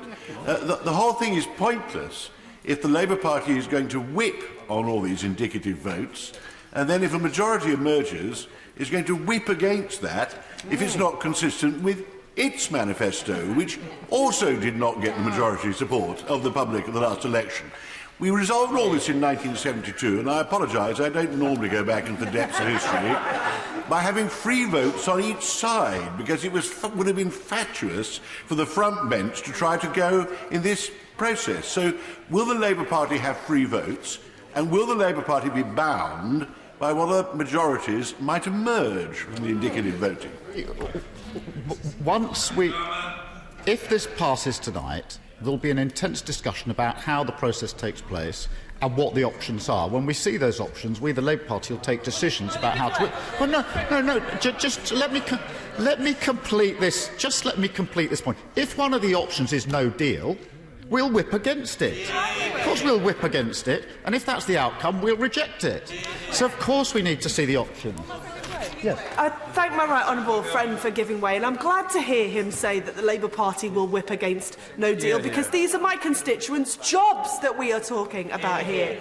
But can I ask my honourable friend if he agrees with me that these questions about the Constitution are not new, because, Mr Speaker, by definition, under our Constitution, the thing that wins votes in this House is the government. So it was hardly backbenchers who broke that convention under our Constitution. Well, I'm grateful for that intervention, and I agree. And in a sense, we're only in this place because there's no other way to break the deadlock or the impasse. I will give way, and then I'm going to make some progress. My right honourable and learned friend for giving way, does he agree with me that if the Prime Minister had not tried to exclude Parliament completely from having a say and had to be dragged kicking and screaming by the Supreme Court to allow us to legislate on triggering Article 50, if she had had a proper cross-party process and a national debate with a green paper and a proper white paper, instead of springing things on this House already decided at the last possible minute, then there would be considerably more goodwill for her in this place, and there'd be a chance for us to have done what should have been done to get the Withdrawal Act and the deal through Parliament, because it would have been done properly. And now we are scrambling at the last possible minute simply because she has not done the job properly.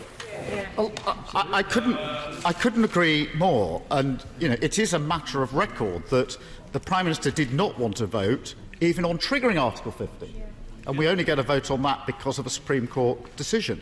The Prime Minister didn't want a meaningful vote. We only got that in the teeth of the government whipping against it because we won a vote. It is true that the government has whipped strongly against any amendments about objectives. Every time, including one in the summer, where it was a very controversial whipping exercise that threw up a debate about maternity leave. So the idea that the government's been genuinely open to a debate about this and willing to listen to where the House is just not true. It is a... You know, we really ought to have gone through this exercise 2 years ago. But I do understand the argument now that we are where we are and we've now got to find a way forward, which is why we support this motion. I will just make some progress and I will give way again in just a moment.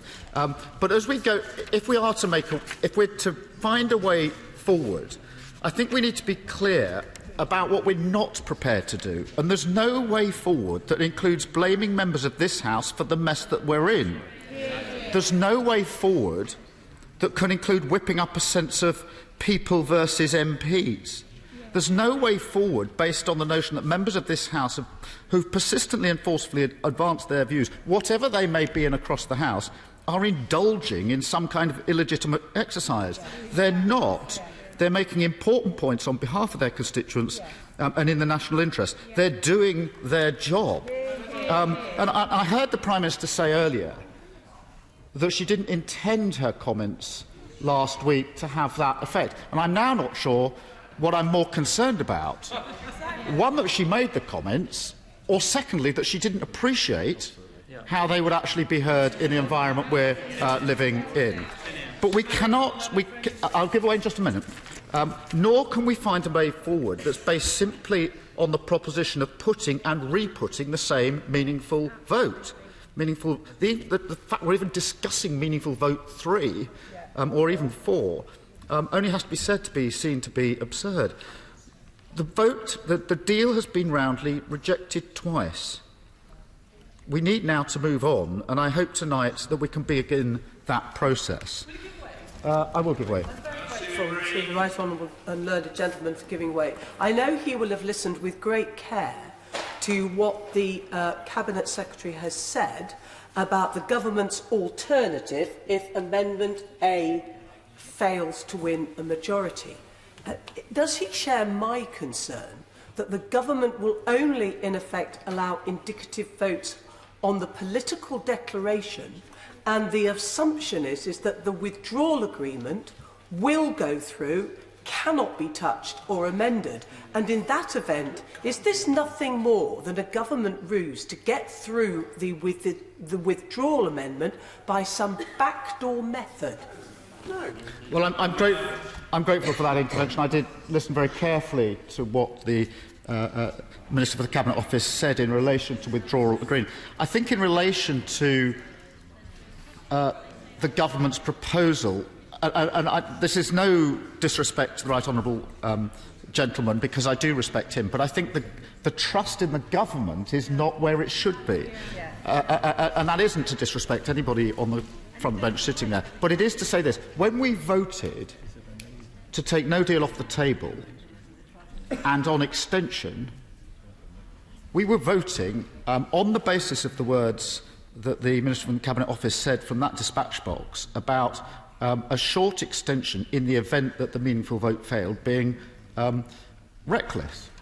And therefore, when the letter was written to President Tusk last week, some of us were taken aback and did not think it reflected what we'd actually decided in this House. And that is one of the problems now in relation to this exercise, because there is a lack of trust that if this amendment is not passed this evening, that we may find that we're not where we thought we would be when we get to Wednesday or Thursday, Friday. It wouldn't be the first time. Mr. Speaker, I'm going to make some progress. I will give way in just a minute, and then I'll make some progress just for now.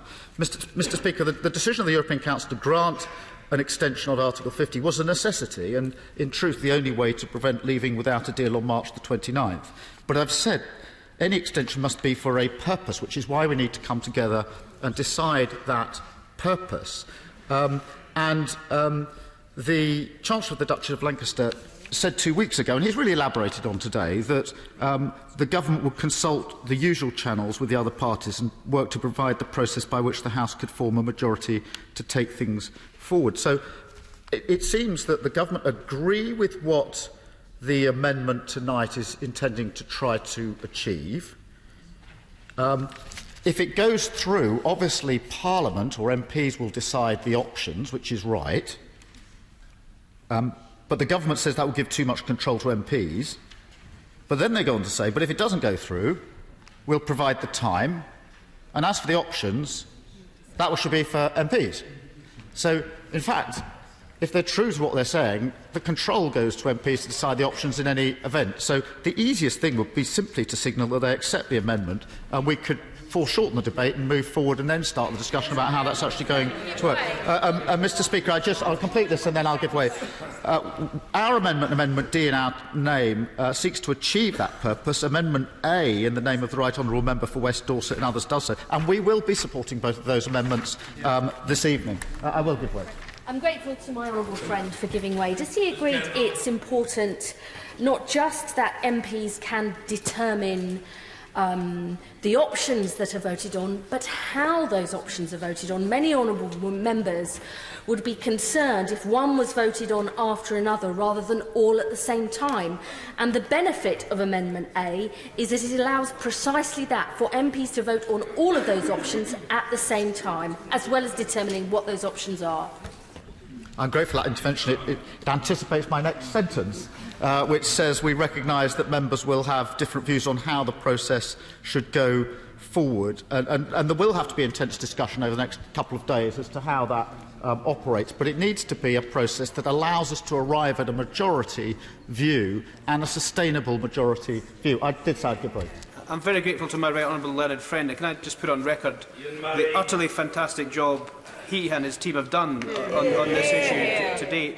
I just wondered if he could perhaps try and answer the question that the Prime Minister and the Duchy of the Lancaster has failed to answer when I've placed it twice already this afternoon, and that is, in the Prime Minister's statement, it says, unless this House agrees to it, no deal will not happen. What does he surmise that means? What do you think the government is trying to achieve?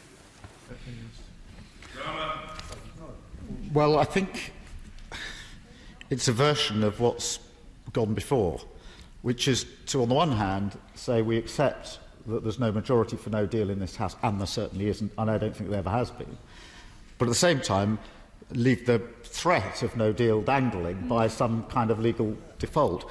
If that has meaning, and I hope it does, I think it ought to commit the government to take whatever steps are necessary in order to avoid no deal. Otherwise, it's meaningless, and it's really important that that is established.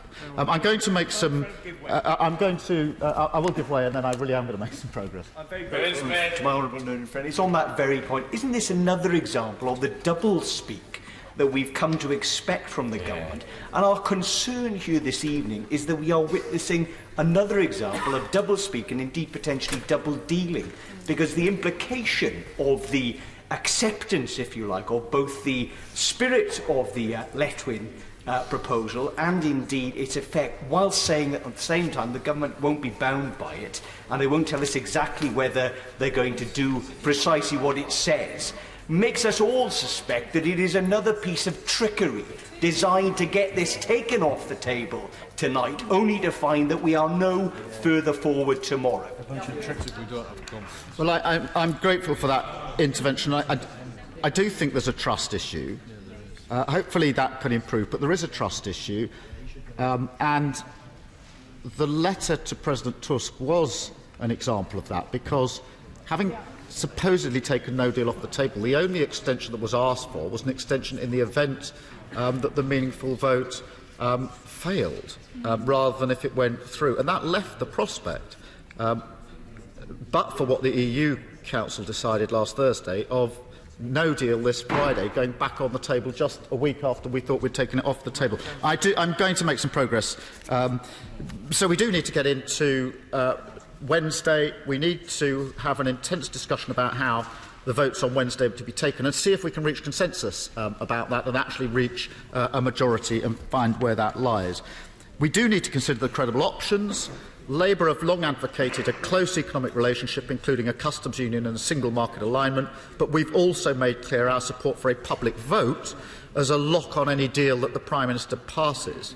And the Leader of the Opposition and I have met with colleagues to discuss these proposals and the other ideas that have been put forward by other colleagues. What we need to do now is to agree the process for having a proper debate and to look at those and other credible options. I will give way. Extremely generous. Does he agree with me that there is a difference between the people's vote, public vote option versus the others? The others relate to a substantive route forward on Brexit. A public vote is a way of ensuring that there is a broad consensus of the public behind whatever that consensus this House may find itself find favourable.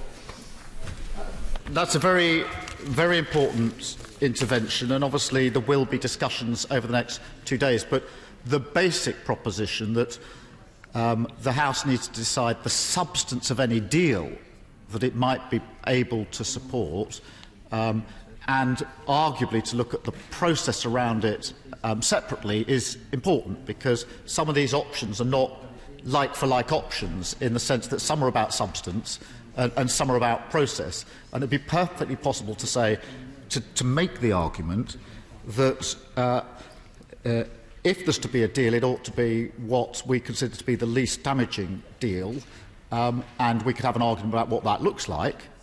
But equally, it would be possible to say that whatever deal that was at the end of that exercise, it ought to be subject to the lock or safeguard of some sort of confirmation vote. Now, I don't know, I'm not anticipating how the votes would go, but I can see that there's one of those decisions is about the substance of the issue, the second is about the process, and we're going to have to grapple with that before Wednesday. I will give way.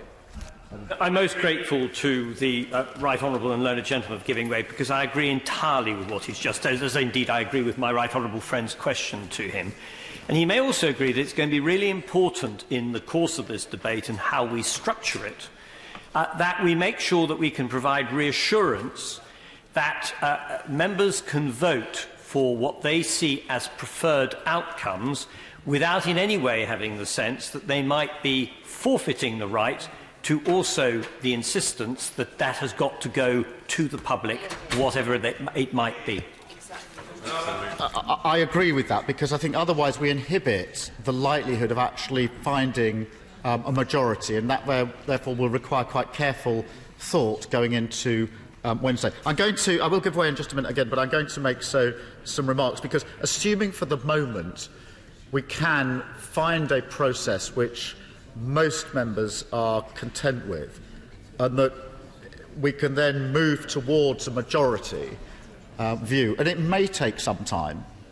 And I for one, am troubled by the idea that in one afternoon all of this can be solved. It may be that all we can do is start down a process of finding a majority, and I think it would be wrong to rush at this stage of the exercise. But assuming that can be done, it does then raise the million-dollar question, which is, if the House does find a majority, will the government accept the result? Now, I do understand and respect the position of the Prime Minister, who says, well, I need to know what the options are and what the result is before I can answer that question. I do understand the logic of that, and it's a fair point. But what I don't want is, wrapped up in that perfectly reasonable, logical answer, to find that in a week or two, or whenever it may be, that whatever the outcome is that is agreed upon by a majority, it will never be accepted by the government, and we're back to where we started. And that's my concern about the exercise. So when the government says it will go into it in good faith, I think that has to mean that if there is a majority, the government will look very seriously at supporting where that majority view is, and not simply rule it out. Because if we go back to the red lines, which is the very thing we're trying to break, or in other words, if the government applies its own red lines to any outcome and says it doesn't fit our red lines, then there's not much point going through the exercise in the first place, because it's precisely to remove those red lines that we're going forward. I will give way. my right honourable and learned friend from Giving Way is making a very powerful point about the kind of absurdity of an ill-designed referendum that asked a very simplistic answer to a very complex question. And no one can really understand what that 52% wanted who voted leave, because it was so ill-defined and so massive, and the government has arrogantly assumed that it has a monopoly on wisdom of what that leave vote meant and actually holds Parliament in contempt in its pursuit of it. Is it not the reality that, as the Chancellor of the Exchequer has said, something like a confirmatory public vote would be actually entirely logically coherent? And it's bizarre that the Prime Minister, despite not having a mandate, despite not having a majority, seems so pig-headed, not actually reaching out to the House of Commons to actually pursue that sort of consensus-building approach. I'm grateful for that intervention. I mean, on this question of the government accepting the outcome, I do think that if the government simply rejects whatever is the outcome of this exercise, it will be doubling down on one of the big mistakes of the last 2 years, which is to push Parliament away and not let Parliament express its view as to where the majority is, which is one of the reasons we're in this mess. I'll give way in just one moment. Because for 2.5 years the government has pushed Parliament away at every turn, and we need now to find a mechanism, albeit a constitutionally innovative mechanism, to actually break through that. Now, I will. Does my right honourable friend not recognise that in some areas there is huge opposition amongst the electorate to having European elections, but there is the opportunity through the withdrawal agreement bill, should it ever be reached, for every single option being potentially proposed on Wednesday to be put as amendments, including the customs union. Has my right honourable friend considered this as an option? I have, not least because the honourable members raised it with me, I think, last week, and therefore I have considered it. I think the difficulty is this, that certainly the EU argue that once the withdrawal agreement and the political declaration are agreed, you can't, through domestic legislation, change the terms of those documents. And therefore, actually, whatever amendment you put down to the legislation, it couldn't alter the terms of the political declaration. So it's not accurate to say that all of this could somehow be swept up with the implementation bill, because the words in the document that you're seeking to implement have to be the words that the House is happy with and thus has agreed before we get to that stage. There are some things that could be dealt with in the implementation bill. I don't quarrel with that, but the EU will not countenance this House changing the terms of their agreement through amendments to the bill. It was one of the concerns the government rightly put in relation to the meaningful vote. When we were saying there should be amendments to the meaningful vote, the government's position was you can't really have amendments because this House can't amend the substance of the document. I will give way, and then I am going to make some progress because I realise how long it will be. And would my right honourable friend not also accept, with the proposal put to him this afternoon of having separate votes on the political declaration and the withdrawal agreement, that it is the political declaration that is up for steering what happens in the next phase, whereas the EU has made clear that the withdrawal agreement itself is not for renegotiation with anyone at any time? Well, I certainly accept the proposition that the EU has said the withdrawal agreement is not for reopening at any stage, and they've resisted that for month after month after month from the government. But I do remind myself and the House that in the letter that Presidents Tusk and Juncker wrote to the Prime Minister in, I think, January, they were very clear the withdrawal agreement and the political declaration are part of, I think in their words, the same negotiated package. And I also remind myself and the House that under Section 13 itself, the withdrawal agreement and the political declaration go together. Now, it doesn't mean there aren't different views on the two, on the agreement on the one hand and the declaration on the other, but they are part of the same negotiated package. Mr. Speaker, I'm going to make some progress because I want to indicate that we will also, we would have supported Amendment C, and we do support Amendment F in the name of the Right Honourable Member for Derby South. That obviously addresses a different point, which is how to prevent a no-deal outcome and ensuring this House can shape the extension process. They were matters that we thought we'd cleared up some weeks ago, but I think it is important that we come back to that amendment so that we can reassert the position going forward. But, Mr Speaker, tonight really is about the opportunity to bring to an end the government's failed approach. For 2 years, they have not put up a credible plan or really listened to other alternatives. I used to say the Prime Minister was surviving by the week. I changed that to saying she was surviving by the day. Now she appears to be surviving by the hour to get through to Wednesday. But really, enough's enough. We can't go on like this. The country deserves better, and Parliament must take back control. And we've got the chance to do that tonight, and we should do it. Thank you, Mr Speaker. Sir Oliver Letwin. Thank you very much, Mr Speaker. Mr Speaker, Amendment A has already been much discussed in the course of this debate, and I don't want to detain the House for very long. I do want, first of all, though, to say what it is trying to do and what it is not trying to do. In the first place, it is not some kind of massive constitutional revolution, though I know that some of my honourable friends and others have suggested it is. The truth is that, as you yourself said, Mr Speaker, earlier in the debate, the House, since its inception, has owned its standing orders. And in fact, under the principle of comity, one of the most fundamental principles of our Constitution, the courts have never sought to intervene in the proceedings of the House of Commons and the House of Lords, and have recognised that the House, in each case, controls its own proceedings. And as a matter of fact, the idea that it's an ancient constitutional principle that the government should control the order paper is slightly unhistorical, if that's the right word, because it started in 1906, which, as far as I'm aware, is not part of our ancient constitution. For about 400 or 500 years, things which either were or were very much like the House of Commons controlled their own order papers, and that changed at the beginning of the 20th century. But what didn't change was the fundamental point that the way that standing orders are decided is by a majority vote in the House of Commons, and therefore they can be adjusted by a majority vote in the House of Commons, and if so adjusted, then what applies is the adjusted version. And that's actually what happens every time that there's a private member's bill Friday, when, astonishingly, the government does something which apparently we're now entreated to regard as utterly revolutionary, which is that it hands over to private members the opportunity to put forward bills, which, according to this soi-disant constitutional theory which has now been invented, must be a kind of revolution, because it's not the government putting forward a bill. But in fact, we've been doing it for years perfectly happily. So there's no revolutionary intent here at all.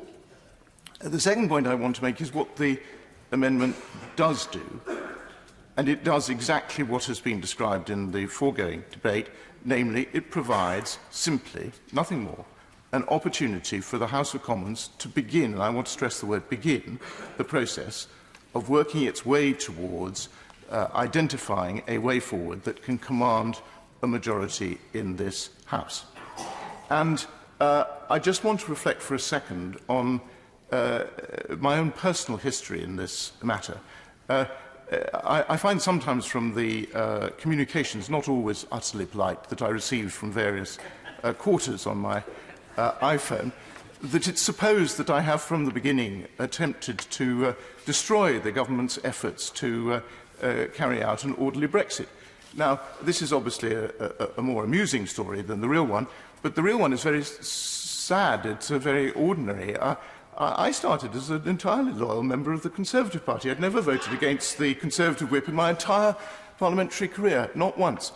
And what's more, although I voted Remain in the referendum, I was absolutely determined that we should continue our proceedings by ensuring that we fulfilled the mandate of the British people and left the European Union. And for a very long while, although I personally thought from the very beginning that the Prime Minister was unwise to set out her red lines, I swallowed my concerns about that and utterly supported her in her endeavour to get her version of leave across the line, and indeed, on frequent occasions, as several of my right honourable friends will recall, acted as a kind of broker to try to put together my ERG colleagues with other colleagues now sitting in various parts of the House to produce results, some of which are now encoded, as a matter of fact, in Section 13. It was my endeavour to make this a process which did actually enable the Prime Minister to get to the end of the road successfully. And just finally on that, I have actually fulfilled that by trying to vote for her on every occasion on which she's brought a Section 13 motion. And I apologise to members opposite for saying that I will again do that if the Prime Minister brings a meaningful vote, 3 or 4 or infinity. I will go on voting for the Prime Minister's deal because I happen to think it's perfectly okay. I'm very conscious, many members of the House don't agree with me. The problem we've been facing, and this is something on which we can all agree, all of us, all 650 of us can agree, is that we haven't been able to get a majority for her deal. This is the fact. And that is a problem. And it's a problem because if you don't have a majority for that deal and you want to leave the EU, then you are forced down only one of 2 possible tracks. One is to find an alternative, and the other is to have no deal.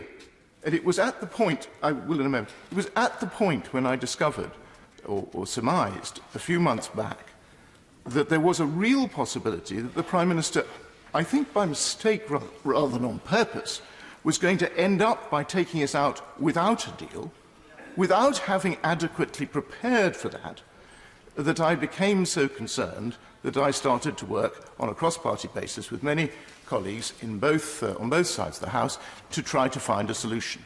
And this modest attempt to provide the House with an opportunity to vote in the majority in favour of an alternative way forward is simply part of that process. I give way. I'm very grateful for him to give way. And I think there is a sentiment in this House that we need to compromise somehow. And I've asked the Prime Minister earlier. For me, it was unthinkable to ever vote for a Brexit deal. Why is it so unthinkable for the members opposite to agree to support a people's vote for whatever Brexit deal we come together for? I think what I'd say to the Honourable Lady is that if we go through the process, which I hope we can inaugurate this evening, one of the things we will all have to do is to seek compromise. If we all vote for that which is our first preference, I think we almost know that we will never get to a majority solution. I don't believe there is a majority in favour of the first preferences of any person in this House. Yes. I do thank the honourable gentleman for giving way. We've heard today from the Prime Minister, and we also heard from my honourable friend, the member for Holborn and St Pancras, that there is not going to be an immediate guarantee that whatever majority we find in this House will become the established policy of either of the 2 main political parties. And does he share my concern that we may actually end up in a situation where we manifest a majority for a deal that is not quite right for the Conservative Party, is not quite right for the Labour Party, then the whip system kicks in, and then suddenly there is no majority in Parliament at all. And in my mind, that makes no deal very dangerous and very real. The danger that the honourable gentleman speaks of is real. We all face it. There is a solution to it, which is to ensure that as we approach a majority, we sufficiently discuss that, not only amongst all of us on the backbenches, but also with the 2 front benches, to ensure that there is what I think the Shadow Brexit Secretary rightly referred to a few moments ago, as a sustainable majority. What we need is not just a majority for something, but a majority for something that will continue to persist as the various stages have to be carried through. And that must be our aim. Of course I can wait. Well, whose every word I've agreed so far, if we say so with respect. But he's just reached a few moments ago the key moment, which gives, as his amendment doesn't set out precisely the form that the indicative votes will take, there's a real danger that if everybody votes for their first preference, we won't produce a majority for anything. Now, his amendment does not set out the basis upon which the indicative vote motions are to be tabled. How are we to resolve the method by which we table them? Because it's the opinion of the honourable member for Bishop Auckland and myself that the single transferable vote is the best way of steering people to one conclusion. It will force compromise, apart from those who will only vote for their first preference. Unless he has another better alternative, how does he guard against the danger of nothing getting a majority? Well, my right honourable friend is asking what is clearly one of the right questions, and I give him two answers. The first is, I think we need to think very seriously, both in the next 24 hours, if this amendment does pass, about the shape of the business of the House motion for Wednesday, which will determine the process for Wednesday, to answer his question on that front, and indeed about how the process will carry forward beyond that. My own view is that, at least to begin with, it may be wiser simply to disclose where the votes lie on a plain vanilla basis, certainly, and the honourable lady opposite made this point very forcefully a few moments ago, certainly on the basis of all the voting going on at once, with pink slips in the lobbies at the end of the debate, and not sequentially, so we don't have gaming of sequence, but on the basis where we discover which propositions that have been put forward command significant support and which do not, in the hope that actually, as politicians, and we should remind ourselves we are not just an ordinary electorate, we are politicians, we have spent our lives in this business, that we can, in the succeeding few days, zero in on something that could be a compromise, that could get a majority, having observed the lie of the land.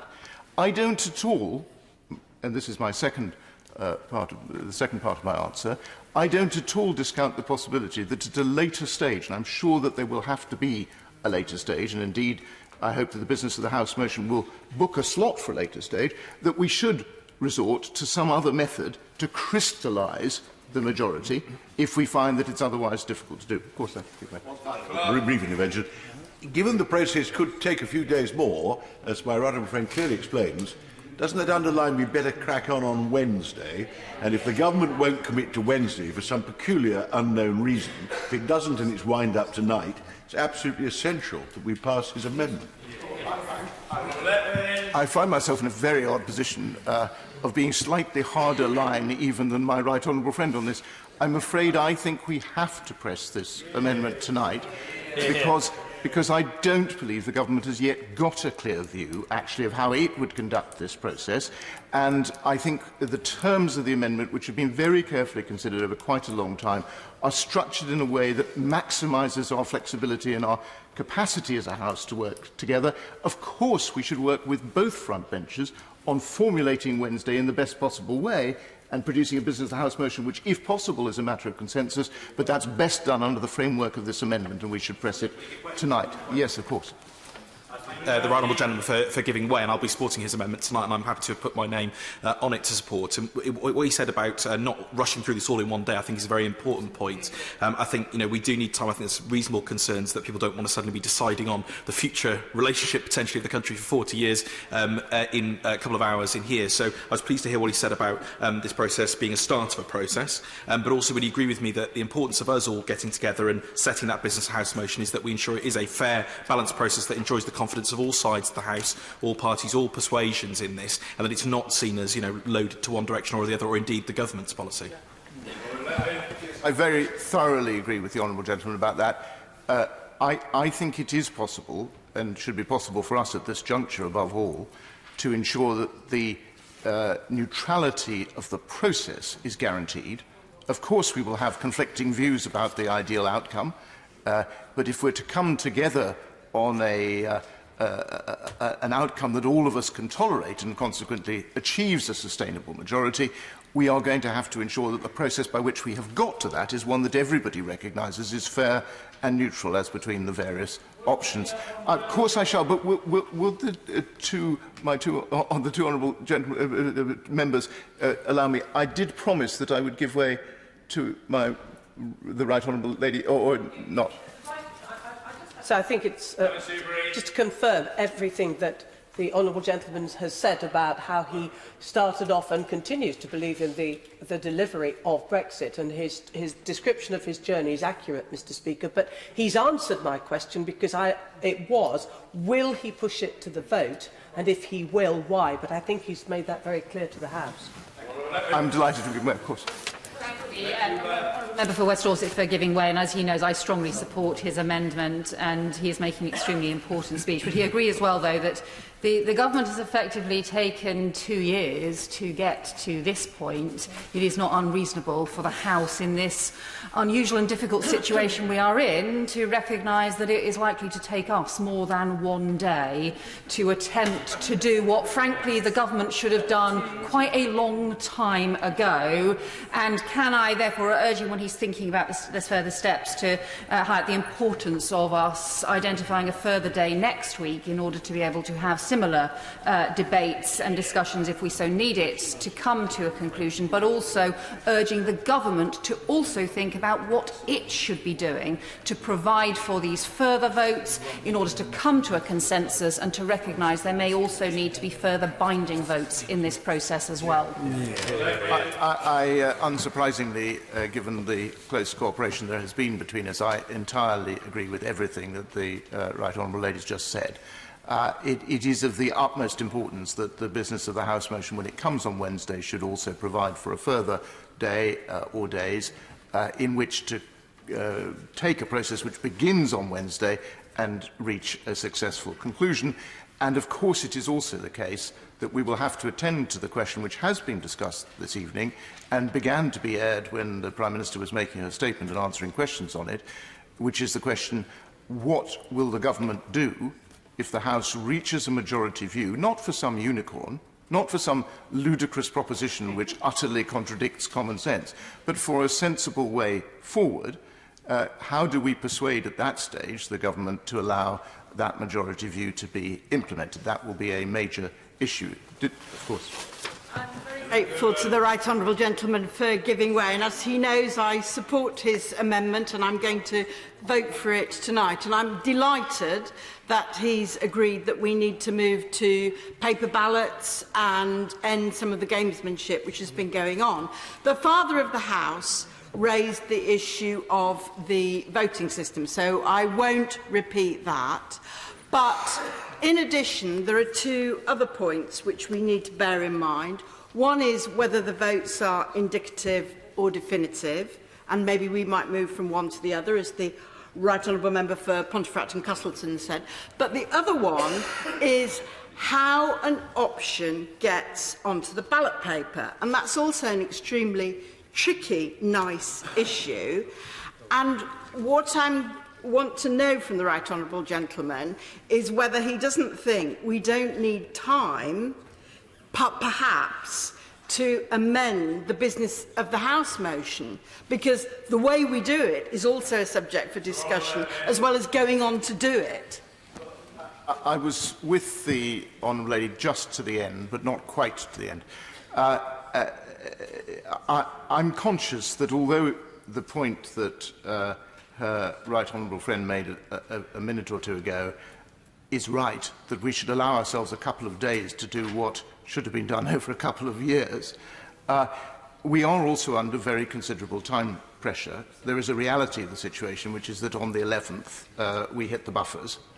And therefore, I think we shouldn't spend too much time debating the process. We should, if possible, move forward on the basis of sufficient consensus about the process not to have to debate it and get on with the substance. And to that end, I think it would be sensible if we begin this process by allowing those members who wish to put forward alternatives to do so. And there are groups of people who support whatever it may be, the people's vote as a confirmatory process or otherwise, Norway or Norway Plus, or the particular propositions hitherto put forward by the opposition, or whatever it might be. I think we need to let those members in the ordinary way formulate their propositions in their own terms. Mr. Speaker has a long record, and previous speakers have had a long record, while we're at it, of finding a way of selecting those amendments that carry sufficient weight in terms of numbers and cross-party support and so on to be considered by the House by selecting them for debate. And I think that's a perfectly proper process to use. It doesn't involve anyone of us tilting the playing field, and it enables us to proceed without too much further debate about the process. I will, but then once I've done so, I'm going to conclude. He's been very generous. Can I say we'll be delighted to support his amendment? And the reason is, if the House controls this, it's likely that all of the options can be considered, yes, including revocation, which is the only thing we can do unilaterally. And I say that to him publicly now, partly as a pitch for it to be on the options paper, but mainly to say I rather lack the trust in the government that they would actually include all of the valid options if they were in control of the timetable. Yeah, that's fine. Actually, I'm very glad I did give way to the honourable gentleman because, first of all, I'm obviously very grateful that he and his colleagues will be supporting the amendment. Secondly, I wholeheartedly endorse what he says. Personally, I am utterly opposed to revocation. I'm also, actually, at the moment, wholly unpersuaded of the merits of a people's vote. But both of those are obviously serious things to consider. Incidentally, I'm also radically opposed to no-deal exit. But if some of my colleagues wish to put forward that as a serious proposition, I think it is a serious proposition. It would need to be debated. So, yes, it is essential that we should be able to look at all of the serious options, not wild unicorns, but things we could actually do and could actually carry forward this process in one direction or another. And I feel very confident, Mr. Speaker, that when you look at sensibly phrased amendments as motions of very different kinds, you will choose for debate all those which are serious possibilities that the House needs to consider. That is in the interest of the House and in the interest of the nation. I want just to end by mentioning one thing which comes from a personal experience, and colleagues on the Liberal Democrat benches may recall this, as well as some of my own honourable friends on these benches. There was a time in 2010 when this nation faced another cliff edge. We were within days of the Bank of England discovering that our creditors would not finance the UK anymore. It was just after the 2010 election. Nobody had won the election. It was clear that nobody could form a government except by coalition. We were very heavily indebted due to what had happened in 2008. And what we were told by the Governor of the Bank of England was that if a coalition was not formed pretty quickly, he personally felt that the lenders would go on strike and we would have a meltdown. And, of course, there were then discussions between the Liberal Democrats and the Labour Party and between the Liberal Democrats and the Conservative Party. And I was a part of the Conservative Party team on that occasion. And I was informed, when we had finished those negotiations and had brought them to a successful conclusion, that the cleverest and most experienced people in the civil service, and incidentally, I don't wish to demean the civil servant, I hardly can because my wife was a senior civil servant, had put their collective minds to the task and formed teams in order to find out whether it was possible to have a coalition agreement either between the Labour Party and the Liberal Democrats or between the Liberal Democrats and the Conservative Party. And they had worked this through in awesome detail. And they had convinced themselves that it was absolutely impossible to form a coalition. It could not be done. We sat down, and 4 days later, there was a coalition agreement. And why did that come about? It came about because it was politicians who sat down and weren't concerned with the kinds of things that people are concerned with when they are very brilliant administrators, but were concerned with trying to find out how to accommodate the essential requirements of the other side. This is, of course, the process that should have been gone through 2 years back in this connection. But we have the opportunity to do it now, and I hope and pray that the House, if it does vote for this amendment, will not see this simply as a set of votes in the abstract, but as the beginning of a process in which, by discovery of where the land lies, we can then come together and find a consensus and get a majority and carry forward in a sensible way. I'm terribly sorry, but I won't give way because I'm going to conclude. Very good. Stephen Gittins. Thank you, Mr. Speaker. Mr. Speaker, this morning I left my home not far from the town of St Andrews in my constituency to set off on my regular commute, like other members of this House in different parts of the United Kingdom, quite literally by plane, train and automobile. Like most weeks, like many of us, I had no idea when I'd be going home to my family and to my constituents. But unlike most weeks, I, my family and my constituents had no idea that by the time I got home, whether or not I would still be afforded the rights and privileges that EU citizens take as their own. What a state to be in all these years on. And this is why today, can I thank the Right Honourable Member for West Dorset and the Right Honourable Member for Derby South as well, and to their colleagues for the work that they've put in to their amendments that obviously we'll be backing this evening. And I thank them for that. But what a state to be in all these years on, because we're not here for any other reason than an attempt to offset a Tory civil war. This disaster is years in the making. And we're only in this situation because once upon a time David Cameron decided to call an EU referendum so that he could have avoided a full-blown Tory civil war. Now, there are many who will disagree with me in this House. Well, I'm not sure there are many who will disagree with me in saying that it's not working very well, is it? How's that attempt to avoid a Tory civil war going? Minister want to intervene after that? No, I didn't think so. I didn't think so, because we have a full-blown civil war. And this is a Tory party determined to take the rest of us down with them as well. And what today's amendment gives us the opportunity to do is for the moment stave off that opportunity that they are trying to give to us. Because the Prime Minister continues to appeal to the hardliners in her own party rather than face up to the realities of minority government. But this is a lost cause. The Brexiteers who campaigned without any sort of plan are the ones who got us out of this mess. And frankly, the message to the Prime Minister must be, Mr Speaker, that they are unlikely to get us out of it. Now, it's not for me to judge Conservative Party management. The voters will have their opportunity to do that in due course. But what strikes me is just how enthralled this Conservative Party and this Prime Minister is to the extremists in her own party. And with that, I want to praise some of the members on the other side, because there are members who have stuck their neck out. There are members, and I disagree with them, and they disagree with me, but let's look at the way they've been treated.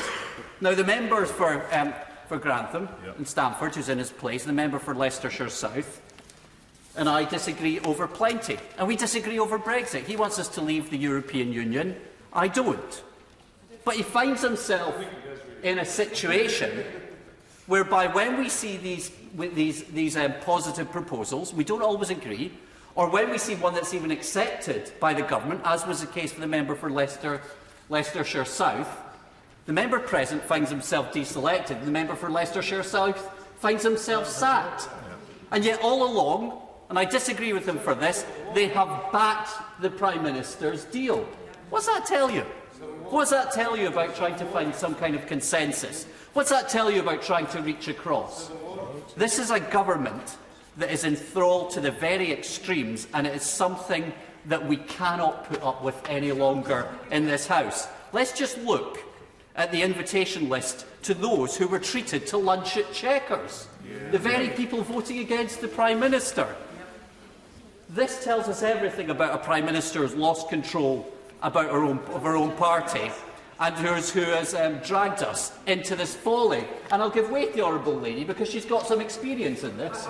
Indeed, and I'm very grateful for giving way. Did it strike him as being quite perverse that the very people invited to Chequers were the very people who in December had sought a motion of no confidence in the Prime Minister as leader of the Conservative Party and had plotted against her? But is he also aware that a lot of Conservative associations hold their annual general meetings at the end of this week? And does he share my concern that too many honourable and right honourable members opposite will be more concerned about the outcome of those AGMs than the effect of a no deal or indeed any Brexit on their constituents? The Honourable Lady knows the Conservative Party much better than I do, and it shows, and she makes a very, very valid point. And the point is this, Mr Speaker, it is a small elitist group of Conservative MPs, all men incidentally who are invited to Chequers, incidentally, who have failed, and failed spectacularly, on their pet, lifelong political project. Mr Speaker, I wouldn't let this lot anywhere near the TV remote in my house, never mind the most important decision that we have to make for generations. And I'll give way to the honourable lady. I'm very grateful for giving way. Can we extend that? Can we extend that, actually, to listen to the apparently a mob of people that will rebel if ever we are not going to deliver this vote of the people, and nobody listens to the peaceful million, the 5 million people who want to actually revote our Article 50. They're not death-threatening us, they're not mobbing us, they are just peaceful people, and yet we are worried about those keyboard warriors who will threaten us from the security of their homes. Is that not also wrong? The honourable lady makes a very powerful point about the way that millions protested peacefully on Saturday. And I'm delighted that our First Minister joined them, as did the leader of the Liberal Democrats, colleagues in the Labour Party, and even some Conservative colleagues as well. And they were right to have done so. Mr. Speaker, the Prime Minister is effectively out of power, and we need to move on.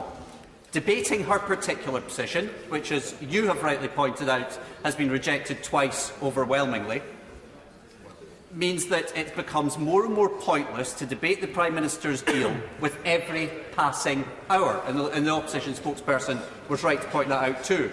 The House of Commons must seize control of this process tonight so that we can hold those indicative votes and start to find out a way out of this mess. Now, we know from the UK Government's own warnings that the Prime Minister's deal is not in the best interest of anybody in the UK. And we know that no deal is not in anybody's best interest either. And this Parliament has come together and has rejected both the Prime Minister's deal and no deal. Comprehensively, they have been rejected. Would he give way on that? But having wasted almost 3 years, the government has run out of options and run out of ideas, and we need to step up. Now, believe it or not, Mr. Speaker, none of this should give us any pleasure. Where we are today is not a farce. It is now a tragedy, and a tragedy that is taking us all down with us. And I say somebody who, as you know, fundamentally wants Scotland to be an independent state, but it really gives me no pleasure when I speak to colleagues overseas and see that the UK's international reputation is broken. And that hurts all of us. And it doesn't give me any great pleasure, and I assure colleagues it gives me no great pleasure to have to say that. When I was working in the European institutions, I could remember that overall in the EU, and I'm appealing to the Minister, and I know the Minister works hard on this as well, that the UK could be a real force for good. Now, I didn't always agree with everything the UK was there for, but I acknowledge many of the positive contributions made by UK citizens to the EU project, and I think it's right that all of us acknowledge that. What was more striking, however, was the way in which the UK and Ireland worked as the closest possible allies and partners in the European Union. For the first time in that troubled history, there was truly a working as a partnership of equals alongside other European states. Now, and again it gives me, and I suspect it gives the Irish, no pleasure in this either, the boot which has historically been on the foot of the UK is now on the other foot. As Robert Cooper wrote in the FT, the smallest insiders, Dublin in the case of Brexit, matter more than the biggest outsiders, the UK. That tells us everything about solidarity and the working of the European Union. But even here, the Irish don't crow, but they've been honest brokers. The best friends any of us can possibly have, are our most critical friends, the ones that tell us the truth when we want to see it the least. And I've heard, when these matters of truth have come out, Brexiteers getting enraged and annoyed at the truths that they dare speak from Dublin. Can I remind all members here that Ireland is independent and it is not coming back, and it's not difficult to see why. Independent states thrive in the European Union. It is a means of strengthening democracy and sovereignty. The EU is a partnership of equals in a way that the UK simply is not. Now, I want to see Scotland as a full and independent member state of the European Union. That would be healthier in our relationship as a modern, outward-looking nation, as the same way as it's been healthy for the Anglo-Irish relationship as well. Now, here in the UK, people are seeing through this mess. And, Mr. Speaker, as we referenced earlier on, at the weekend, hundreds of thousands, the length and breadth of the UK, marched for our collective futures. Since then, and at the last look, the revocation of Article 50 petition, and this is at the last look, has been signed by 5.5 million people, including 17% of the electorate in my own constituency. And that's not even the highest one in Scotland. Millions of people can see what this government cannot. And what this government clearly cannot see, but what these people can see, is that when you're careering towards the cliffs, you slam on the brakes. That's what they're there for. Right. On that point, will you give way? And let's not forget that Parliament has that power, as was recognised by the Court, has that power because the UK Parliament throughout this has retained and always will retain in these circumstances sovereignty in a way that the Scottish Parliament does not. Spot the difference, everybody. The UK Parliament, as a member of the EU, retains sovereignty. The Scottish Parliament, as this process has shown us, does not. It may provide a mechanism for doing those. All we represent untold damage in this article. And on that point, I'll give way to the Honourable Lady. Yeah, I'm grateful to my honourable friend for giving way. He's making a very powerful speech. I just want to ask him about something the Chancellor of the Duchy of Lancaster said from the Treasury bench earlier, when he said that revoking Article 50 could only ever be done once and it would be permanent and could never be reversed. Has he, like me, read the decision of the Grand Chamber of the Court of Justice? Does he, like me, agree that the Chancellor of the Duchy of Lancaster has got that wrong? And if this House chose to revoke Article 50, it would be possible at some point in the future to re-notify Article 50 notice, provided that was done in good faith. As usual, my honourable and learned friend makes a very, very powerful point. I know she tried to intervene on the Chancellor of the Duchy, but I know that the Treasury bench will be listening to that and will be taking note of that as well. Do you know what really struck me today as well? We were told the biggest problem is the European elections. Let me tell them something. The biggest problem with this is not the European elections. The biggest problem is not people taking part in a democratic election. The biggest problem are the jobs the government's plans are going to be costing, the public services that will be hit by this Brexit, and the opportunities for future generations that all of us have had and that we will deny to them. This biggest problem aren't these parliamentarians being elected. And let me tell the members something else. What the European Parliament does is each and every member of the European Parliament is elected. It sits at the heart of the European project. We sit in a parliament where not even half of the parliamentarians who serve here are elected. It's a disgrace. It really is a disgrace. This will cause us a huge amount of damage just because they want to avoid the democracy and scrutiny that comes with a European Parliament election. But, Mr. Speaker, I'm not that surprised when we have a Prime Minister who, as we heard today, opposes a referendum, opposes giving people a say in this momentous decision, and is even opposed to respecting the will of Parliament, as we're being told. Now, if the Brexit debate has done anything, it has shown that the UK and the way in which it operates is no longer fit for purpose, as the House of Lords amply illustrates. The EU is not perfect. No union involving 28 sovereign and independent member states ever can be. However, critically, it has the checks and balances to protect the smallest members from the largest. Now, within the UK, we have a constitutional setup that is somewhat outdated, that's not caught up with the momentous decisions that we're having to make now. But in the EU, you have a modern and up-to-date relationship between member states, a partnership of equals, a true partnership of equals. And I say this to a government that has failed to respect devolution throughout this process. The EU would not be allowed to do that. It cannot be allowed to do that. And to the people of Scotland, our message is this.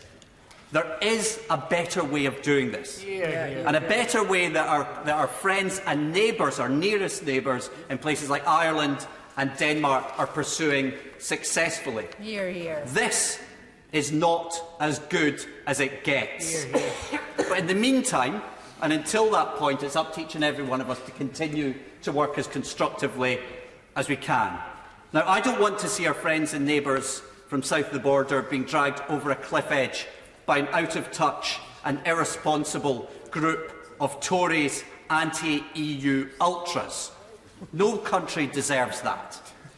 Now, the easiest thing for any of us in Scotland would be to say, we voted against this. It's not our problem. But actually it is our problem. And it remains our problem at the moment. And we can't just say, well, the Tories made this mess, it's for them to clear up, because it is clear they are incapable of clearing up the mess that they have made. The damage that these plans would do to everyone across these islands would be devastating for us all and felt for decades to come. I'll thank the members again and those who have worked constructively. Today's motion provides a start, but it is only that, a start on undoing this devastating Brexit that has been brought to us by a Tory party that's out of control. Thank you. Sir Nicholas Soames. Mr. Speaker, I will not long delay the House, and can I congratulate the honourable gentleman on some very interesting points that he made, many of which I find myself in agreement with, and may I congratulate my right honourable friend, the member for West Dorset, for his absolutely formidable speech, which renders anything that I can say in support of it pretty nugatory. I will, Mr. Speaker, be voting for Amendment A tonight, but I want to, if I may, make some general points in this debate. I believe, Mr. Speaker, that it is of the greatest importance for our country that we should now move to a conclusion on what is merely the beginning of a tortuous road that will eventually lead to our departure from the European Union. I voted, like my right honourable friend, to trigger Article 50 despite serious reservations on the timing, and I have voted with the government in every single division on the Withdrawal Act and every other piece of legislation to advance the delivery of Brexit. I have voted to leave and honour the referendum many more times than my honourable friends, the member for Uxbridge, South Ruislip, North East Somerset, Rayleigh and Wickford, Wickham and many others. And I find it ironic that those who apparently wish most fervently to leave are those who have most consistently voted against the withdrawal agreement and thus inhibited any real progress. I should make it clear, Mr. Speaker, that there are no circumstances that I will vote for a no deal, nor will I back what would be a deeply divisive second referendum. Both are a recipe for further chaos and division, which should be unacceptable to all sides of this argument, for whom surely it is time for logic and common sense to prevail. Like my right honourable friend, the member for Penrith and the Border, I still believe in sanity. This is a country with a profound tradition of moderation and common sense. Our democratic institutions are elastic enough to be capable of compromise and of moving from the rhetoric of rejection and to the painful necessity of an actual deal. And it grieves me very much to see our influence abroad, as the honourable gentleman for North East Fife said, to see our influence abroad being so degraded as allies and partners who are close friends watch from afar with dismay as we burn up our reservoirs of goodwill and our reputation for common sense, most especially in the European Union. Indeed, although it doesn't feel like it at the moment, this ancient country in which we are so very privileged to live is in general marked apart from many others by the tolerance, good nature and generally civilised manner of its democracy and institutions. These are qualities that are envied the world over. They need careful nurturing and are currently entirely absent from the field. What on earth has happened to our pragmatism, our self-restraint and our common sense? And it grieves me that our reputation is now under such extreme pressure both at home and abroad. Indeed, our reputation has been gravely diminished. And I greatly regret having to speak in this way in our Parliament. Indeed, I cannot believe that I should need to do so. But like many others, I find myself truly distraught at the painful, difficult and intractable position in which our country finds itself. And what I really want to see as I'm sure do most members of this House, is that the government should be able to get on with the work of creating a more confident and hope-filled country that really cares for the weakest amongst us and for those who find their lives to be complicated and difficult, and that encourages opportunity, enterprise and life chances, and most especially keeps its vision of global service and influence as a long-standing force for humanity and the general good. All of us, Mr. Speaker, I won't, if I may, because many others want to speak, please forgive me. All of us know that many of our constituents are understandably extremely angry that Brexit has so distracted the government from the very serious issues that we face. The NHS, education, crime, the reform of social care, housing, the environment, climate change, and all the other great issues that have inevitably had to be neglected as Brexit has gradually sucked the lifeblood out of the government. The public believe, Mr. Speaker, as you very well know, that we have collectively let them down badly. And this is leading inevitably, and in my view very seriously, to the fraying of the bonds between Parliament and the nation. So, Mr. Speaker, in my judgment, the national interest clearly dictates that we have got to get this done, and that we must now get on with the vital work of establishing our future relationships with our most important economic partners and allies. Mr. Speaker, at the beginning of the business of the House every day, the Speaker's chaplain reads the prayer that enjoins us most especially to never lead the nation wrongly through love of power, desire to please, or unworthy ideals, but laying aside all private interests and prejudices to keep in mind their responsibility to seek to improve the condition of all mankind. Mr. Speaker, all of us need to pay a little more attention to those wise and profound and humane words which have guided and succoured this House through thick and thin down the years and in worse days than now. It's now time that Parliament did its duty by the country for the national interest and for national unity, and regardless of party or inclination, to bring these matters to a belated conclusion. Dame Margaret Beckett. Thank you, Mr. Speaker. It is, as ever, a great pleasure to follow the Right Honourable Member for Mid Sussex, except that I think I should perhaps place on record on the one issue on which I totally disagree with what he said, and also his member for his Right Honourable friend for West Dorset, which is that I feel that the only way that we will resolve this situation peacefully and in a way that can bring people together is indeed to go back to the people for confirmation of whatever decision this House decides to make. Otherwise, I fear we will be seen literally as people who are engaged in an establishment stitch-up to think of something that we then foist on them. I believe it's essential to seek their view. But I'm very conscious, sir, that today's is a crowded agenda. And I believe that the amendment standing in my name and that of others across the House is so straightforward that it practically speaks for itself. So it is my intention to be very brief. I'm also mindful of how many others want to speak. I recognise, of course, that the House has voted on more than one previous occasion against the UK leaving the EU without a deal, and the Prime Minister indeed has acknowledged that. I'm also well aware that there are nevertheless members who feel that, whatever the evidence to the contrary, leaving with no deal would not cause us major problems, and that there are even some who actively support our leaving without a deal, or at least regard it as a desirable outcome. But surely there are few, if any, who believe it would be desirable that the UK should not make such a decision, but drift into it, or fall into it by inadvertence, perhaps almost by accident. That would be the very definition of irresponsibility. And we still have a very tight timetable, which in addition at present now encompasses a potential recess period. So my amendment, as I say, is extremely simple, extremely straightforward. It seeks to ensure that the UK can only leave the EU without a deal with the explicit consent of the House of Commons.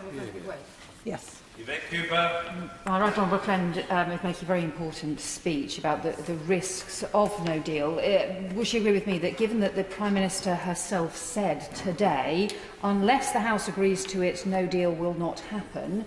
However, she has not provided for any process to ensure that there are those safeguards in place, and that, therefore, we need the amendment that she has put forward. Otherwise, there is a danger that we could just drift by accident into the kind of chaotic, damaging no deal that both the CBI and the TUC have warned against. Margaret Beckett. My honourable friend makes a very powerful point in line with the many contributions she has made on this issue, and I'm coming to that in a moment. So the amendment guards against a no-deal withdrawal that lacks the clear and evident consent of the House. It also allows for the possibility of the House being in recess when such a danger arose, and provides for the seeking of any necessary extension of the leaving deadline. And I was, as my right honourable friend for Pontefract said a moment ago, originally very much encouraged by the Prime Minister's statement made today that, as she says, and I quote, "Unless this House agrees to it, no deal will not happen," close quotes. That is what this amendment says. So my hope had been that the government might be prepared simply to accept it. It would seem to be the logical thing to do. I am giving the vehicle by which they can give effect to the statement that the Prime Minister made today. And I listened with care to the Chancellor of the Duchy. And I think what he said was that despite the government the fact the government is not taking any steps, as my right honourable friend for Pontefract just pointed out, to prevent us simply running out of time, that was not necessary. He said the problem with my proposal was that there would then be only two options left before the House, and that the legal default would be that we leave without a deal. That's the point, Mr. Speaker. That's why I tabled the amendment, because I know, although I appreciated the Chancellor's explanation, I know that otherwise we would leave by legal default without a deal. And he said, indeed, that the government accepts, he agreed, the government will need to come back to the dispatch box to deal with these issues. So I do suggest to the Minister on the front bench to pass on to his right honourable friend that really the very simple thing to do, which need to take really no time at all, is simply to accept this amendment and to ensure that the House does not run that indefensible risk of stumbling out of the EU without a deal. Thank you. Mr Dominic Grieve. Thank you, Mr Speaker, and it's a pleasure to participate in this debate and to follow the Right Honourable Lady, the member for Derby South, and I can tell her now that I shall be voting for her amendment if it is put to the vote, as I hope it will be at the end of the evening. I shall return to that in a moment. Mr Speaker, I'm the second signatory on Amendment A, and I just wanted briefly to outline my thoughts as to its necessity and why I think it may help the House. I've obviously approached this in a slightly different way from that of my right honourable friend, the member for West Dorset. As the House will be perfectly well aware, I continue to believe that Brexit is a historic mistake of very great proportions, and I'm afraid at no time since the referendum took place have I ever felt, despite efforts on my part to do so, that we are moving towards a position where I could ever take the view that the future outside of the EU was going to be better than remaining in it. But I certainly voted to trigger Article 50 because I did it in deference to the result of the referendum and in the full knowledge that we couldn't even start negotiations unless we did so.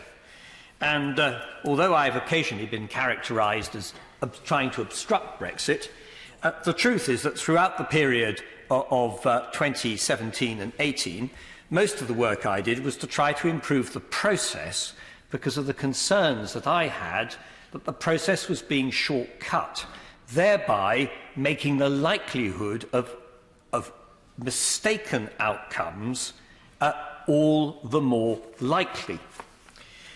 I think there was only 2 occasions when I actually voted on substantive motions about alternatives, but that was because I was rather worried about the extent to which the government seemed to be self-imposing red lines, and on neither occasion did it come anywhere close to success, and I accepted that. And accepted also that I should reserve my position on what the government was negotiating, and indicated that on a number of occasions in debates. Where I disagree or differ from my right honourable friend, the member for West Dorset, is that when I finally came to look at the government's deal as negotiated in December, I have to say that I thought it was a deal that is going to condemn us to a third-rate future. And I'm afraid that's the basis on which I have been unwilling to support it. In saying that, I'm entirely mindful of the fact that it's been negotiated in good faith by my right honourable friend, the Prime Minister, and I believe that every member of the front bench has exercised as much diligence as possible to get the best possible outcome. And of course, that then does raise another question.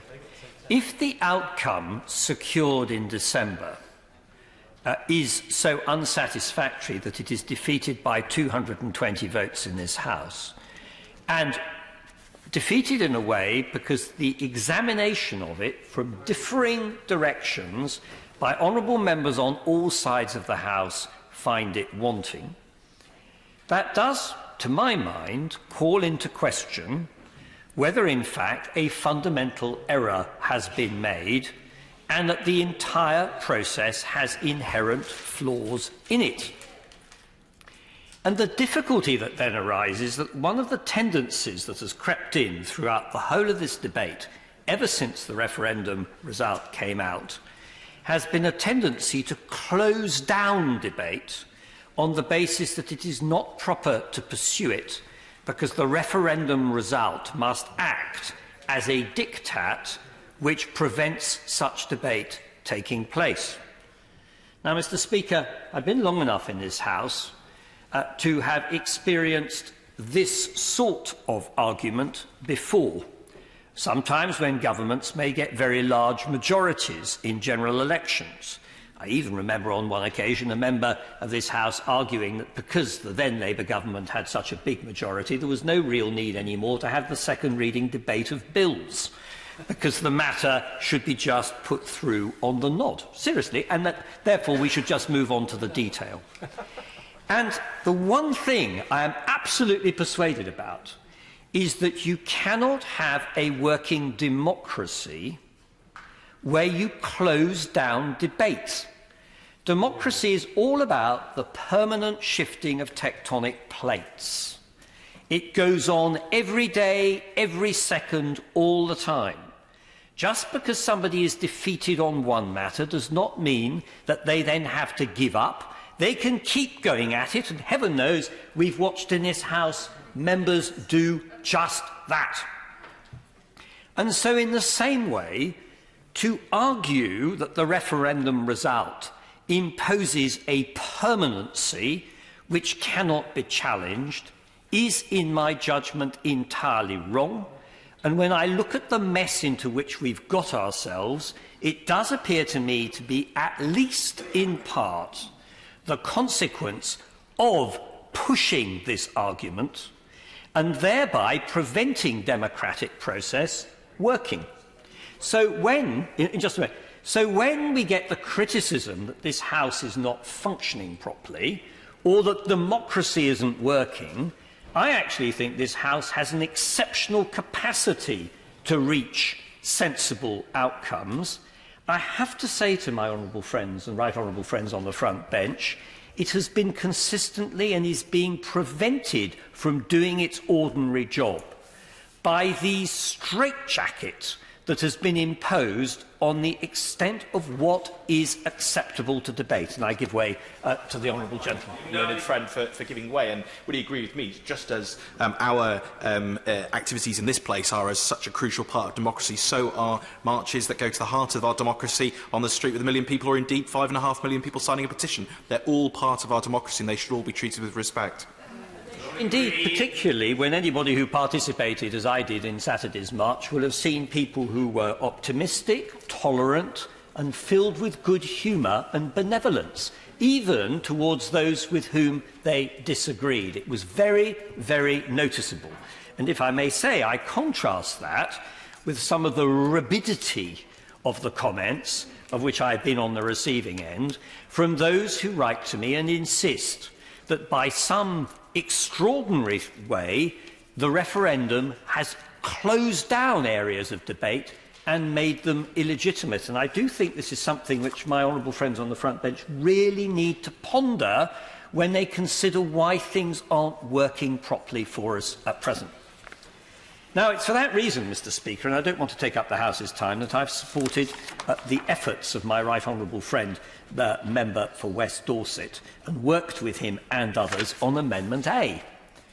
Because seeing that the government has run into the sand and had its deal rejected, we have got to find some alternative. Now, I recognise that my right honourable friend, the member for West Dorset, and myself may differ in part on that alternative, but where we don't differ is in our willingness to have an open debate. And I was greatly helped by the way he approached, in his characteristic and tolerant fashion, the examination of alternatives, just as I was in listening to the spokesman for the opposition in terms of the breadth of the approach that might be adopted.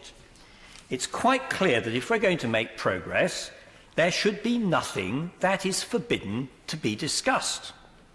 And it's equally clear that we have got to create an environment in which individuals, members of this House, do not feel that by supporting one option, it means that they're thereby closing the opportunity of expressing a view on another. And I will say no more about process at the moment, except to point out that I think it's most unlikely that on Wednesday, if this motion is passed, we're going to come to a conclusion. It is part of a process. It certainly mustn't be dragged out because we're so short of time. But equally, we've got to take it at a sensible pace. And seeing that we've taken 2.5 years to get ourselves into a complete dead end, it's worth taking a few weeks to ensure that we can get ourselves out of it. And that's what we ought to do. And I am the first to accept that it may be that the outcome isn't my preferred one, which remains that whichever option we take, I happen to believe that the evidence is now very clear that the public would like a final say and an opportunity to express a completely alternative view, which might even be remaining in the EU. And I think it is their right and that we should be aiming to achieve that. But whatever the outcome may be, this, for the first time, offers an opportunity to do it. And if I may say, I do entirely disagree, I'm afraid, with my right honourable and honourable friends on the front bench, that this is some desperate constitutional novelty. It is the House doing its job, and I'm afraid the government has only itself to blame by its intransigence over many months of signals being given right across the House, if on this occasion it has lost the leadership of it to the House itself. It could have had that leadership, and if I may just finish with this request. My right honourable friend, the Prime Minister, is indeed the leader, the leading minister in this country. She is in post. Would she please provide that leadership? If she does, I believe she will find, and she participates fully in this process, and is prepared to open her mind to the variety of options that we are going to discuss and debate, and closes her mind to none of them, that she will find the solution to this problem, and she will find that the House is able to support her. But that needs a change in mindset, both by her, I have to say, but also I think by some of my right honourable friend and honourable friends on this side of the House, about getting out of this narrow focus. I said earlier that I found it disgraceful if it is true that the Cabinet minutes reflect putting party political advantage ahead of the national interest. I don't know whether it's true or not, but it's been very widely reported. We have to put the national interest first and listen to what people are saying to us. It seems to me there is a very consistent pattern of wanting to bring this unhappy episode to a conclusion and to want to do it in a way that reflects majority opinion in this country.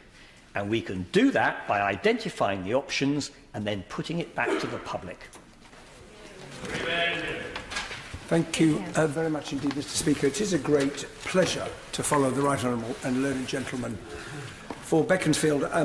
Drawing on the speech of the Right Honourable Gentleman for Mid-Sussex, he reminded us of the prayers that start each day. And I don't know whether the Right Honourable and Learned Gentleman set out with a desire to please, but I think his speech certainly did please many of us here in the House. I rise to support Amendments A and F, moved in what I thought were both really compelling speeches by my Right Honourable friend, the member for Derby South, and in this context, my Right Honourable friend, the member for West Dorset.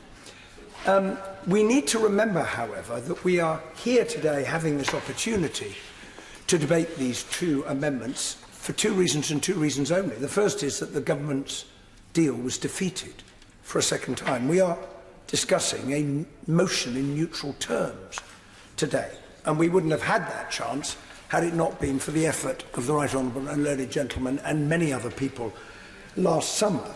And secondly, because the European Union decided to give us an additional 2 weeks. But the fundamental problem has not changed, which is the government's inability to get its deal through. Indeed, it is so lacking in confidence about its ability to win a third time that we're not entirely sure whether and when it will bring it back before the House. And what that means is that in 17 days' time, if nothing changes, either we leave with no deal or the government will have to apply for and be granted by the European Union an extension. So the moment of danger has been delayed briefly, but it has not passed. Now, having said that, I was surprisingly encouraged. I will give way just once. As he describes as the moment of danger, would it therefore be prudent to have in place steps that mean we'd be revoking and not going headlong over the cliff? Because the European Union has given its deal, has given its options, been rejected twice. We're now facing the battle of no deal. Further extension is probably unlikely. We have to get our heads around it. Revokes coming down the line. We've got to decide over it quickly. Well, I hear the argument that the Honourable Gentleman makes, but for the reasons I was just about to advance, I do think the Prime Minister made a very, very significant statement today, which has been drawn attention to by many others, when she said, and it bears repeating every time, unless this House agrees to it, no deal will not happen. Now, I take that to be a solemn and binding commitment from the Prime Minister, but the inevitable consequence, and she didn't want to acknowledge it in her statement today, the inevitable consequence of that binding and solemn commitment is that she will, unless she gets her deal through, have to apply for an extension prior to the 12th of April. Now, turning to the Amendment A, why is it here? Because the government's deal's been defeated twice, because no deal has been defeated twice, because the Prime Minister said twice and more. We know what Parliament's against, what is Parliament for, and the purpose of Amendment A is extremely simple. It is to give us the chance to show what we might be in favour of. And if the government was doing its job, then Amendment A would not be necessary. It is because the government is not doing its job, Mr. Speaker, that Amendment A is required. And if I may say so, the Minister for the Cabinet Office, who is a very charming man, his arguments at the beginning against the amendment were frankly hopelessly confused. Because if I may summarise, they're opposed to the amendment, but they want there to be a process. If the amendment is defeated, then they promise there will be their own process, but that appears to consist of a debate later in the week, and then something later on, the precise form of which we do not yet know. They seem to want Parliament to agree on something, but they cannot promise to accept any consensus that might emerge out of this process, and they castigate us for not having reached an agreement, but oppose the very proposal tonight that is trying to enable us to do precisely that. It is frankly absurd, and if I also may say so in his absence, I don't really think that the Minister for the Cabinet Office's heart was really in the argument tonight, because the government in effect seems to be saying, well, if it passes, we'll get on with it. So let us break out of the circular argument. I thought my right honourable friend, the member for Holborn Pancras South, expressed it brilliantly, and get on with it. And I simply want to say, I would encourage every member who has a proposition that is realistic to put it forward if the amendment is carried on Wednesday. The Brexit Select Committee, in its report it published the very day after the first defeat of the government's plan, set out what the broad options are. This is not about the withdrawal agreement, because the Prime Minister could not have been clearer today in her statement when she said everyone should be absolutely clear that changing the withdrawal agreement is simply not an option. This is about the political declaration. And on the suggestion, because there was an exchange across the chamber, that the withdrawal agreement alone might somehow be passed this week, not the political declaration but the withdrawal agreement, there is a fundamental flaw in that suggestion. If that were to happen and the EU were to respond by saying, you have passed the withdrawal agreement alone this week, OK, we'll give you to the 22nd of May, what would happen if we then asked the EU in the week leading up to the 22nd, can we have a bit more time? The EU would say to us, oh, but no, you can't, because you didn't take part in the European elections. So as a way out of this crisis, I'm afraid that proposition of a separate vote on the withdrawal agreement falls at the first hurdle. When we come to Wednesday and our pink slips are distributed, I'm looking forward to voting aye to remaining in a customs union with the European Union. I'm looking forward to voting aye to a Norway Plus type arrangement which could embrace Common Market 2.0. I am looking forward to voting aye to a confirmatory referendum. And other members in the House maybe look forward to voting for the things that they would be prepared to consider. And the final point I want to make, Mr. Speaker, is the word indicative is really important, because this Wednesday it is about indicating a direction of travel that members might be prepared to support. It is not definitive. We may well need to get to that point in the next stage of this process. So it's not the end, it is merely the beginning. It is long overdue, and I hope the House tonight will enable that to happen by carrying Amendment A. Order. The situation is perfectly manageable, but a significant number of honourable and right honourable members are still seeking to catch my eye. As a guide, though I'm not imposing a time limit, if each member were to speak for approximately 7 minutes, everybody would be accommodated. To speak for significantly longer than that would be a notable discourtesy of which I know the honourable gentleman, for one, would most certainly not wish to be guilty. Mr. James Cartledge. Thank you, Mr. Speaker. I feel like it's novel for me not to have a time limit, if I'm honest, so I am used to those strictures indeed. It was a great pleasure to follow the right honourable gentleman, the chairman of the Brexit Select Committee, and he made that very clear point. We've shown what we're against. At some point as a House, we're going to have to show what we are in favour of. And speaking personally, I still think that the best deal on the table is the Prime Minister's deal. It respects the referendum result, which is absolutely critical. And it actually deals with this very complex problem of how on earth a country that has such integrated supply chains, with all those thousands of lorries coming through Dover and so on, how you maintain frictionless trade as far as possible and yet take back sovereignty in those key areas, the single market and the customs union, is very, very difficult. But that circle has been squared, as it were, in the Prime Minister's proposal, and I would like to vote for it again. But I have to accept that it may not come back, and that so far it has been defeated very, very heavily indeed. And in my view, whilst procedure is obviously very important today, because obviously with the amendments before us, it's very much about how Parliament brings forward the next stage of this debate. But I don't want to focus on procedure. I think we have to rapidly focus on first principles, the underlying principles of how on earth we're going to deliver on the referendum result. Because the right honourable gentleman for Holborn and St Pancras, the shadow Brexit secretary, said that he thought we should look at a second referendum, that we should look at single market plus customs union, and so on. But there's one fundamental issue with all of those proposals which would be raised by any of my constituents who voted to leave, and it's an issue we all have to grapple with, and it is free movement. There's two principles I want to focus on: free movement and free trade. And free movement is not an easy one because it forces us to discuss the immigration issue, which we have so far failed to give anything like enough attention to. I'll give way to him shortly. I just want to set out my general proposition here, because I feel very strongly on this subject, because it's been said in justifying a second referendum that the facts have changed since the referendum was held, and that therefore there should be another vote.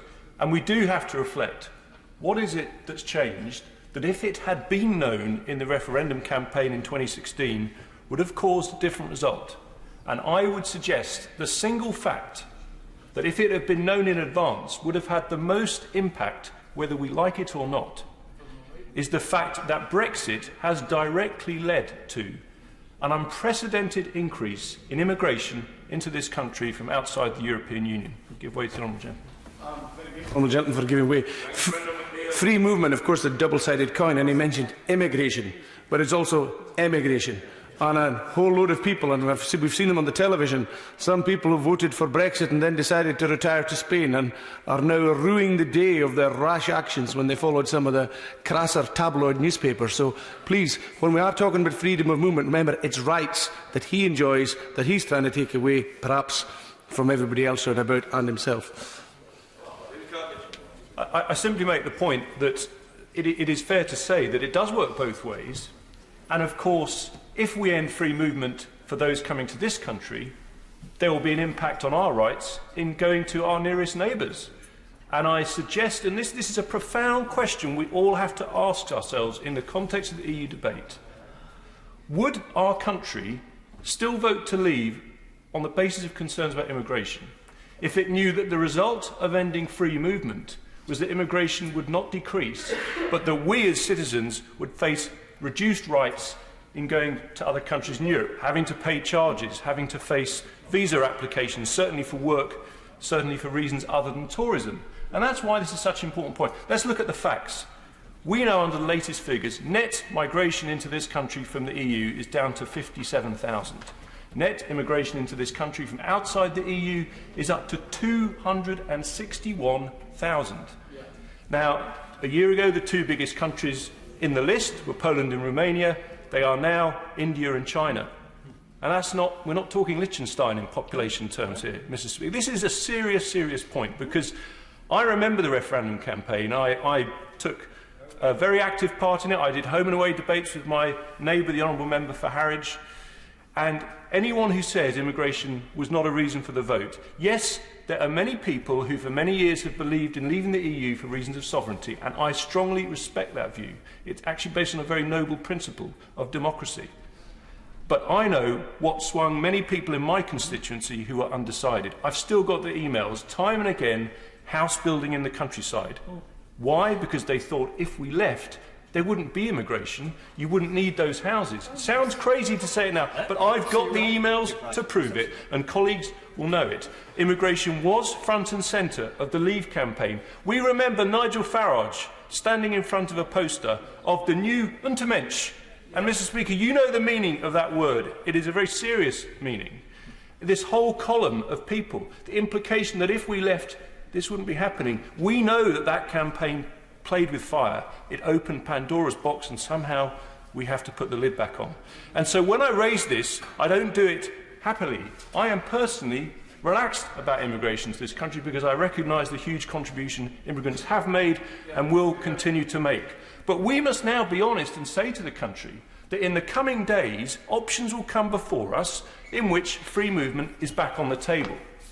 So what if it is the case, I'll give way to the Honourable Lady in a moment, what if it is the case that actually keeping free movement will enable us to control immigration in future by having the strictest possible rules on immigration from 90% of the world's population? I'll give way to the Honourable Lady. For giving way, and of course I come from a nation that is very positive about the benefits of immigration. In fact, my constituents embrace immigrants in their communities. But the point he's making about immigration from China and India, what he hasn't mentioned is, of course, that these are international students generally who at the end of their degrees leave again. So these students should be taken out of net migration figures. It's a perfectly fair point, but of course the reason they're in there is many do choose to remain. But it is a perfect. I take the figures as they are. And I remember your time restrictions, so I'll just move on to my second other point on free trade, because the reason that we have this situation with immigration is actually it's a discriminatory system. We allow free movement for EU, not for non-EU. The reason it's discriminatory is because we have a trade deal with the EU called the single market. And I just want to return to the Lancaster House speech, which is, of course, it was in the Lancaster House speech that the red line on the single market was first stated. I want to return to a Lancaster House speech in which she was addressing an audience of business leaders, in which she said, "Just think for a moment what a prospect that is, a single market without barriers, visible or invisible, giving you direct and unhindered access to the purchasing power of over 300 million of the world's wealthiest and most prosperous people, bigger than Japan, bigger than the United States, on your doorstep and with the Channel Tunnel to give you direct access to it. It's not a dream, it's not a vision, it's not some bureaucrat's plan, it's for real, and it's only 5 years away." The Lancaster House speech of Mrs Thatcher in 1988, Mr Speaker, because the single market, there's only 3 MPs left in the House who voted against the Single European Act. One of them is Honourable Member for Blythe Valley, the other is Honourable Member for Bolsover, and the third one is the Leader of the Opposition. Because the single market, this is not some socialist conspiracy, I have to tell you, Mr Speaker. It's capitalism and it's free trade, and I believe fundamentally in free trade. And so in the days that come, we will have to look at other issues. We will have to be prepared to flex our red lines, to be blunt, in order to deliver on the referendum result and deliver it in a way that preserves free trade and gives us the best possible deal for our constituents. Helen Goodman. Thank you very much, Mr Speaker. Sorry, I wasn't expecting you to call me quite so quickly. I haven't got my notes in order. As a member of the Procedure Committee, obviously I've been thinking about the system for how we were going to vote for about 6 months, because what happened in the autumn was that the then Brexit Secretary came with proposals to change the way we were going to run the meaningful vote. But since Christmas, it's been absolutely evident that we need to have a new system, because the simple binary yes-no choice doesn't work very well in a situation like Brexit when you have multiple options.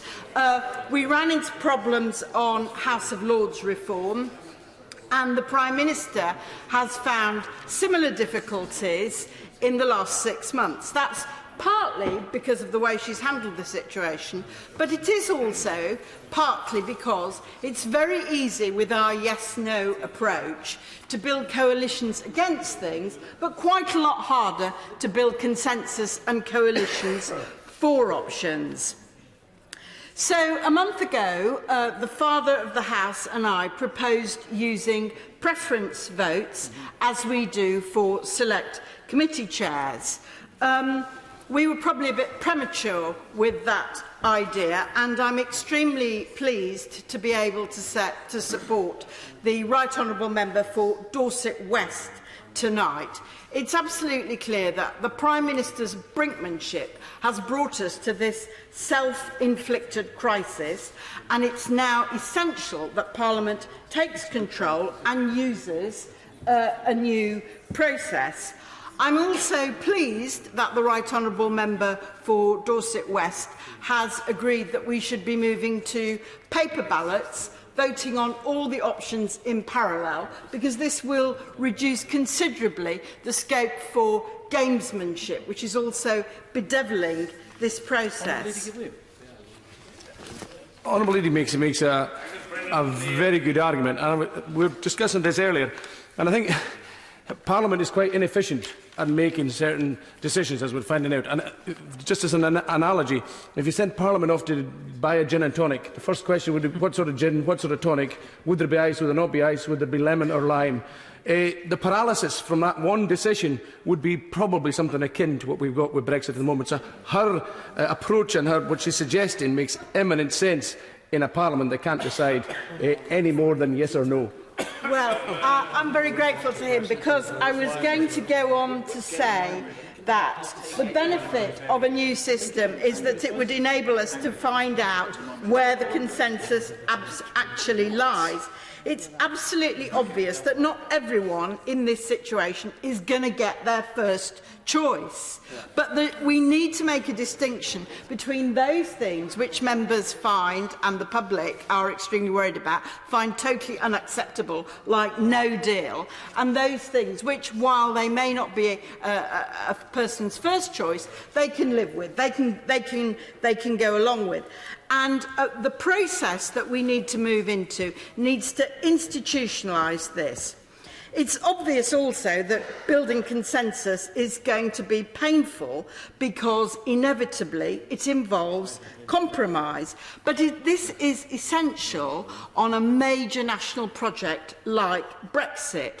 And it is much better for us to acknowledge these difficulties and take a calmer approach in order to reconcile Parliament and the public than to be driven into a high conflict situation with the rising tone of anger which we're seeing at the moment.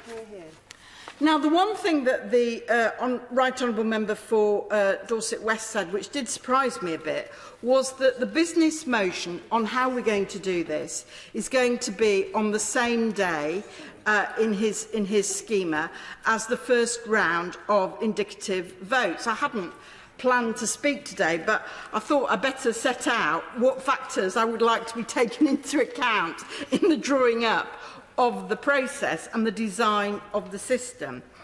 The first issue, obviously, is the status of the votes. Are they indicative or definitive? Indicative is good because it allows people to feel flexible and more open-minded.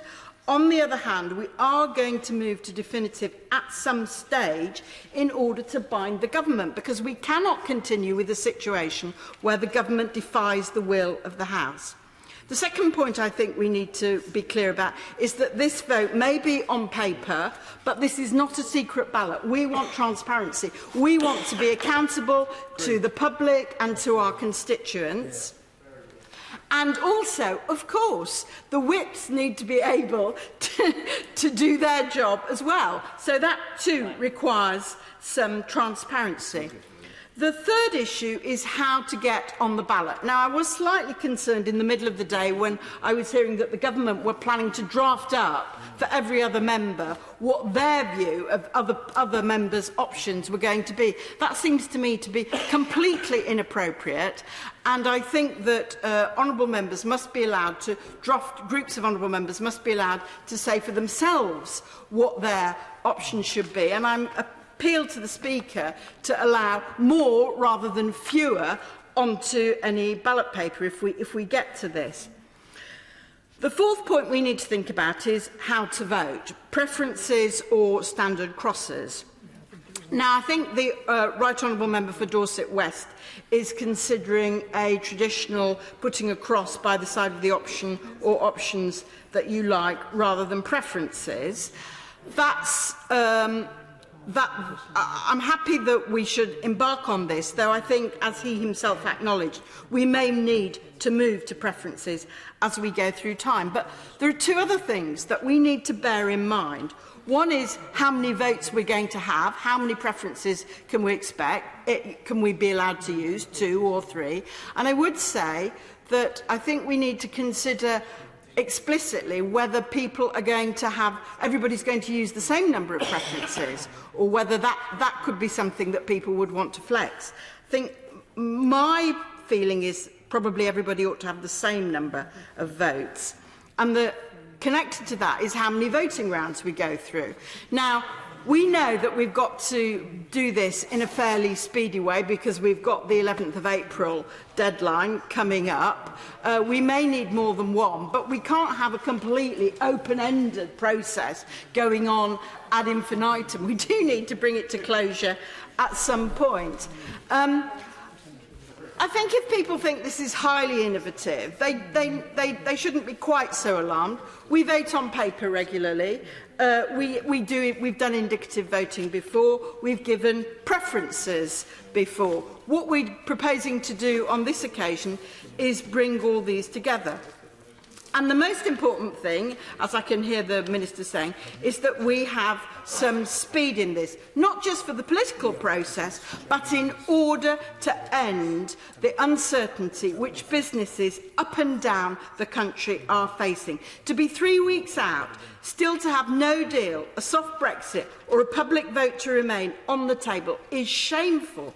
Our international reputation has taken the worst hammering in living memory. The CBI say they've lost confidence in the political process. The TUC have specifically asked us to look for a new parliamentary mechanism. MPs are always telling other people to change and adapt. Now maybe it's time for us to do the same. Confidence in our parliamentary process will only be restored when we show we can, I'm going to stand down in a minute, when we can act constructively and creatively. Lisa and Andy. Yeah, I came to this debate as much to listen as to contribute, and I was very glad to follow the member for Bishop Auckland, who, in a very rare way in these debates over the last few years, has actually set out a way in which we might move forwards that may not be comfortable for her, may not all be her preferred option, but shows a willingness to listen and to compromise and to move, which has been pretty absent, if we're honest, from this debate so far. The attitudes out there in the country are hardening. Constituents of mine who told me 3 years ago that they'd voted leave and they were happy to leave on whatever terms Parliament deemed necessary as long as we respected the result, are now telling me daily they want to cut all ties and leave with no deal at all. And constituents who voted to remain, who said that we'd had the debate, that the other side had won fair and square and we just had to get on with it, are now telling me they want to halt this process altogether and remain in the EU. And I have to say that, having spent a lot of time with colleagues trying to find a way through this in here and behind the scenes over the last few weeks, I feel exactly the same thing is happening in Parliament as well. And if we don't start to move, they won't start to move, and there is absolutely no prospect of repairing this country. That's why I very much welcome what the member for West Dorset has done with this amendment today, and particularly the way in which he presented it. He is not seeking to control the outcome of this process. He is not seeking to do, as many colleagues on each extreme of this debate have done for several years, which is to knock out any preferred option that isn't theirs and undermine any of us who are trying to find a solution to this by questioning our good faith and our intentions and our motives. And let me just say this too, that as somebody who represents a constituency where 2/3 of people voted to leave and did so largely in full knowledge of what they were doing and still feel strongly about it, but where 1/3 of people also voted to remain and have every bit as right to a stake in the future of this country as the rest, I have to say that that bad faith is operating on both sides of this debate, that those threats and the abuse are coming from both sides. I and many honourable members face it daily, and to seek to pretend, as some members did just now in this debate, that it only comes from one side is just quite simply not true. It's insulting and it will not stick. And I have to say that I'm very dismayed today about the government's position. I don't think that government ministers understand how little trust there is left. And as we stand here in this chamber right now, according to the lobby, according to journalists who are briefing things out over social media, the government is sitting in closed rooms trying to persuade members of their own side to vote down this amendment in order, in favour of guarantees. We have been here before, Mr. Speaker. Time and time again, they come to this dispatch box, they tell us they're serious, they tell us they're listening, they tell us that the House must make a decision, and then when we get up and we speak with one voice about what we want, they say, OK, we'll go away and think about it, they make some promises, they pick off members of their own side, and then lo and behold, where are those promises when they most count? They're nowhere to be seen. What is wrong, honestly, given the mess that has been created in this country? What is wrong with giving Parliament the right to consider the options that we want to put forward? We speak for very, very different communities in this country, and when you seek to deny us a voice, you're not denying me a voice. Who cares whether I have a voice? You're denying the 75,000 people that I represent in Wigan a voice, and all of the other honourable members besides. And I would say to both front benches that if we are going to consider those options in good faith, given the very different needs and priorities of those constituencies, there has to be a free vote offered on those options. I understand the discomfort. I've served in the Shadow Cabinet myself. It's not an easy thing to do, but where you have this strength of feeling and these very divergent views and experiences across the country, all of those have to be heard if we're going to find a way through this. And I'll just say to ministers too that trust isn't just now almost entirely absent. The goodwill is almost entirely absent. Last week, I couldn't believe what I was seeing when the Prime Minister took to the steps of Downing Street and tried to pit the people against Parliament. The public follow our lead. When we stand in here using language like betrayal and traitors, is it any surprise that we step outside and find that same language levelled back at us? If she wants to restore goodwill, the first thing she must do is apologise to members of this House, who are all in our very different ways and positions trying to find a way through this in good faith, and she must rule out no deal. We will not believe she is serious about the interests of the country if she doesn't. Why? The Minister is asking me why. Why? Because last week I had a constituent on the phone whose son was in line for a clinical trial that could save his life in the European Union, that doesn't know now whether he would get it. This is a child who has no certainty about what is going to happen next. I have a constituent who's on dialysis who rang me to say she's been told to wait for some disruption in the event of no deal. When I went to the Minister to ask what the advice was, he said, we're doing our best, but we can't make any guarantees. My sister is diabetic and hasn't slept for months because she doesn't know whether she'll be able to access insulin. Now, you can accuse me of scaremongering all you like, but the government's own technical notice cannot tell us what will happen in the event of a no-deal Brexit. What sort of government cannot guarantee access to medicines for its citizens in just a week's time? I will. To make the point gently to the Honourable Lady that there was a written ministerial statement that did make those guarantees only 3 weeks ago. Remember that I was here on Monday when we were debating plans to allow pharmacists to limit access to medication in the event of no deal in just a few weeks' time. And you know, I went to my local pharmacist and had a conversation with him a couple of days later, and he'd never heard anything about it. So to pretend that this is a responsible course of action, frankly, it's a disgrace. And he can roll his eyes at me all he likes, but this is an absolute disgrace. They have driven this country to a brink, and they are not learning, and every member sitting in this House right now will look at that minister sitting on that bench and realise that this is a government that is not serious about safeguarding the welfare of its citizens. And I'll just say, I'll finish with this because I know that there are many members who are desperate to speak. In the next stages, if we get to the next stages, if this shabby government somehow manages to cobble together a majority for the withdrawal agreement and get us into the next stages, I would just say to honourable members, look at what you've just witnessed in this House. Do not trust that they are acting with the interests of the whole country in mind.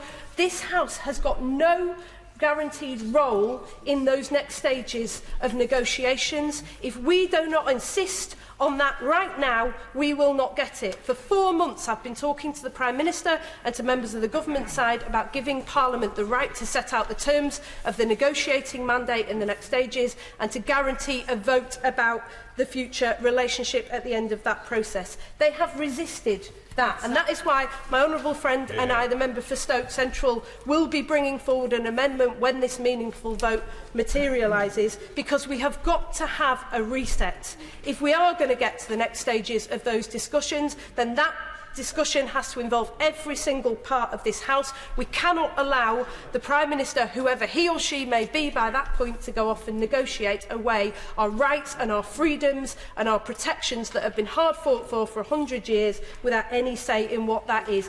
Mr Speaker, this has become a tug of war between two groups of people, actually, that when I speak to them every day in my constituency are quite reasonable people who would like to see this resolved. We are breaking our democracy, and that is why I commend the honourable member, the member for West Dorset, for Amendment A, because he is seeking a way to come together and compromise and find a way through this impasse. And we as a House have to rise to the occasion, because, my God, I have just seen a perfect example from the government benches that they are simply not going to do it. Richard Burden. And I also rise to support Amendments A, D and F. And it's a real pleasure to follow my honourable friend for Wigan. She spent a lot of her speech talking about the atmosphere within which this debate is happening. And I'd like to just spend a few moments on that too, because, like others, I've been bombarded in recent weeks with emails and other communications telling me to vote in diametrically opposed directions. Many of them insisting that if I vote a different way to the way they wish, then I will be acting against the will of the people. Now, I mean, I have to say, I haven't had the same level of aggression from all quarters, but some of it has been pretty extreme. I've been compared to a range of bodily parts of both the female and the male variety. Some have called me a traitor. Elbow. Few have gone further than that. One email I read yesterday expressed the hope that Parliament, this place, will be burned to the ground with me and other honourable members in it. Now, I know that several honourable members have received worse than I have, and in far greater quantities than I have. There really is no excuse for those kinds of threats and abuse, and neither I nor other honourable members I know will be intimidated, but we've got to face up to what is happening. Now, toxicity, that kind of toxic atmosphere in politics is not unique to the UK. It's happening in other countries as well, but Brexit gives it a focus, and it's an atmosphere that can lead to violence against people who are regarded as believing the wrong things, or ultimately simply because of who they are. And my plea is this, that all of us who have the privilege to speak from public platforms, which can create headlines, need to think carefully about the way we conduct ourselves and the way we frame political debates, so that we do not contribute to creating that atmosphere of toxicity and intolerance which undermines democracy and ultimately can lead to violence. But I think there's a deeper problem here too, that all too often people do feel that political debate happens in this place at a level that doesn't speak to them and that it does bypass their concerns. And they do look aghast at us by what they see about the way we've got ourselves stuck in a logjam over Brexit. Yes, the Prime Minister has made that worse, not better. And her attempt last Wednesday to shift the blame to everyone other than herself was unworthy of her office. Hear, hear. But we need to look at ourselves too and understand that too often we do appear to embody the stereotype of an institution that talks to itself and doesn't talk outside. And we need to learn from that, not only in relation to Brexit, but more generally too. So what does that mean in terms of the decisions that we face tonight? Well, first of all, it seems to me that the absolute bottom line for tonight is to ensure that no deal cannot be allowed to happen, and that it cannot be allowed to happen by accident any more than by design. As chair of the all-party motor group in this place, I know that the warnings from BMW, from JLR, from Nissan, Toyota, Vauxhall, Aston Martin, they could not have been clearer. Investment decisions are on hold now. Our reputation in the international community is being trashed before our eyes. And the no-deal Brexit would put the future of the plants of a number of those car manufacturers and many thousands of jobs in jeopardy. And the warnings are there not only from automotive, as my honourable friend said. So the priority has got to be avoiding the nightmare of no deal. And that means agreeing a procedure that isn't so much something that allows us to vote for or against our perfect or worst options, but to do as the Right Honourable Member for West Dorset has urged us to do, to find a way of expressing preferences on ways forward that we can live with. I think the idea of doing that through paper ballots is exactly the right one, because that will allow people to express preferences and express votes for a number of different options. This cannot be a zero-sum game. The objective has got to be to find a centre of gravity through which we can move forward. And I do believe, actually, as we move through that process, and it may well take some time, the Right Honourable Gentleman, Right Honourable Learned Gentleman for Rushcliffe, my honourable friend for Bishop Auckland are right, that probably some kind of preference balloting is likely to be necessary down the line. I suspect if we find that centre of gravity, it will involve doing something and jettisoning some of the Prime Minister's red lines. And there's a question for her there, and the decision she's got to make, that if actually the centre of gravity in this place does find a place that is beyond and different to her red lines, she has got to answer that question.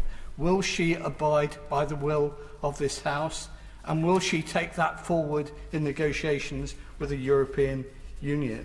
Because unless she is prepared to do this, the sustainable majority that the Right Honourable Gentleman for West Dorset talked about will not be allowed to have its voice. And if it is not allowed to have its voice, then democracy will be the poorer, this House will be the poorer, and the debate around Brexit will be set back. In just a few moments I've got left, I'd just like to say a couple of words about the idea of a second referendum. Because it does seem to me that when 1 million people take to the streets, that's not something we should ignore. In my view, arguing for a final say on any deal finally arrived at, or against the possibility that this House is unable to achieve a way forward, has got a logic to it. But let us not kid ourselves that the passions that are aroused in favour of a second referendum or a people's vote are not also aroused in the other directions as well. And the risk of a referendum being conducted in a divisive atmosphere, that is a real risk. It's something that we've got to recognise, that we've got to address. To me, that doesn't mean moving away or rejecting the idea of a second referendum, but it does mean a further indication, a further reminder to us that at least we must approach the coming weeks and months in a way that is clear about the kind of politics that we want to develop in this country. That's clear about this being a process that's about resolving differences, not about exacerbating them. And in a way that shows and demonstrates that our commitment is of one, I'm afraid I'm very short of time, that our commitment is to equality of respect for all of our citizens, irrespective of their background, and about our determination to ensure that whatever else happens, that democracy wins through. Thank you. Martin Doherty-Hughes.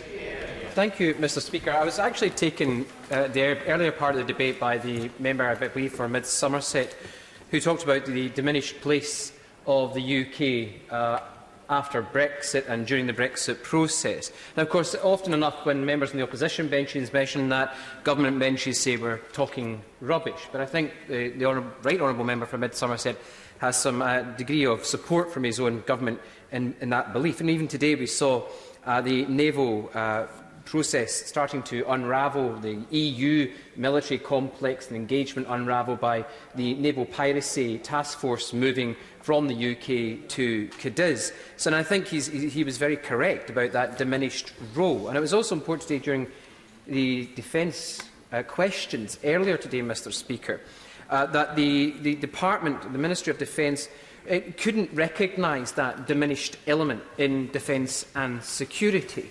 But again, I think the right honourable member for Mid Somerset would agree with me that it is diminishing our defence and security element, because the Secretary of State for Defence rightfully has a lot to say about Russia. The Secretary of State rightfully has a lot to say about China, but seems to have very little to say in terms of our future defence and security engagement with our closest ally, and who we will have a land border with, the European Union. I also think about the debate last week. I think it was actually just left their place, the right honourable member for Leeds Central, who gave a clear analysis as to the process so far. And I hope he will forgive me if I say there was maybe only one slight thing that was missing from it, and that was history. Because it then went to the other side of the chamber, where another member seemed to exclude history from their own element in a more robust fashion, and they've also now left their place. I believe it was the right honourable member for Beaconsfield, who talked about their utter disgust in some ways with how their government had brought them to this position. I think both members would probably agree, as many members in the House would, that this is nothing new for this place. The civil war at the heart of the Conservative Party is nothing new, especially when it comes to the last 40 years of being members of either the EEC or the EC or the European Union. In many ways, the discourse at the heart of the Conservative and Unionist Party is fundamentally exposed because of what they have done in walking through the doors with the DUP. Now, of course, the DUP are not here to defend themselves, but I think we would all agree that they've played a blinder when it comes to Brexit. Because the history of the Conservative Party, with the ancestors of the DUP, more or less has made the Prime Minister a modern-day Pitt the Younger. And we all know what happened in 1800 with Pitt the Younger and the utter disgrace that unfolded in Unionist history. So if the Conservative and Unionist Party wishes to pin its hopes on doing deals with the DUP, they should learn a lesson from their own political history. It's one, Mr. Speaker, they have clearly forgot. They have no collective or institutional memory of their own history. It's extraordinary to see it unfold before them. And what's more was implicit today, and the Prime Minister keeps coming back to this element of, in the two main parties, both the government and the official opposition, in their manifestos in 2017 to deliver, as the Prime Minister said, Brexit. But what the Prime Minister didn't mention on her manifesto, on their manifesto, was giving a £1 billion bung to the DUP. That was hidden. No, there was nothing about that. No one wanted to talk about it. But that is where they are. And there's another issue gone about the nation. I'm afraid, Mr. Speaker, as you know, when I first stood in this House, I made it quite clear I was neither a Unionist nor a Home Ruler. I think that's self-explanatory, but I have due regard for both those Unionist members and those Home Rulers within this Parliament and their position. So when it comes to a people's vote, for example, I'm utterly delighted to support it. My party has been supportive of it. First Minister was at the march, as well as our leader here in the parliamentary group in Westminster. I do hope that when push comes to shove, that the mandate that already exists in Scotland, in its own Parliament, where there is also a majority that Section 30 is requested, that those on all sides recognise any hypocrisy, then they would not support a second referendum on Scotland's constitutional position, whether you agree with that change or not. Because in some ways, Mr. Speaker, there has been also mention in this debate about the Constitution. What Constitution of the United Kingdom of Great Britain and Northern Ireland? There is no Constitution of Great Britain and Northern Ireland. I've heard about precedent, Mr. Speaker. Mr. Speaker, that precedent comes from the Parliament of England, pre-1707. Before 1707, I would be a Shire Commissioner in the Parliament of Scotland, sitting in the ancient Parliament that sits there, probably the oldest parliamentary building in these islands. So a member of the three estates. But I'm not. I'm here, in this place. So the premise comes to this, when I support the member for Mid Dorset, and I know they're not in their place. And I am hopeful that if there is a second referendum, that all of those calling for it will be supportive of a mandate in the Scottish Parliament, not just from my own party, but there is a majority in the Scottish Parliament who will call, if we are dragged against our will, out of the European Union, a referendum on us being again an independent sovereign nation-state within the family of European nations. But I will give way to the honourable gentleman. If I could just share with the House a fact that's sometimes overlooked, that in the European referendum there was far more people voted to leave in Scotland, the Leave vote, than voted for the SNP at the 17 election. That's a fact that some people don't understand. It's though you speak for all of the people in Scotland, but in effect you don't. I think that's a rather... I'm actually quite, an old-fashioned term, affronted with that type of question, because I don't stand here to speak for the people of Scotland. I stand here to speak for my constituents, those who voted for me and those who voted for other candidates of other political parties.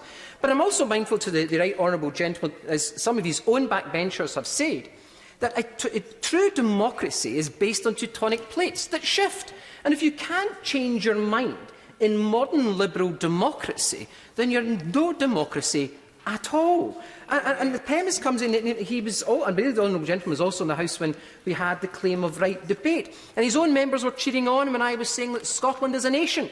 I didn't hear him disregard that ability to be an independent sovereign nation. So I find his question quite bizarre, because I'm not standing up to speak for Scotland, but I'm standing up to speak for my constituents who not only voted for their country to be an independent sovereign nation, but also voted for the United Kingdom to remain within the European Union.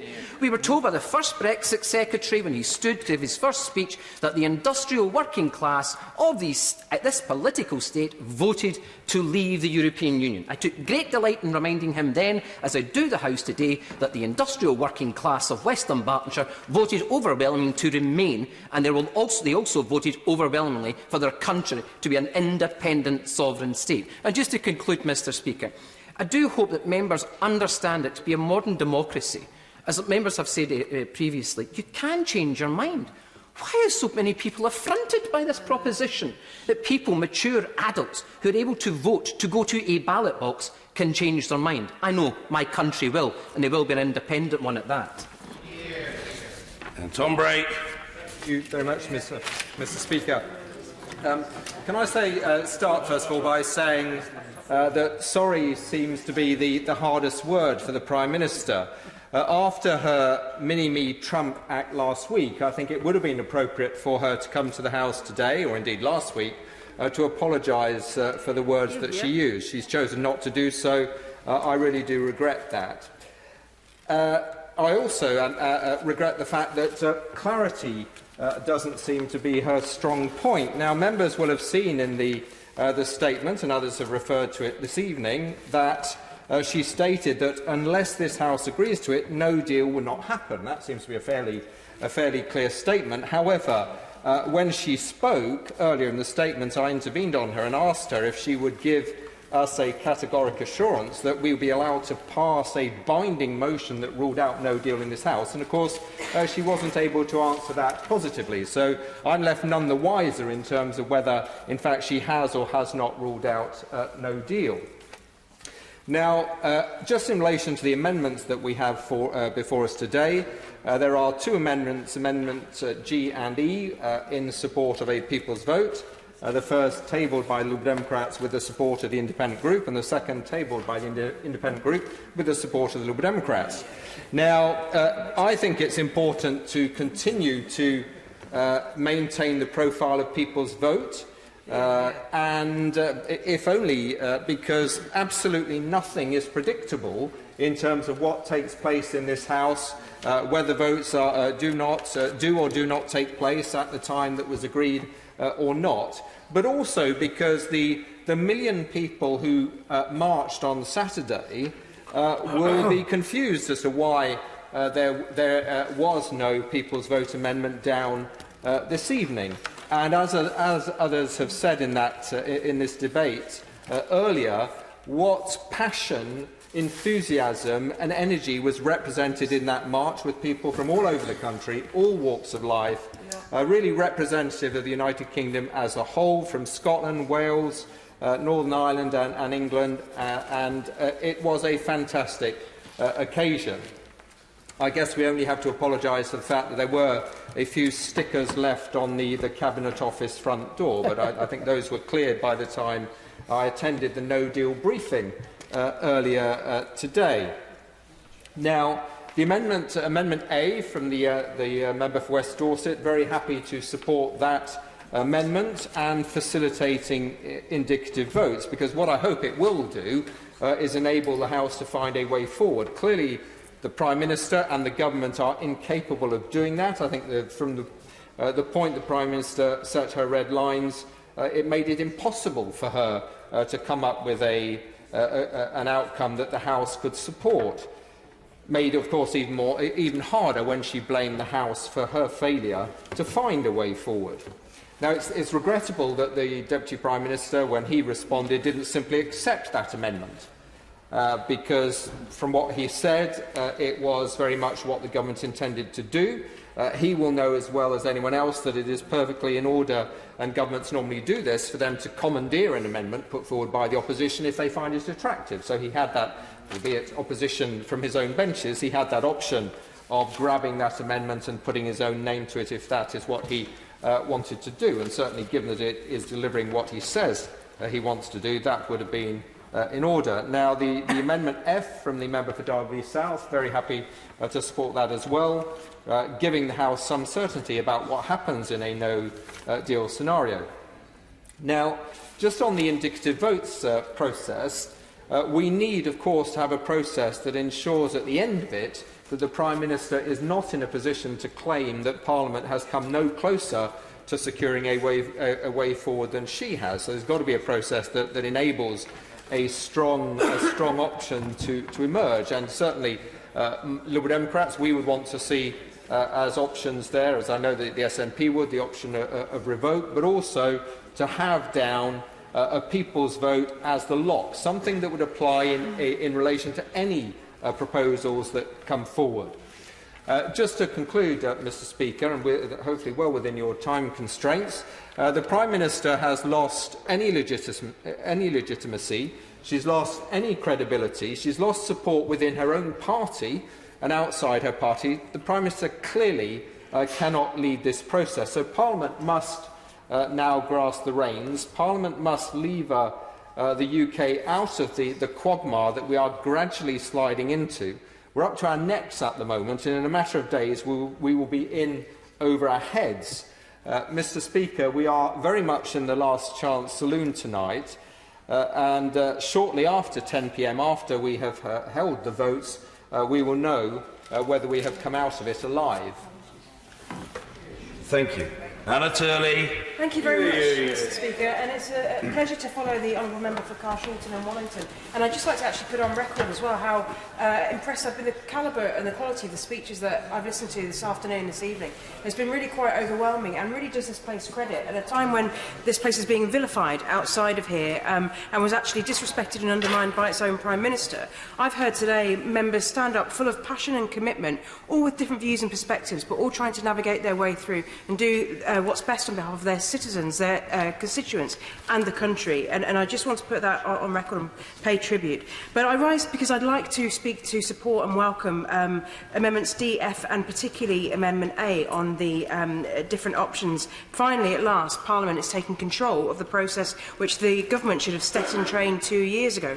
Finally, we're about to try and decide what Brexit actually is.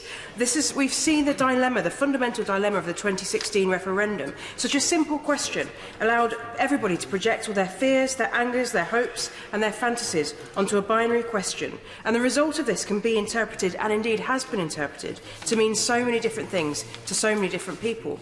And the consequence of this means that every single option proposed, whatever we come out with in this House, I'm afraid, is going to result in cries of betrayal, and we're going to have to get used to that. But those who don't get the version of Brexit that was in their mind when they voted, or even the version they subsequently have developed over the last 2.5 years. And this narrative of betrayal, which I have to say the Prime Minister really stoked up again last week, is toxic and needs to be absolutely confronted with honesty and courage.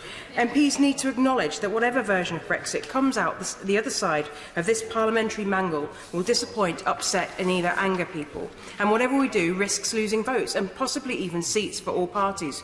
But we need to be brave and we need to vote in the best interests of this country. Mr Speaker, those who bandy the word betrayal around have to be honest that the betrayal of the British people has already happened. The betrayal was to give people a vague and oversimplistic decision to make with insufficient information and which was not honest about the real choices facing our country or the complexity of our economic integration with the European Union. That betrayal was rooted in the lies and the fantasy promises that were told with no intention of being kept, like those on the side of a bus. The betrayal was the exploitation of absolutely justifiable and understandable grievances of left-behind areas and working-class communities like mine for personal and political ends by others. And that betrayal was the legitimisation of prejudice, hatred and division that we saw during that debate and that we have seen since. The betrayal was not to be honest that major constitutional changes like this shouldn't be put forward to the public unless the work had been done properly to prepare for them. And all of this before we've even had a proper inquiry into potential law-breaking. I will give way. Thank you very much. I'm very impressed with the point that the Honourable Speaker is making, and would she agree with me that the way to overcome this sense of betrayal, that the vote was in some way misleading or the work hadn't been done and that people did not get what they bargained for, is to go back to the people when we have decided and say, is this what you wanted? I completely concur with the Honourable Lady, and I was building up to a crescendo, but I completely wholeheartedly agree that being honest and having this conversation with them, with the reality of Brexit, is absolutely the way forward. And I want to say we owe the public, I'm afraid, this place owes the public an apology for that referendum. Not just David Cameron, but all of us. But instead of apologising, this betrayal has continued ever since. Rather than being honest with the public and confronting the mistakes, admitting the referendum was flawed, we've sought to try and continue this rather than face up to our historic error. But the public are wiser than many in this place, I believe, give them credit for. They can see this process in the last 2.5 years has been an absolute shambles. They can see that Brexit is nothing like what has been promised to them. And all of us should have the humility to say we know much, much more now than we did then. Why is the Prime Minister continuing to drive people to a destination which is not where they were told they were going, and where we don't even know if many of them still actually want to go? And the Prime Minister continues to talk about the will of the people, but she ignores not just the 48%, but also those who didn't vote because they didn't feel strongly enough to want to change the situation. Mr Speaker, 29 million people either voted to remain or didn't feel they wanted to change things through and none of whom have actually asked to get us where we are. So no wonder the public call the betrayal when they're not getting the things they've been promised, or when responsible politicians step up to try and stop this carnage. Because this is the ultimate Brexit paradox. The further we are away from Europe, the more abrupt our break, the worse it is for our economy, particularly for areas like mine who voted most strongly to leave. Yet the closer we remain to the EU, with Norway Plus or a soft Brexit option, the more we concede British sovereignty and dilute the so-called will of the people, which is hardening now amongst many leavers for a no deal. No one will be getting what they're promised, and it's a deceit, I believe, to vote for a Brexit in name only, in the hope that people won't notice, or that we'll just try to get them off our backs. All we will be doing is continuing to reinforce the lie to the public and failing to be honest with them about the reality of our situation. And worse, I hear the Prime Minister patronising them and telling them there is nothing that can be done to prevent this because this is what they wanted 2.5 years ago. Denying them the right to change their mind or have their say on the outcome, now the evidence is clearer, is a real betrayal, both of them and of future generations. Mr Speaker, record numbers have marched and signed the petitions in the last few days. They too are the people, and they too deserve to have their voice heard. A new referendum or a vote to ratify a deal that comes through our range of options must be put back to the people in the cold light of day. We must be brave enough to ignore the calls of betrayal and do the right thing, not keep continuing a deceit that we'll be able to please everybody with a Brexit outcome. We must do what is in the best interest of our constituents' jobs and livelihoods and the national interests of our country. Parliament needs to come clean that we have made a catastrophic mess, and we must give the public the chance to help us clean it up. Anna Soubry. Thank you very much, Mr Speaker, and it is a genuine honour to follow the honourable member for Redcar. And I've done it before. I've praised her and many other of her colleagues who sit along those benches, who represent seats that voted leave, and yet through their leadership in those seats, by engaging with their constituents, being courageous and forthright in many instances, but listening and engaging in the debate, they have now come to the conclusion that the only way through this crisis is that this matter goes back to the British people. And, Mr Speaker, it is a crisis of unprecedented levels. And in short terms, nobody but absolutely nobody, not only in Broxtowe, but anywhere in our country, voted for the incredible and appalling mess that we are now in. On that point, yes, of course. I thank her for giving way. First of all, can I commend her for the position that she's adopted, which I know has come at some personal expense, and indeed the Honourable Lady for Redcar equally. But is she as angry as I am that those advocates of the hard Brexit, those people who led the campaigns that were fined many tens of thousands of pounds for lying and cheating during the campaign, are very rarely here to defend their views, but they are, from the safety of a newspaper column, quite happy to defend their views from there. I completely agree with my right honourable friend, and indeed I also observed that many of them sat in government in the most senior positions in government, but of course when the going got tough, found that life was much easier to leave those positions, fail to deliver, fail to live up to the responsibility that was placed upon them by their leadership of the Leave campaign. Mr. Speaker, I think certainly my constituents, if they're watching at home or reading the reports or in any event, just aware of the situation that we are sitting there absolutely aghast. I know I'm not alone. Other honourable and right honourable members to have had emails and letters from constituents who are worried. We've already heard about the availability of medicines or special food for their child in one instance because their child has a particular allergy and whether or not it will come in the event of a no-deal Brexit.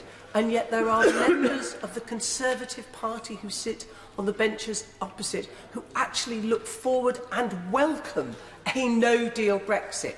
And that has to be said yet again, in the words of the Business Secretary, that would be the most ruinous of outcomes for our country. And that lack of certainty for businesses. I have a pharmaceutical company in Broxtowe that's just in my constituency. The Honourable Member for Nottingham South might want to claim it as well because it's all about a line that goes down the car park. But I know she shares my concern. This is a real-life business that employs real people.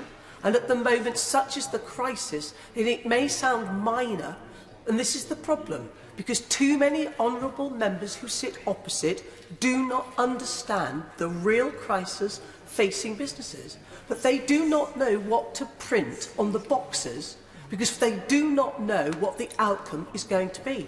And I actually think, see, one honourable member seems to find this amusing, and I think this is the problem. I think honourable members actually think that a company of that scale with 850 workers, you can imagine the huge amount of pharmaceutical products that they produce every day, could sort of go down to Prontoprint on a Friday, and order all these boxes with all the right markings on, and they'll be ready on a Monday. What I would gently say to honourable members opposite, and he shakes his head, I can tell him for an absolute fact that British business will never forgive the Conservative Party for what it has done to business throughout the whole of this Brexit process. They will never, ever forgive. And, Mr. Speaker, many of us, in just one moment, but many of us, you know, we've said it all before, but it's absolutely the case. People like me voted to trigger Article 50. The majority of us did. The majority of us voted for the Withdrawal Act. The majority of us accepted we were leaving the European Union.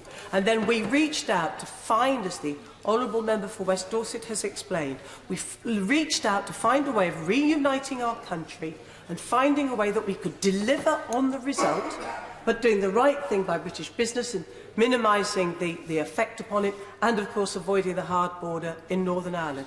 And our efforts are direct pleas to the Prime Minister in meetings with the Prime Minister where we offered her a solution, knowing that, for example, the SNP would have voted for the single market and the customs union, and Plaid, and many members from the Labour Party backbenchers as well. We would have won a consensus, Mr. Speaker, absolutely point-blank refused to engage in that. And instead, this Prime Minister, who has led, it's the only thing on which she's led us to this terrible situation where she was dogmatic in laying down her red lines. And at every twist and turn, when she had the opportunity to change those red lines, or just even rub them out a little bit, she refused.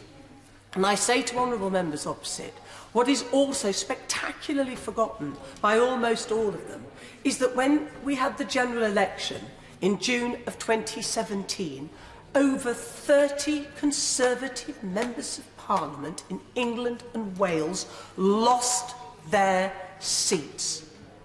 The party opposite lost its majority. There is no mandate for hard Brexit. And yet that was the perfect opportunity for the Prime Minister to abandon the red lines, seek to form the consensus that the country was crying out for, and yet again she absolutely refused to do it. And it ended up, Mr. Speaker, not just with people like me leaving the Conservative Party, and I represent many sensible, moderate, pragmatic One Nation Tories who are leaving the Conservative Party as they see it moving to the right, no longer the party of business and enterprise, no longer that One Nation conservatism that so many of us held so near to us. But it's not just that, Mr. Speaker. Having failed to persuade this Prime Minister to reach out and build a consensus, we ended up, frankly, in a position whereby the only way out that we could see for our great nation was to have that people's vote. And others have spoken about what happened on Saturday, but it was a real honour and a privilege, Mr. Speaker, to be here in London, to go on that march with people from all over the United Kingdom. And not as one honourable member opposite described it, apparently as fans of the Glyndebourne Opera, but real people, not only from my constituency, of all backgrounds, of all ages, but from the honourable lady, who I know was heartbroken that she had another engagement, so she couldn't be here.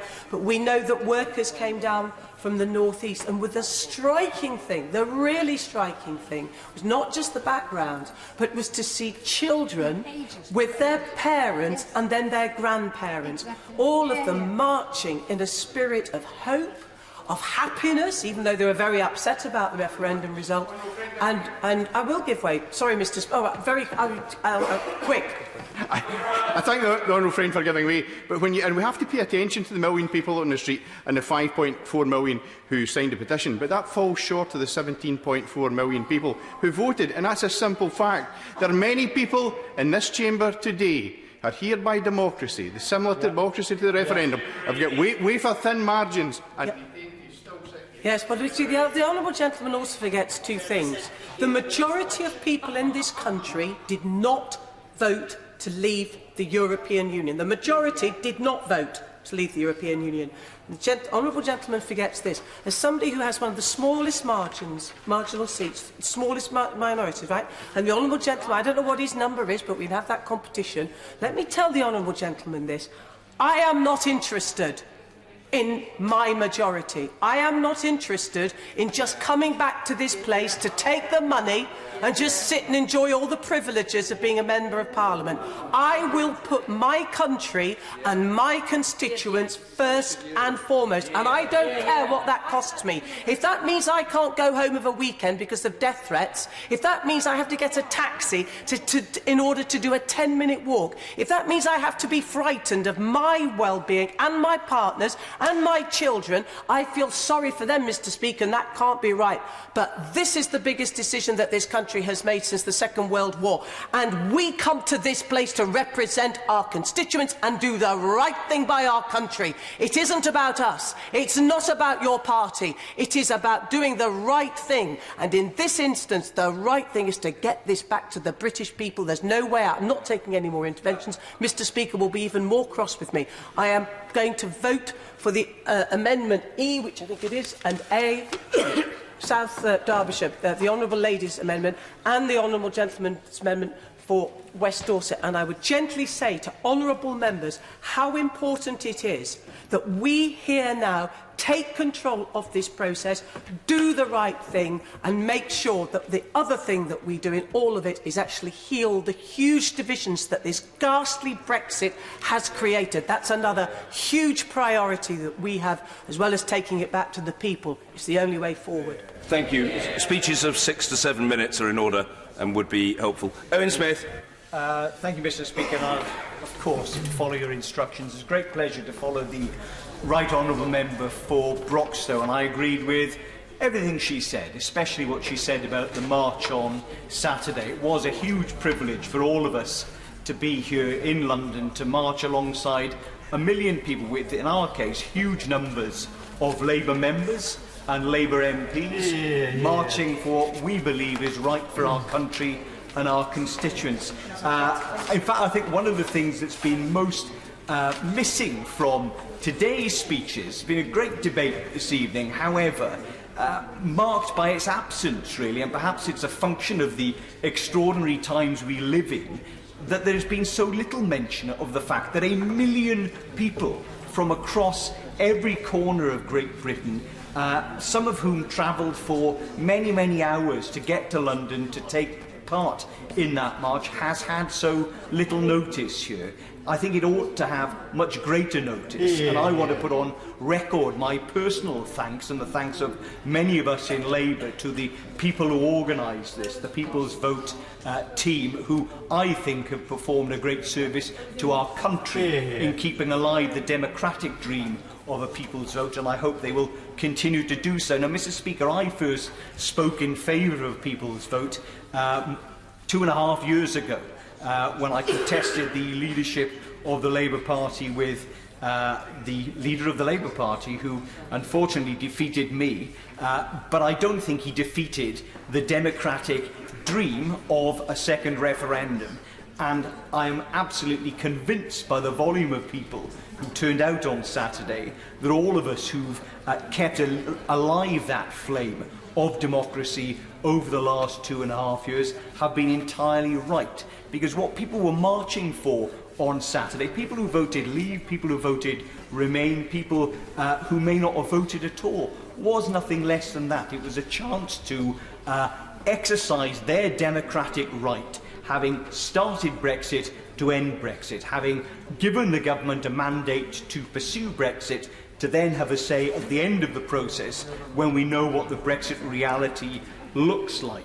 And I fear, Mr. Speaker, that marching on the streets in London, what I encountered Saturday was a huge amount of frustration and a huge amount of anger, gently expressed but powerfully felt anger, and a massive degree of despair at the dysfunction of our Parliament, at the dysfunction of our politics, and frankly at the breakdown that many people see and feel in our very democracy, that they are, I fear, to be denied a chance to have their say on the outturn of Brexit, as they had the say on the starting of Brexit. And if they've been listening, some of those 1 million people, all the 5.5 million people who've signed the petition to revoke Brexit, if they've listened to today's statement from the Prime Minister, then I fear they will be doubly disappointed and despairing, because what they heard was more double-speak. What they heard and what they're likely to see tonight, I fear, Mr. Speaker,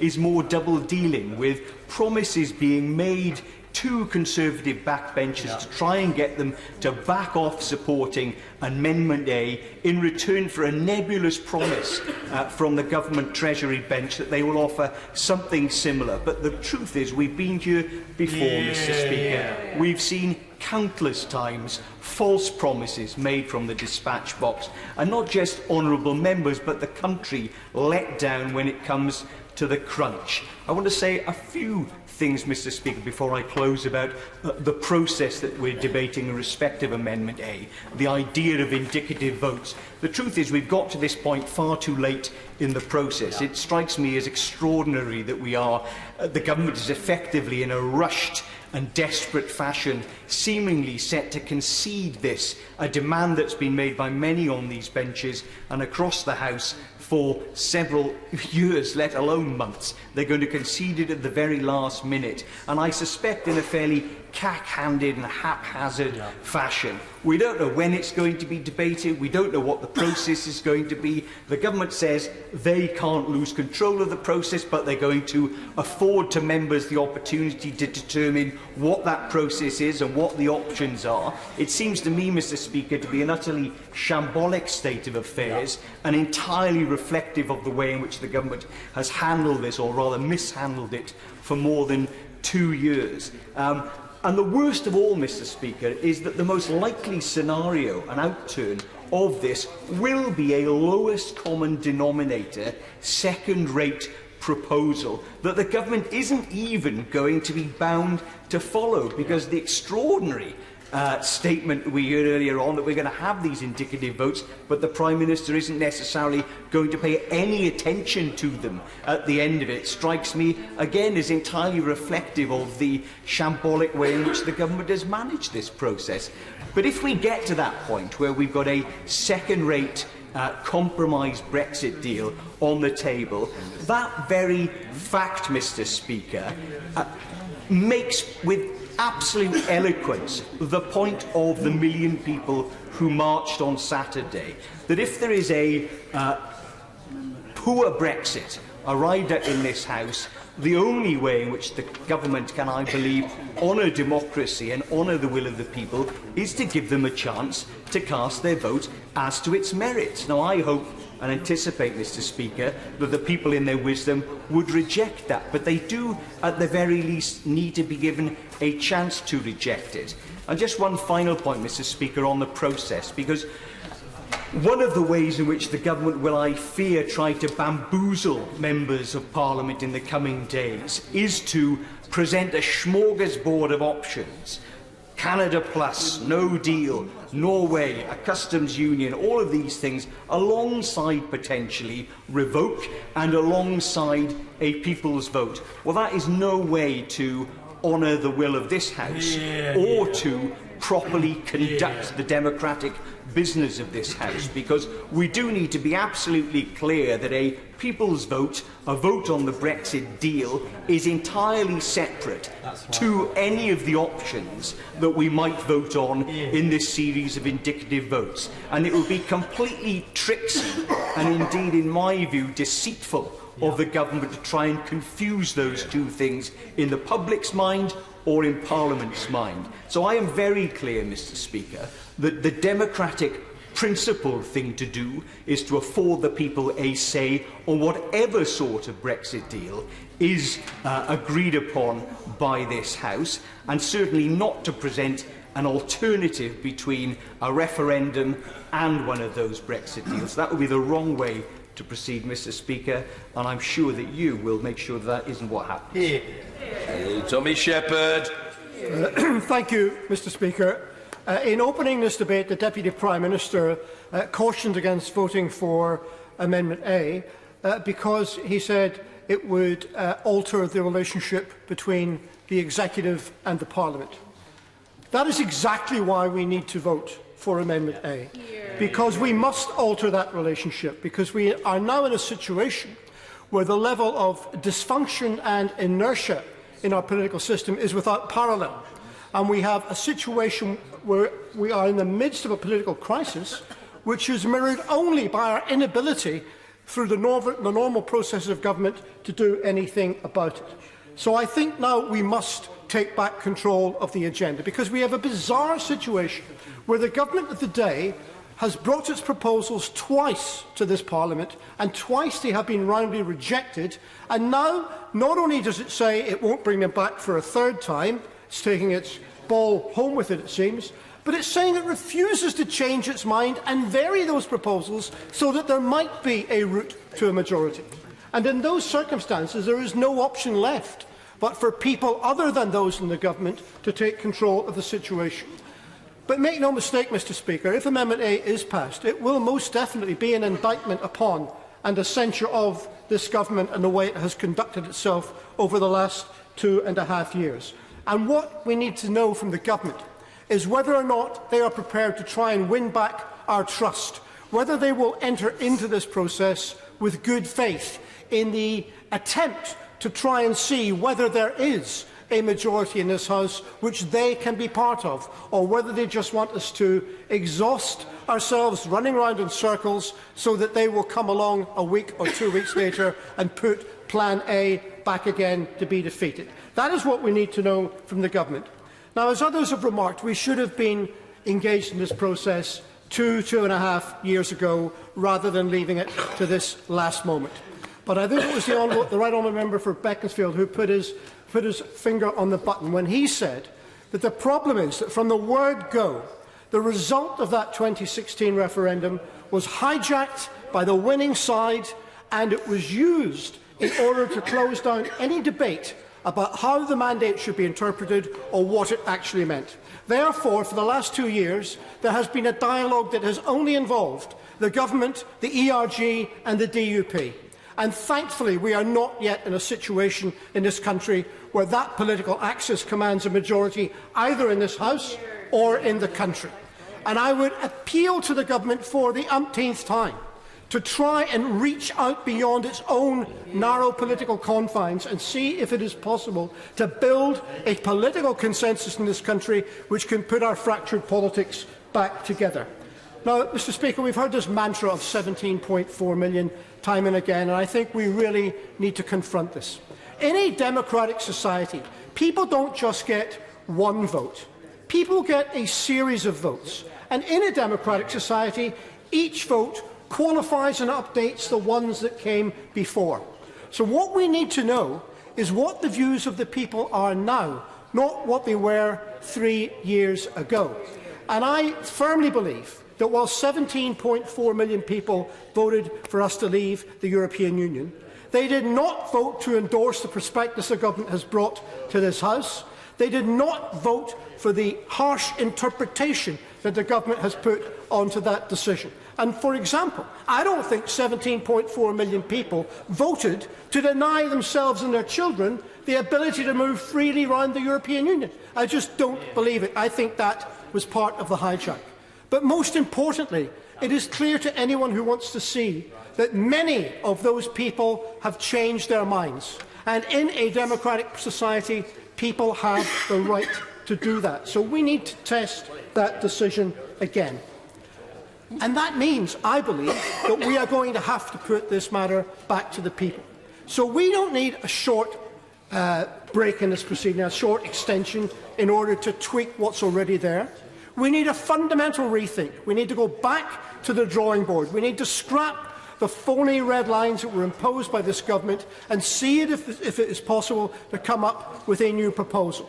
And in order to do that, and to give time for that to be put before the people, I think we will need a serious extension to this process. Now, thankfully, the European Union, President Tusk and others, have indicated that they would be happy to look at a much longer extension and it going back to negotiations if the government changed its red lines, if it changed its restrictive insistence on what this agreement had to do. So the option is there, I think, to go back. But if there are reasons, if there are complications in getting that level of extension, well, then the answer is quite simple. And the power lies with us. All we need to do is to revoke Article 50.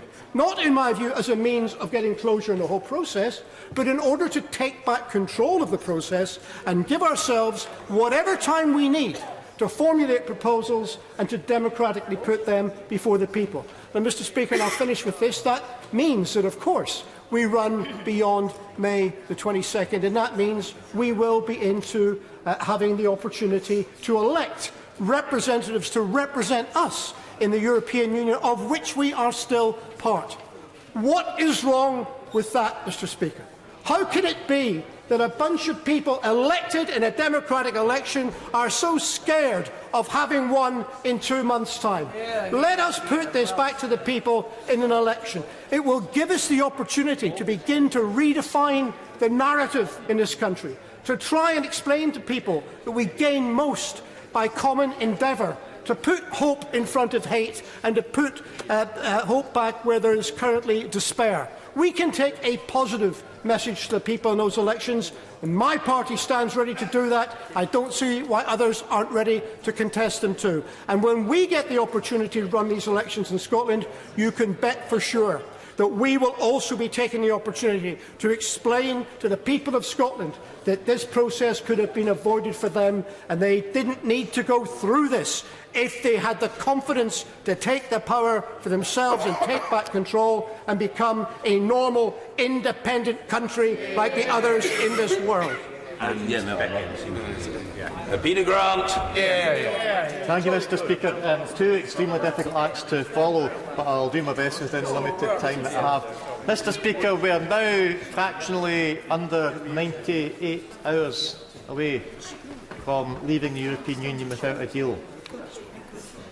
Friday night, we're out without a deal unless the government does something. And true to form, while the Right Honourable Member for Bishop Auckland, who I don't think is in the place just now, while she was listing earlier on some of the catastrophic impacts of a no-deal Brexit, what was the Brexit Minister doing? He was sitting there mouthing across to her, thanks to you, thanks to you, thanks to you. Even at this late stage, it's the fault of the Right Honourable Member for Bishop Auckland, it's the fault of the opposition, it's the fault of the Supreme Court, it's the fault of everybody, apart from the government, who claimed that they had a mandate from the people from a referendum in 2016 and who have failed dismally to bring forward a credible, workable, sensible, rational, even sane way of implementing that mandate.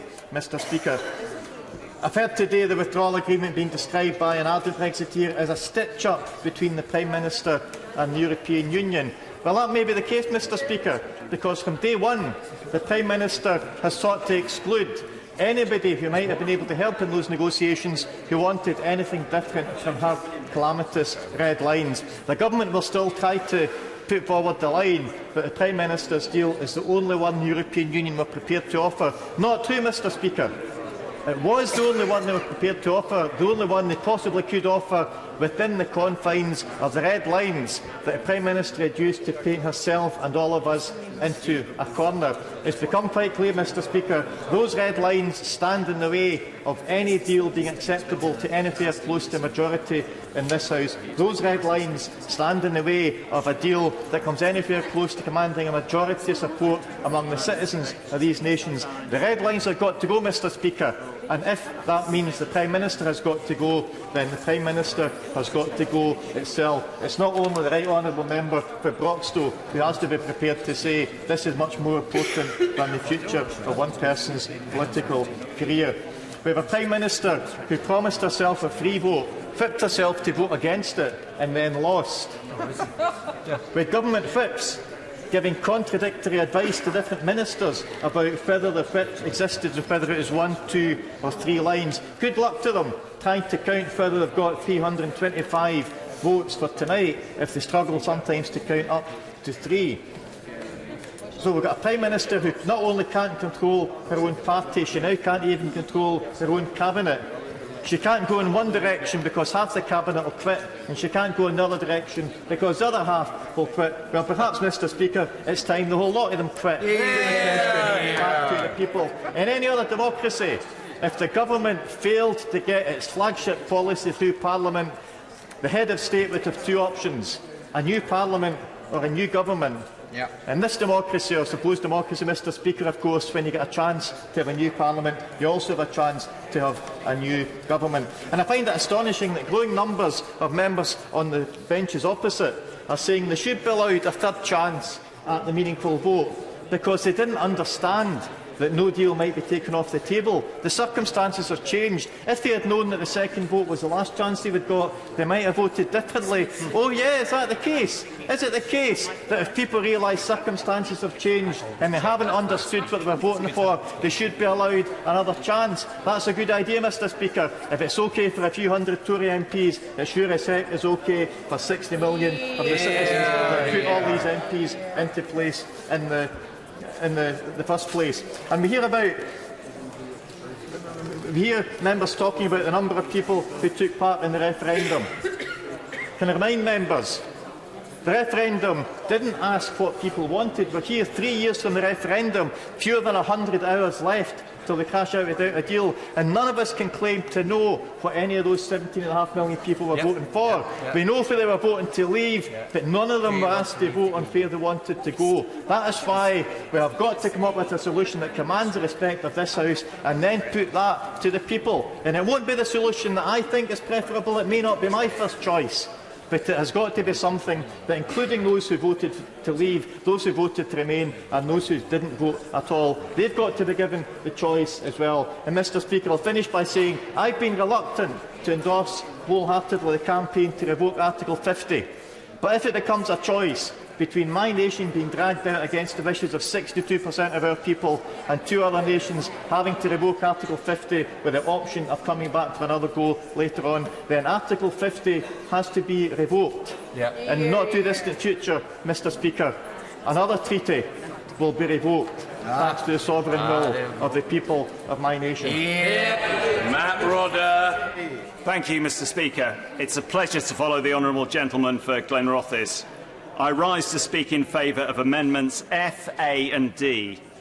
Mr. Speaker, this country and indeed this House now faces a very serious situation and a very substantial challenge.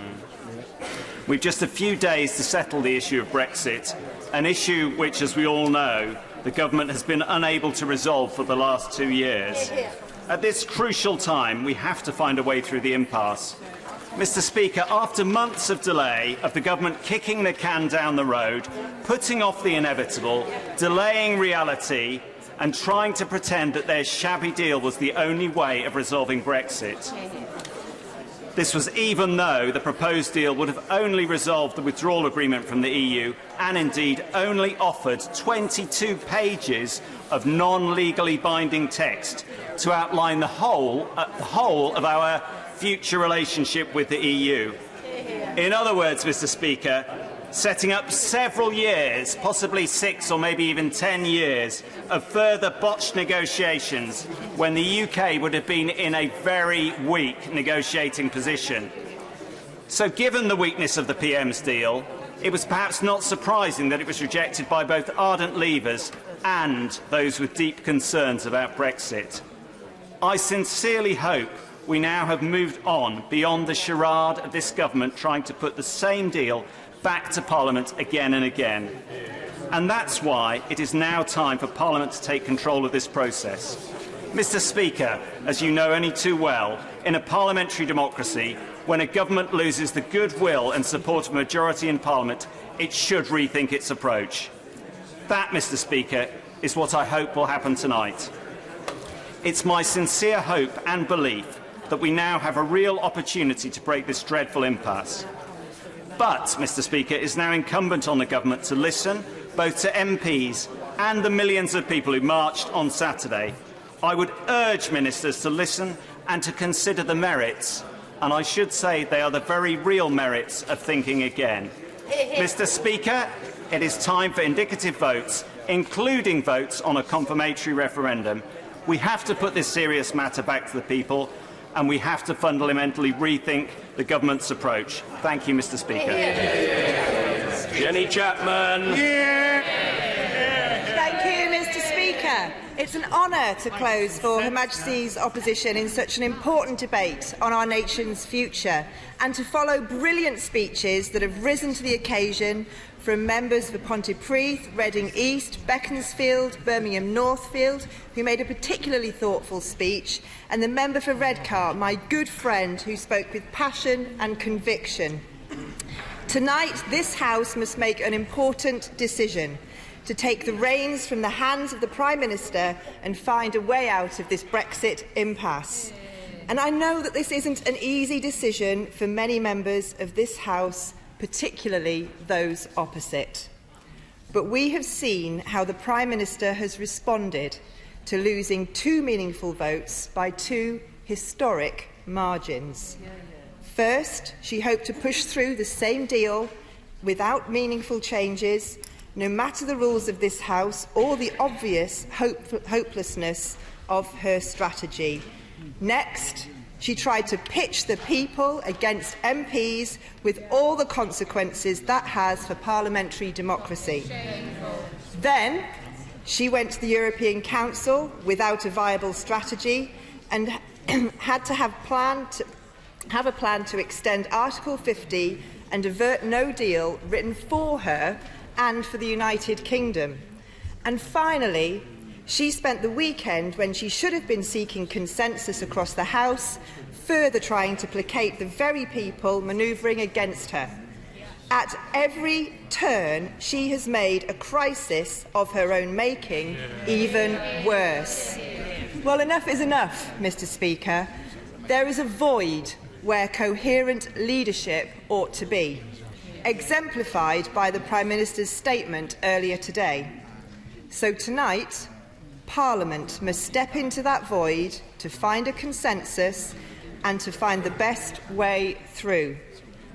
That is what Amendment A from the Right Honourable Member for West Dorset and Amendment D from the Leader of the Opposition seek to achieve. But as my right honourable friend, the member for Leeds Central, said, if the government was doing its job, these amendments would not be necessary. The decision by the European Council to grant the UK an extension to the Article 50 process was a necessity.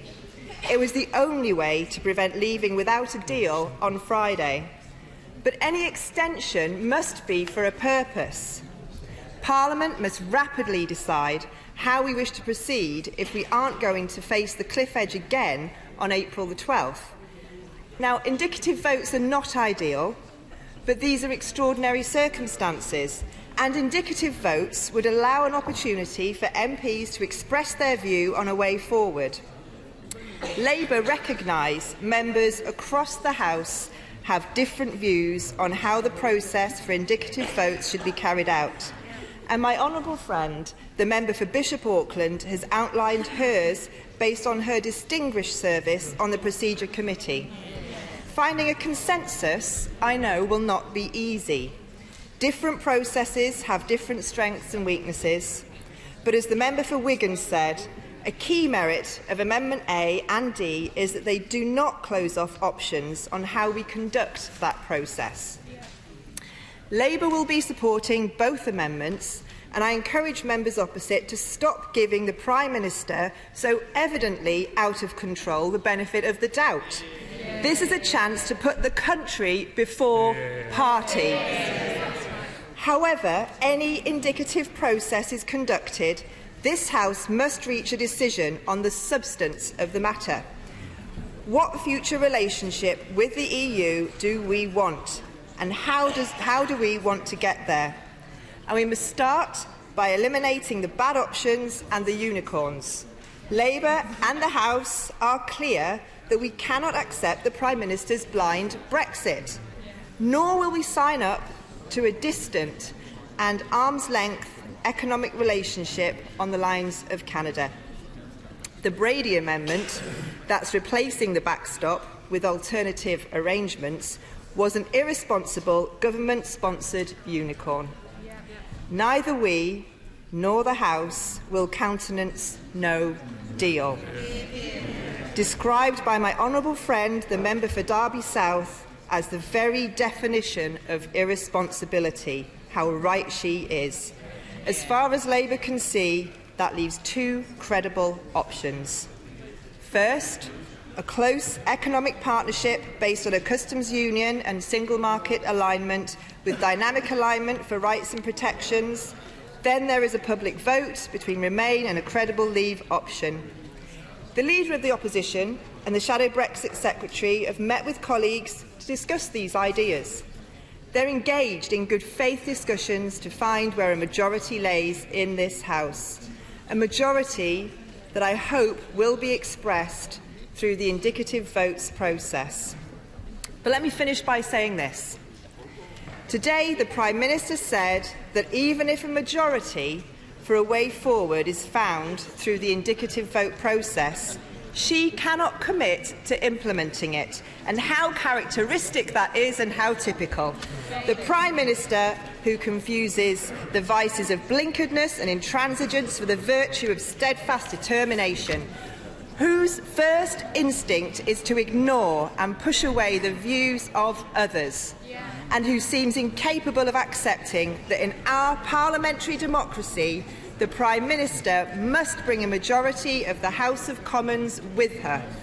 It's an approach that has brought about a national crisis and has brought us to a point where Parliament, Mr. Speaker, must now step in and take control of this process. The Secretary of State for exiting the European Union, Secretary Stephen Barclay. Mr. Speaker, the central question before the House this evening as reflected in Amendment A in the name of my right honourable friend, the member for West Dorset, is who controls the order paper, whether control is passed to backbench members of this House in a process that is still to be fully defined and with constitutional implications in doing so, or if members across this House accept the assurances given by my right honourable friend, the Chancellor of the Duchy of Lancaster, when opening this debate, that the Government will make time available this week for members to express their preference on the way forward.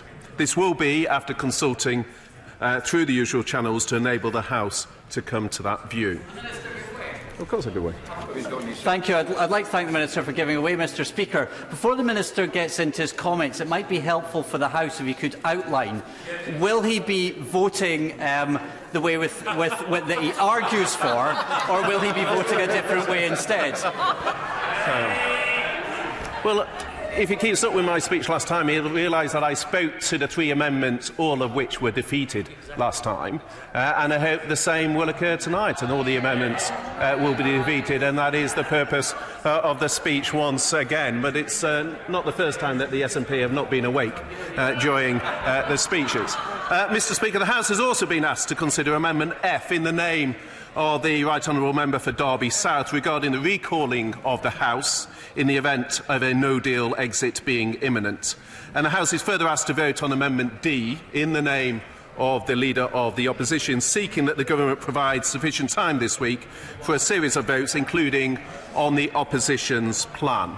The Government has committed to providing that time, but that does not change the fact that the plan from Her Majesty's Opposition has already been rejected by this House, and the EU has suggested key aspects are not negotiable. Indeed, he's correct. It has, which is referenced in the motion from the Leader of the Opposition. But what is silent on is the fact that his own deal has also been reflected, which points to the lack of consistency that we see so often in the approach that he takes. Let me turn firstly to Amendment A in the name of my right honourable friend, the member for West Dorset. For in his remarks, my right honourable friend said that his proposal, and I quote, was little different to established practice on a Friday in respect of private members' bills. And I would just gently suggest to my right honourable friend, who's a very experienced and senior member of this House, that I do think there is a difference between the Government choosing to make time available to members for private members' bills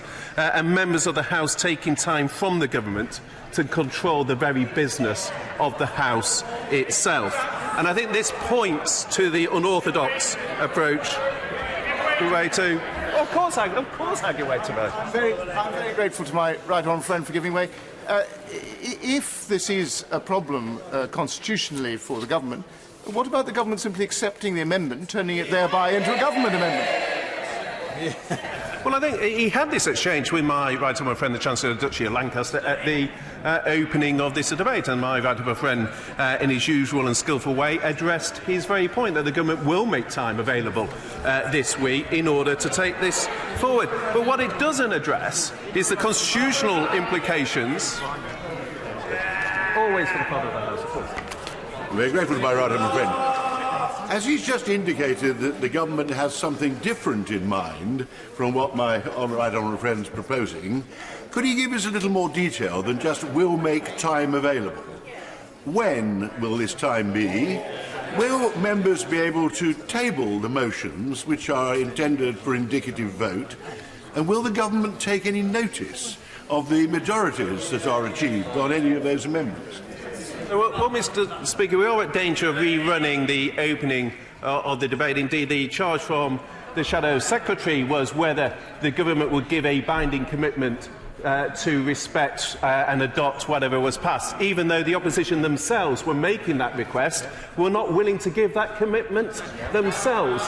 For reasons, I'm sure, when the Father of the House himself was a minister, he would have taken the same line, is one can't give a blank cheque when we don't know exactly what those votes will be. But the real issue here is the constitutional significance of what the amendment from the right honourable member for West Dorset is proposing, because it is unprecedented in its nature. And my right honourable friend has already addressed the kernel of his issue, which is as to whether time will be made available by the government this week. And indeed, he set out at the start of this day that in good faith, in conjunction with the member for West Dorset, with the opposition front bench and with members across the House, we will have discussions on how the process should look. But indeed, his own amendment does not set that out in detail anyway. So the government's undertaken to have that process, and my right honourable friend, the Chancellor of the Duchy of Lancaster, addressed that in his opening remarks. Turning, Mr Speaker, to Amendment F in the name of the Right Honourable Member for Derby South, I want to reassure her that the government will return to the dispatch box in the event that the withdrawal agreement is not approved this week. It would also return to the House to consider the plans for the week of the 5th of April after any indicative voting. The decision on whether to enter recess is also a decision, as she will know as a senior member of this House, that is in the control of the House. So while we do not think it is sensible to try to set the order paper now for a date in 2 weeks' time, without knowing what will happen in the interim, I hope that she is content that the House will certainly have its say in respect of the issue. And of course, I give way to the Right Honourable Lady. I shan't detain him, but if what I suggest is acceptable, why doesn't he just accept the amendment? So, well, as I said just at the closing of that passage, which is we can't anticipate the business in terms of 2 weeks' time, but I think we've given a signal from the dispatch box on behalf of the government as to what our position would be. Turning, Mr Speaker, to Amendment D in the name of the Leader of the Opposition. And the Shadow Brexit Secretary said in his opening remarks that many members of this House want to break the current deadlock, and yet his motion raises no objection to the withdrawal agreement. And indeed, as he well knows, it is the withdrawal agreement, not the political declaration, that needs to be approved in order to meet the test set by the European Council for an extension to the 22nd of May. He also went on to criticise the government for not giving a commitment to be bound by any indicative votes, and yet, as I pointed out earlier, Mr Speaker, when the Father of the House challenged the Right Honourable and Learned Gentleman on that very issue, he was unable to give such a commitment for Her Majesty's opposition to be bound in that way. And indeed, despite many of his own members pressing for free votes from the government in respect of those votes, he again was unwilling to give such a commitment on behalf of the opposition. And indeed, the Leader of the Opposition's amendment notes that the government's deal has been defeated, but is silent on the fact that his own deal has also been rejected by the House. Mr Speaker, regardless of any other votes, if the House does not approve the withdrawal agreement this week, it risks a longer extension, potentially resulting in Brexit being revoked or a Brexit at odds with the government's manifesto. The uncertainty of any longer extension would be bad for business confidence and investment. It would also have lasting implications for our democracy, including our reputation around the world as a country that respects the votes of its citizens. If this House can find the resolve, we could be out of the European Union in a matter of weeks. And this, Mr Speaker, is the ultimate mandate, the one handed to us by the British people, the one that reflects the manifestos that the party opposite stood on, as well as on this side of the House. It is the Prime Minister's deal that is the way to deliver what the people voted for in 2016 and 2017. That is why it is right that the government maintains control of the order paper in line with Constitutional Convention, and why the amendments this evening should be defeated. Order. Under the order of the House, I must now put the questions necessary to dispose of proceedings on the motion. I begin by inviting the Shadow Secretary of State for Exiting the European Union to move Amendment D, which stands in the name of the Leader of the Opposition. Not moved. Thank you. Order. We now come to Amendment A in the name of the Right Honourable Gentleman Member for West Dorset. I call Oliver Letwin to move the amendment, Amendment A, formally. Thank you. The question is that Amendment A be made. As many as are of that opinion say aye. Aye. Of the contrary, no. No! Division! Clear the lobby.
You two are tellers for the ayes.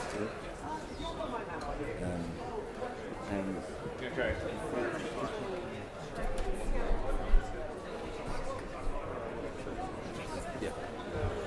Order, order. The question is that Amendment A be made. As many as are that opinion say aye. Aye. Of the contrary, no. Tellers for the ayes. Jeff Smith and Colleen Fletcher. Tellers for the noes, Michelle Donovan and Joe Churchill.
The ayes to the right, 329. The noes to the left, 302.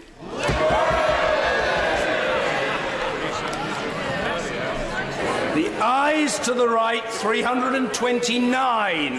The noes to the left, 302. So the ayes have it. The ayes have it. Unlock. Order. We come now to Amendment F. F for Freddie. And I invite the Right Honourable Lady, the member for Derby South, Dame Margaret Beckett, to move the amendment which stands in her name. To move formally? Formally, sir. Thank you.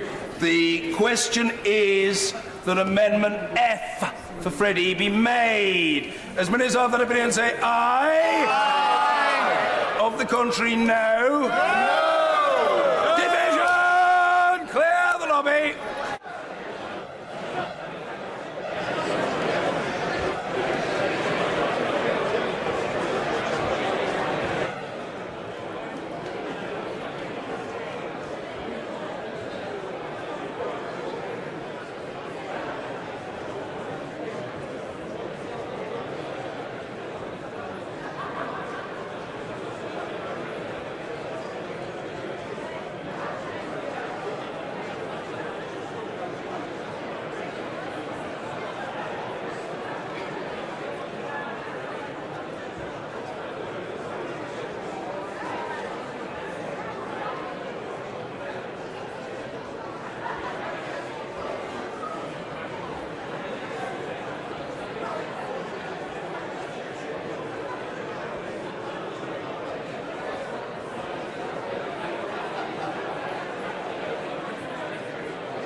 Order. Order. The question is that Amendment F for Freddie be made. As many as are of that opinion say aye. Aye. As the contrary, no. Tellers for the ayes, Colleen Fletcher and Jeff Smith. Tellers for the noes, Michelle Donnellan and Joe Churchill.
Lock the doors!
Order. The ayes to the right, 311. The noes to the left, 314.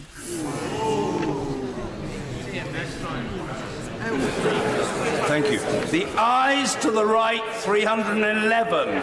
The noes to the left, 314. So the noes have it. The noes have it. Unlock. Order. The question is the main motion as amended. As many as are that opinion say aye. Aye. The contrary, no. Aye. Division. Clear the lobby.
Something good spirits.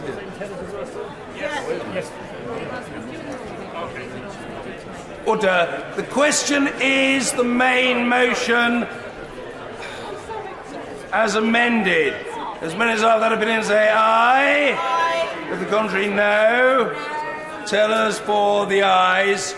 Colleen Fletcher and Jeff Smith. Tellers for the noes. Michelle Donnellan and Joe Churchill.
for the result of the division, but I'm sure that in a cordial spirit, colleagues across the House will want to congratulate the honourable gentleman, the member for Strangford, on his birthday.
The ayes to the right, 327.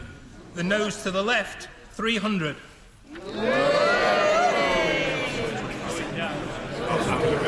The ayes to the right, 327.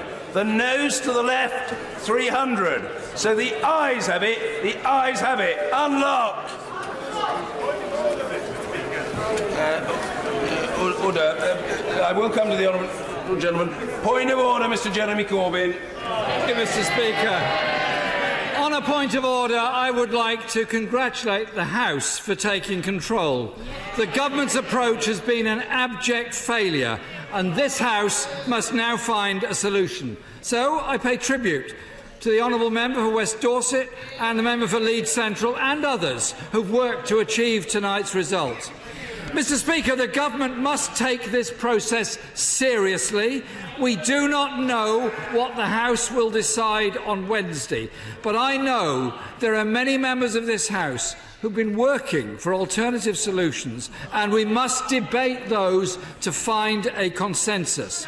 And this House must also consider whether any deal should be put to the people for a confirmatory vote.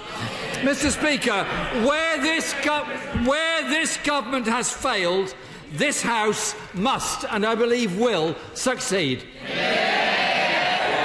Order. No adjudication by the Chair required. Point of order, Mr. David T.C. Davis. I thank you very much, Mr. Speaker. I don't wish to pay tribute to the honourable member for West Dorset, but since he now seems to have installed himself as a kind of jobbing Prime Minister, could you tell me, Mr. Speaker, how it is that we actually hold him, to account in this House? Order. I've known the honourable gentleman a long. Order, please. I've known the honourable gentleman a long time, and he's not disorderly, but there is something to be said for observing the precepts of May in terms of moderation and good humour in parliamentary debate. And the right honourable gentleman, the member for West Dorset, is always unfailingly courteous in his dealings with others. I think the question was largely rhetorical, but insofar as the honourable gentleman is seeking a response, I think what I'd say to him in all seriousness is that the effect of today... I didn't require any help from the right honourable gentleman, the member for Chelsea and Fulham. Remember the foggiest idea where to start. He was once a whip. He wasn't a very good whip. It would be better if he'd keep quiet. That's the reality of the matter. So I will happily deal with the... at all. Not outrageous at all. And I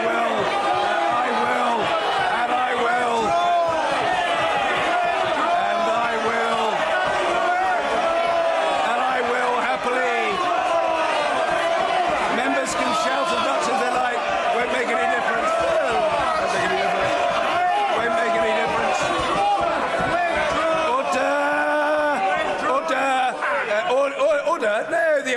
right honourable gentleman is perfectly capable of looking after himself. If he wants to trunter noisily from a sedentary position, he has to expect that there will be a response.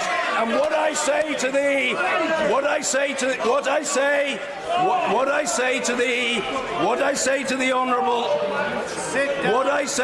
honourable gentleman is that these matters will be aired further in debate on Wednesday, and if he wants to subject his right honourable friend, the member for West Dorset, to appropriate scrutiny, the opportunity is there for him to do so. Point of order, Mr. Ian Blackford. Thank you.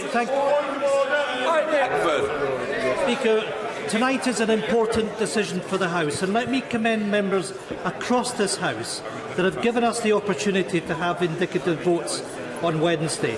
This House is seeking to find a way forward when the government has failed to provide leadership.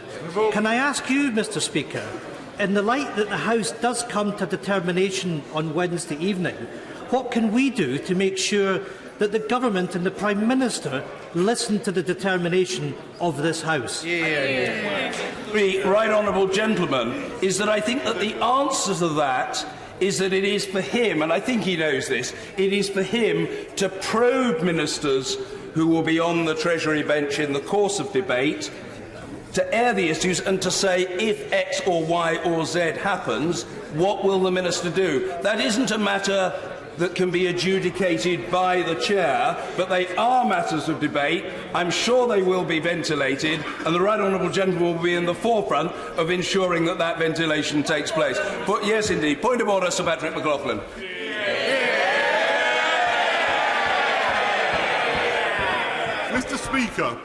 Mr. Speaker, a few weeks ago you sent out a message and a letter to all members of Parliament asking them to treat each other with respect. Do you think your comments to the member for Chelsea reflected that?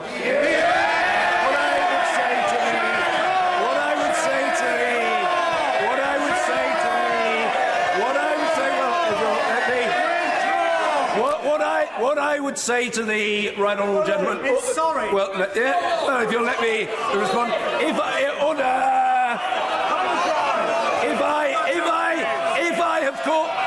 If I've caused offence, I very happily apologise. Very happy to do so. I have no difficulty with that. I have no difficulty in apologising to the right honourable gentleman. I didn't think he was a person of tender sensibilities, but if I have caused offence, I am very.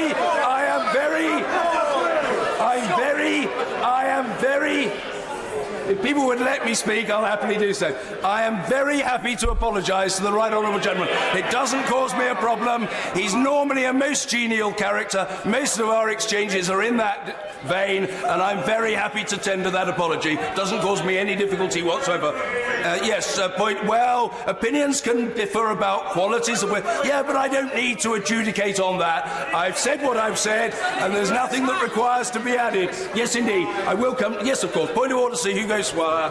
Mr. Speaker, it may not cause you any great trouble, but it causes us a certain degree of trouble.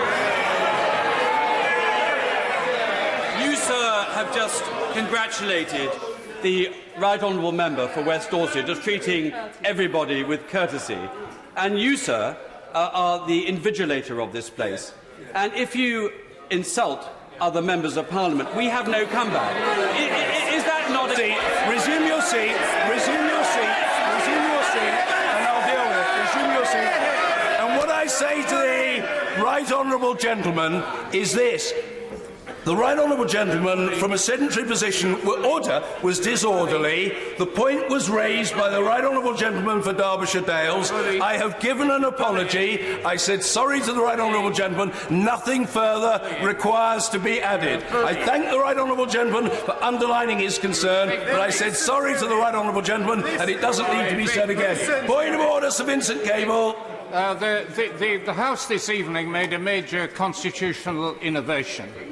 In order that it can be a success and that Wednesday is both orderly and meaningful, would you now establish a business committee of the main parties and those who brought forward these proposals in order to organise those events? The right honourable gentleman is that I think everybody would hope, or certainly it is to be reasonably assumed that they do, that the process on Wednesday, in the interests of Parliament, is a success. It is my absolute expectation that the Right Honourable Gentleman, the Member for West Dorset, will communicate with others, and indeed quite possibly with the usual channels, about the process to be followed on Wednesday to facilitate the House and try to secure a satisfactory outcome. I don't think in the first instance, I say to the Right Honourable Gentleman, it is to be expected that I would take the lead on the matter, but the Right Honourable Gentleman, the Member for West Dorset, can be expected to do so, and I feel sure that with others, that is what he will do. Point of order, Anna Soubry. Would it be in order to record that the Right Honourable Member for Chelsea and Fulham was actually a rather good whip? And, arguably more importantly, as a member of Her Majesty's government, as a minister, he resigned on a point of principle. Is absolutely true, and indeed I remember having a conversation with the Right Honourable Gentleman at the chair at the time, if memory serves me correctly, and more recently. He was an exceptionally capable minister, I don't doubt that. I can't comment on how good a whip he was, beyond apologising for the offence that I might have caused. He certainly was, at the dispatch box, an immensely capable minister. I don't dispute that for one moment, and I thank the Right Honourable Lady for what she has said. Point of order, Sir William Cash. The honourable member for Twickenham said just now this was a constitutional innovation. I think he may have just rather underestimated the fact that, in fact, it is a constitutional revolution, and the House will come to regret it.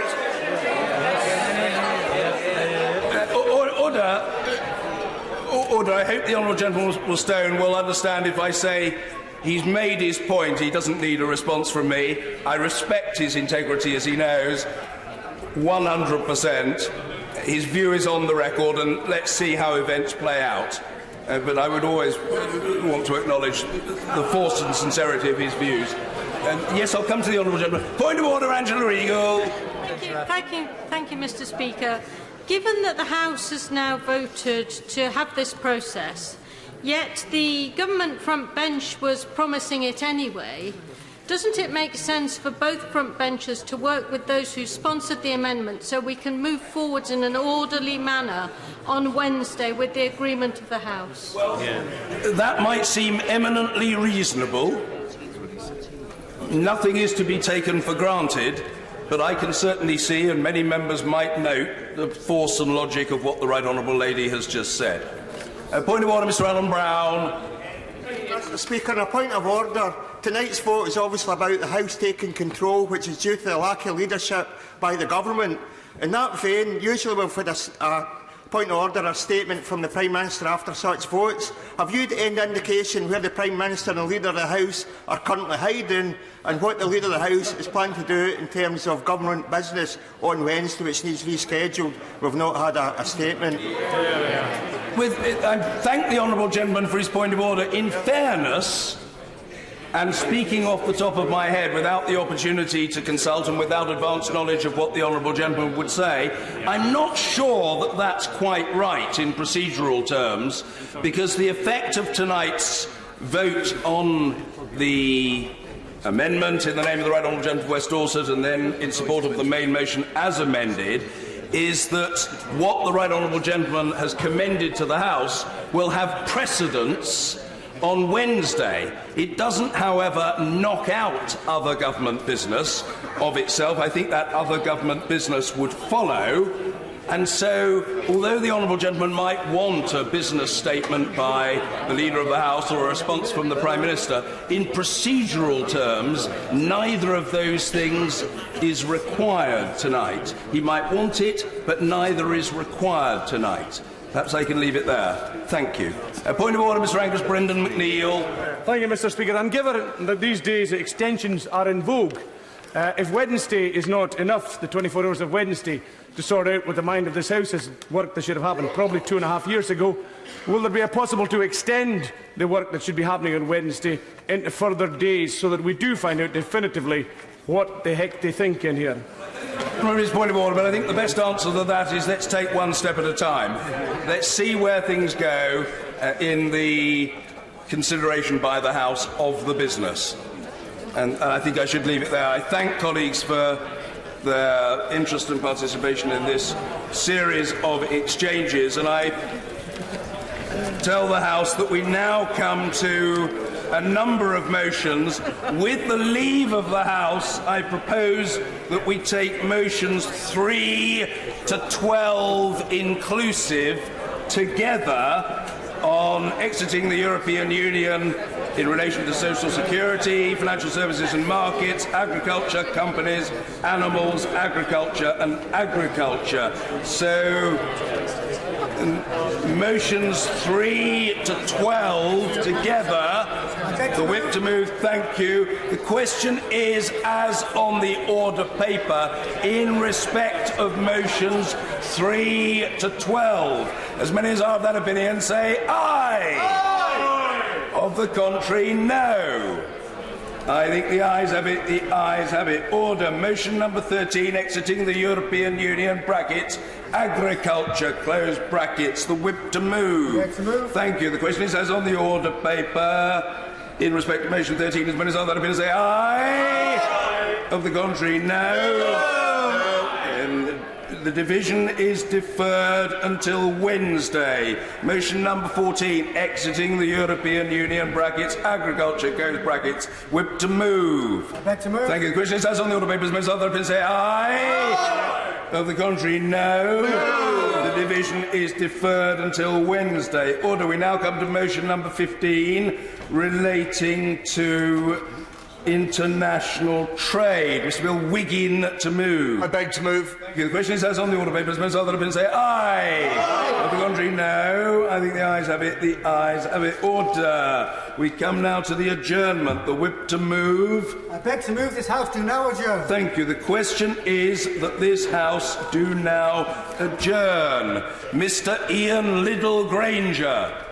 Mr. Speaker, thank you very much indeed. And I am pleased to have secured this debate for many reasons. And even though some of what I have to say may be distressing to hear, because crime, unfortunately, knows no boundaries.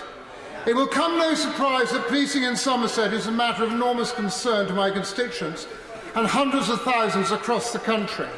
To an outsider, Somerset conjures up an image of a peaceful backwater full of cider orchards and friendly folks with old-fashioned values. Unfortunately, like so many other parts of our nation, life is no longer like that. Rather alarmingly, the National Crime Agency now says that there are 90 organised crime groups operating in the Avon and Somerset area. It is no longer a few light-fingered thieves we have to worry about, it is big-time crooks. Organised crime in the United Kingdom costs £37 billion every single year. That is almost as much as the Brexit divorce bill to Brussels. Organised crime caused more deaths than terrorism, wars and natural disaster put together. And there are 90 organised crime groups in my county alone. Frankly, if you think about it, Mr. Deputy Speaker, it doesn't bear thinking about. The European Centre for Drugs and Drug Addiction has just named Bristol as the cocaine capital of Europe. I'm afraid that is not an accolade that any of us locally are proud of. The city has shot up the International Cocaine Leader Board. 12 months ago, Bristol was number 5 in the charts. Now it is number 1. There is a widespread drug misuse in so many corners of Somerset, which the police confess is way off their capacity to handle, let alone, I'm afraid, solve. Users frequently get off with a caution if they're caught at all. Dealers have major players to warrant anything approaching a crackdown. The force simply does not have the manpower to do anything other than cherry-pick to a huge, disastrous and growing problem. Just a fortnight ago, the Avon and Somerset Chief Constable admitted his force was losing the war against drugs, and I'm afraid, Mr. Deputy Speaker, that is a very scary public statement to make. I do have enormous respect for the foot soldiers of our overworked police force. I've watched them do their job in circumstances that are difficult. I've joined them in civvies on patrol and seen them risking their life and limb in action. The men and women in the ranks perform miracles and they defy the odds. But the odds, I fear, are stacked against them. They are not always well led, and they also suffer from the slings and arrows of erratic decision-making from the Office of the Police and Crime Commissioner. I know my right honourable friend will probably know that I've had several bitter spats with the Avon and Somerset Commissioner, Mrs. Sue Mount-Stevens, Mrs. Sue Mount-Stevens has the uncanny knack of opening her mouth and inserting both feet into it, a remarkable achievement. On her first day as Chief Constable, first day of the job, she fired the Chief Constable. A few months later, she fired his successor, the very candidate she'd handpicked to replace him. The present Chief Constable must consider himself lucky to have survived a couple of years. But nobody can relax when the Commissioner starts talking. Last week, and I commend this to the House, she offered the benefit of her wisdom on the subject of drug smuggling. Don't risk Dover, she told her audience, because you might easily get caught, direct quote. She added if anything was smuggling drugs, her personal recommendation was somewhere safer, like Lyme Regis in Dorset. I'm sure the honourable member for Dorset's pleased. The local town exploded with justful anger. They call Lyme Regis the pearl of the Jurassic Coast, which it is. But Mrs. Mount-Stevens has renamed it Dope-on-Sea. Bang goes her chance of getting a gritting career with the Lyme Regis Tourist Board. Mrs. Stevens used to run the famous Mount-Stevens family bakery, and my right honourable friend, I should suspect, doesn't come as any great surprise to him, to learn it went bust when she was running it. Last week, after the Lyme Regis boo-boo, she baked an incredible humble pie and was forced to eat the lot. Frankly, it would be a bit of a challenge trying to run an effective police force with Sue Mount-Stevens permanently peering over your shoulder, especially when an arithmetic crime is arising against her. Everything seems to be going up. Knife crime is up 52% in a single year.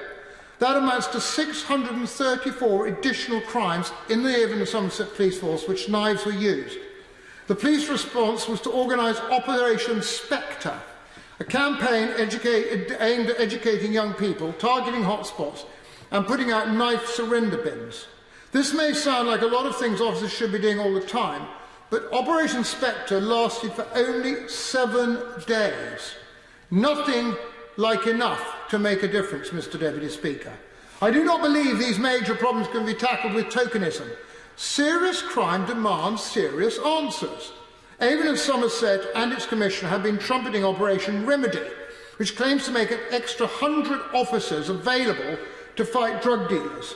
It certainly looks like a significant increase in manpower in Somerset for several years, and we've been paid by a £24 average council tax rise. But I'm sorry to say that I doubt if Operation Remedy can ever probe an effective remedy, because it's only lasting for 3 months.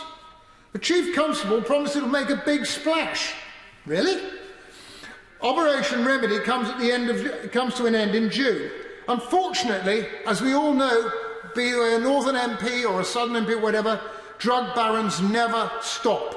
Remember, the operation is being paid for entirely out of a hefty hike in council tax.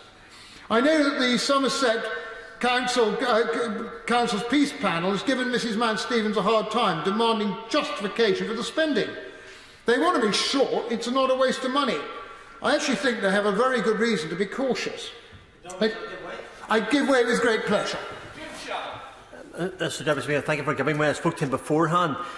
He will understand where I'm coming from. One of the great benefits of policing in my constituency, and I would suggest perhaps in his own as well, is community policing, having police officers in the community, in the estates, on the streets, in the rural communities, bringing the intel in to do with drugs and other things across the constituency. Does he feel that that's something that the police force in his own constituency could do more of? And if so, what would he like to see coming from the Minister to make sure that happens? Thank you, Mr. Speaker. I welcome that intervention for the reason I know this is policing in Somerset, but the whole country, it doesn't matter if you're Northern Ireland, Wales, Scotland or England, we are suffering the same. It is an endemic that we are yet not controlling. I'm not blaming the government, because this goes back for the 18 years I've been in Parliament. I think knife crime has gone up, but the rest of it hasn't greatly changed. The point you're making is it's frontline service, it's frontline officers, and I've spoken to the Right Honourable, the Minister, who has championed a lot of this for the time he's been there, and I would welcome his commitment to continue to fight this at every level. It's got to be community, as the Honourable gentleman rightly said, but also it's got to be led from the centre, with it trickling out through, dare I say, even bad police and crime commissioners in my case, but it's a great intervention. I of course, give way to my honourable friend. Thank you, honourable friend, for giving way. South Gloucestershire, of course, falls under the Avon and Somerset Constabulary. And does he agree that if we're unable to get a handle on these bigger issues like knife crime and drugs and organised crime that he's talking about, then it's much more difficult to tackle low-level antisocial behaviour issues, which are the things that are most raised by constituents in South Gloucestershire? I thank you for that, because we cover very much similar areas, and the honourable gentleman makes a very valid point. I'm going to come on to that because we've got some quite exciting news from the Somerset area, which I hope we can then leach across the border into South Gloucestershire, because I know that you've suffered the same loss. You've got a motorway, the crime goes up and down the motorway, but I think you will. I think the honourable member will also find that Bristol does suck in those resources, which I think we're all having in this. I give way to the honourable lady from Bath. I'm very grateful for him giving way, and yes, Bath also falls under the Avon and Somerset Constabulary. And while I'm not entirely sharing his criticism of the Police and Crime Commissioner, we in Bath had a problem that our police station was completely shut. We had no more police station.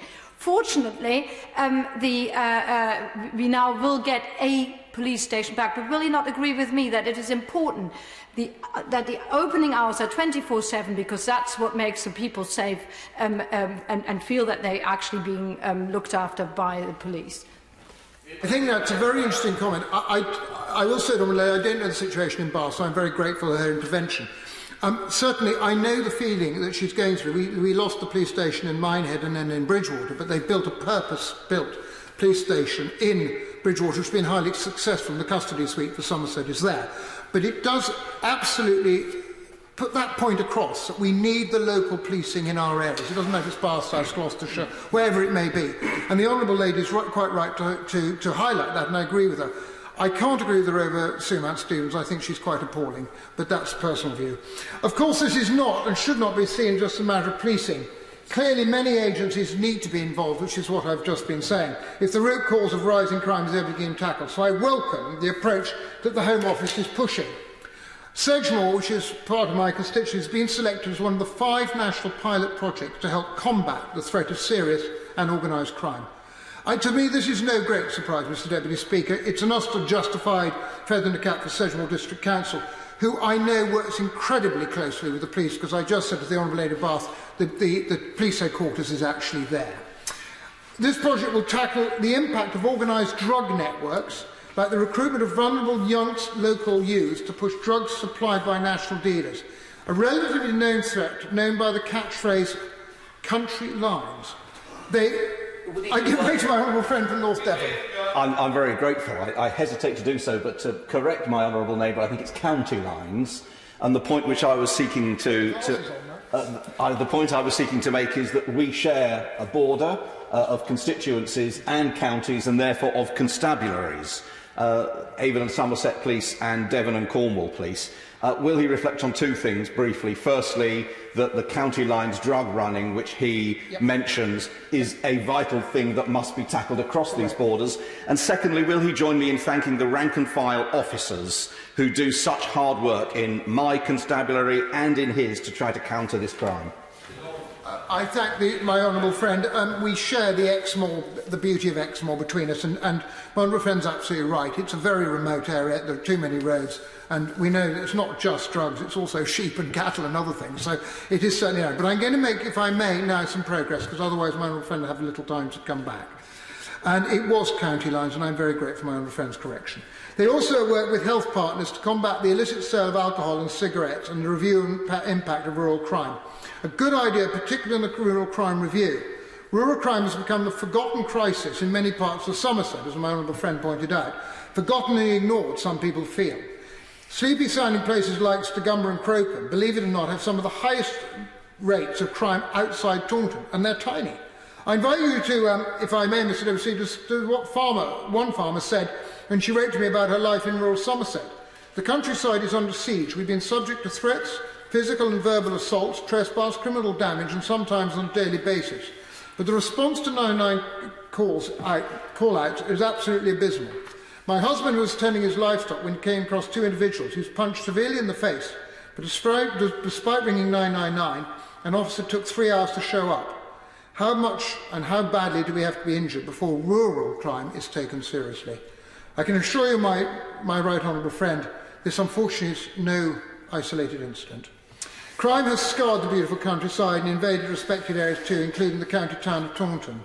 I have achieved some great degree of notoriety in this House for my striped criticism of Taunton, but in the way it's been ineptly run by an incompetent council.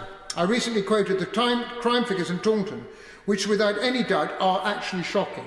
But tonight I've come armed with an excellent report and a great praise for its cross-party authors. It was completed by 5 Taunton Deane Borough Councils, 2 Conservative, 2 Labour, and chaired by an independent councillor. It throws a very harsh spotlight on the way crime has been handled, and in some cases mishandled. The councillors were given the task of assessing the impact of crime on the town and recommending action. They took the trouble to obtain evidence from residents and shopkeepers. One shop in Taunton town centre has been broken into twice by the same man in the last 2 months, costing £1,000 a time. The shopkeeper said, "I've no updated security because the insurance people aren't happy." The security filter said it was absurd because the only place you find this kind of security is a bank. A retired policeman serving of 23 years said he felt it was unsafe to take his young family into the town with the presence of aggressive beggars, street drinkers and drunkenness. One branch of a very big national clothing store reckons to lose £100,000 worth of goods every year because of aggressive shoplifting. Many people related their stories of abuse, assault, harassment from drug pushers, rough sleepers and vandals.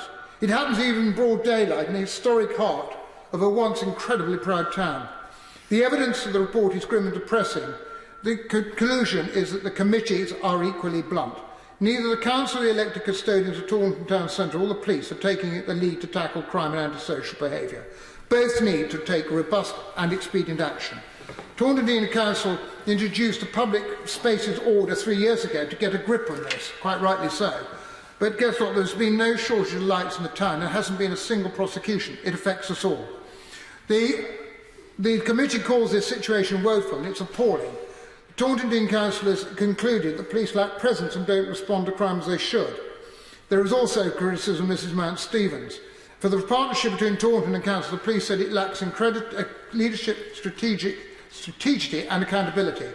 The council deliberately grilled the antisocial team at Taunton that there's an iron that the team lacked credibility due to their lack of knowledge and understanding of the issues. Taunton's antisocial behaviour team suffers from a skill set, deficient and poor management. I don't blame the council for that. I did not make this stuff up. In fact, it's one of the few T's and pieces of work to come out of the council for years. And that is the reason I learned. I wonder if anybody in the position of leadership will take it seriously. Taunton has any more rough sleepers than anywhere else in Somerset.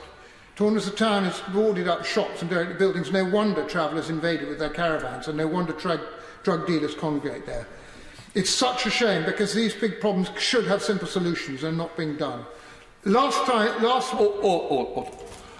Obviously, I'm a little bit concerned. I have greatest respect for the honourable gentleman. I'm a bit worried that it's somebody else's constituency that we are discussing and the member's not here. I understand it's part of probably what's being said, but I do feel it's a little bit unfair to the member who represents Taunton Deane.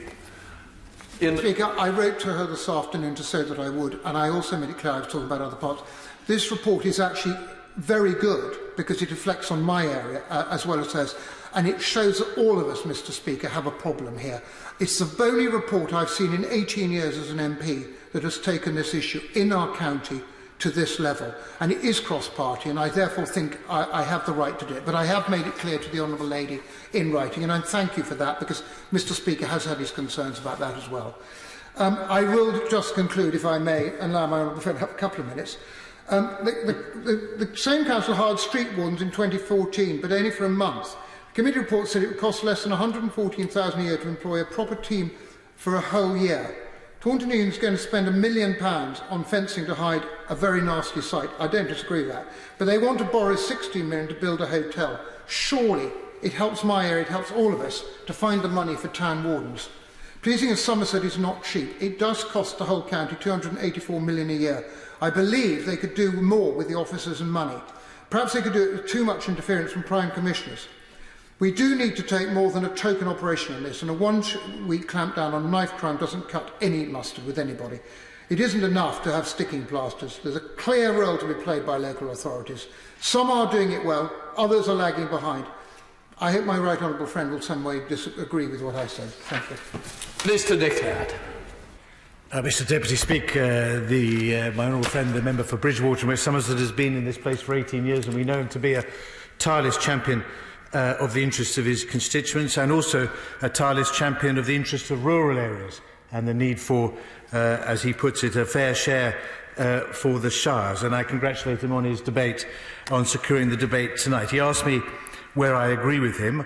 I certainly agree with him and with the sentiments expressed by the member for North Devon in expressing our admiration for the work of frontline officers. They are extremely stretched at this moment in time. They're having to do, we ask a lot of them, they're having to do extremely difficult work under extremely difficult circumstances, and it's good to hear local members of Parliament stand up to express our admiration and thanks for their work. I also thank him for the recognition that he makes about the importance of serious organised crime in terms of the fundamental shift in terms of the threat to public security that we are trying to police and protect our constituents from. And he understands that, and I thank him for reflecting that in his comments, and I hope he will welcome the updated government serious organised strategy, the increased resources going into that area. They are necessary for exactly the reasons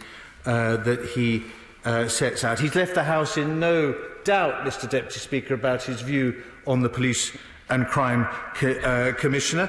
All I would say is that she get elected.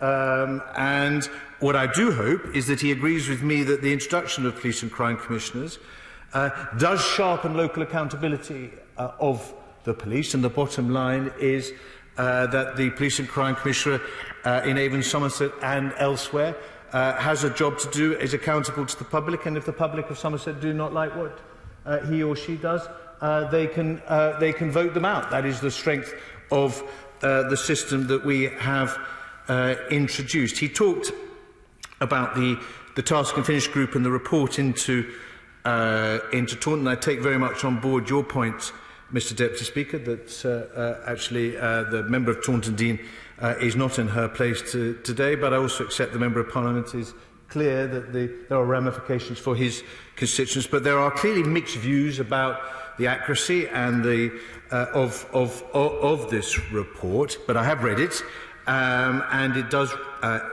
raise important questions both for the Police and Crime Commissioner and the local borough council in terms of how resources are allocated across the county, but also about the effectiveness of the local crime partnership, as well as issues around the efficacy of a response to 999 calls in rural areas. And I am sure that they will be responsive to that report. He has been passionate about the need for proper attention to be paid to rural crime, and I hope that he takes some satisfaction in the fact that the National Police Chiefs Council, which is in my experience an extremely powerful body for driving change across the police system, has published a rural affairs strategy last July that reflects operational and policing priorities in relation to rural crime. 6 priority themes: farm machinery, plant and vehicle theft, which I know he will welcome, livestock offences, fuel theft, equine crime, fly tipping and poaching. So I am very aware that the police chiefs are very aware of the need to give appropriate priority to rural crime. But in relation to the specific report, Mr Deputy Speaker, as you'd expect, these are local decisions and a local debate on which it is not for me to opine. What I can say in response to my honourable friend is in response to, so what is central government doing to support the battle versus crime and disorder in Somerset and South Gloucester? And my colleague for South Gloucester is entirely right. The research is very clear about the importance of bearing down on what is sometimes called misleadingly as low-level crime, because all the evidence says if you don't get on top of that, that can escalate into bigger problems. What I will say, Mr Deputy Speaker, is that my priority since being Police Minister has been to get more resourcing into policing, because I have recognised from a very early stage that the system is too stretched, and the reality is now that as a result of the actions that we have taken as a country, we will be investing almost £2 billion more next year in our police system than we were 3 years ago, and police forces up and down the country are recruiting additional officers and staff, almost 3,000 up and down the country, including at least 100 in Avon and Somerset. So we are heading in the right direction. What I say to my honourable friend and other colleagues concerned about this is a stepping stone towards the spending review, which is the next major event in terms of shaping the resources available to our policing, and I've undertaken that is and the Home Secretary has undertaken that it is an absolute priority for us, police funding in that spending review, and within that I've also undertaken to look again at the issue of fair funding, and I note, for example, that Avon Somerset has fewer police officers per head of population than the national average, and these are issues that we need to address through the comprehensive spending review. In the meantime, to the point about county lines raised in the debate, again, the government is investing money to support the police in better coordinating their efforts on county lines, because of course it crosses borders, and already we are seeing the impact of the additional investment in terms of increased arrest and increased safeguarding of vulnerable children. Our support for the police, not just Avon and Somerset, but the whole system, goes further than that in terms of additional powers for the police that they've requested, whether they be knife crime protection orders or the Offensive Weapons Act moving through Parliament that are going to make it even harder to buy and possess the most dangerous weapons. I know that the theft of vehicles is an issue, particularly on farms and rural areas. I can assure my honourable friend that we are disturbed by the increase in vehicle crime, and in fact I have convened a task force to look specifically at vehicle crime, convening industry, the insurance industry, all stakeholders in the face of that problem to bear down on that. And finally, Mr. Deputy Speaker, in terms of our support for our police and our ability to hold the police to account for their performance, we continue to attach enormous importance to the system of accountability that we have set up, not just PCCs, but also independent inspection, so that we can identify what good looks like, where it is, and where it needs to improve. And what I would point out, finally, Mr. Deputy Speaker, is that Avon and Somerset police, stretched as they are rated by Her Majesty's independent inspection as good for efficiency, good for legitimacy, and good for effectiveness. I also know that they are probably best in class across the system for the work that they're doing in exploring how the police can be better at managing data, using data to predict demand on them, which is going to be a large part of the future of policing, and we are supporting them actively in that with significant investment over recent years. And I congratulate the leadership of Avon and Somerset and the officers in that force for their leadership in that area, but also for their achievement in being rated good across all pillars of Her Majesty's independent inspection. And so I close, Mr. Deputy Speaker, as well as acknowledging the points made by my honourable friend, which I know will be noted in Somerset at the top of the police and the Police and Crime Commissioner's Office. I close, as he did, by commending the work of frontline officers across Avon and Somerset for the excellent work they do under extremely demanding circumstances. The question is, this House do now adjourn. As many of that opinion say aye. The ayes have it, the ayes have it. Order, order.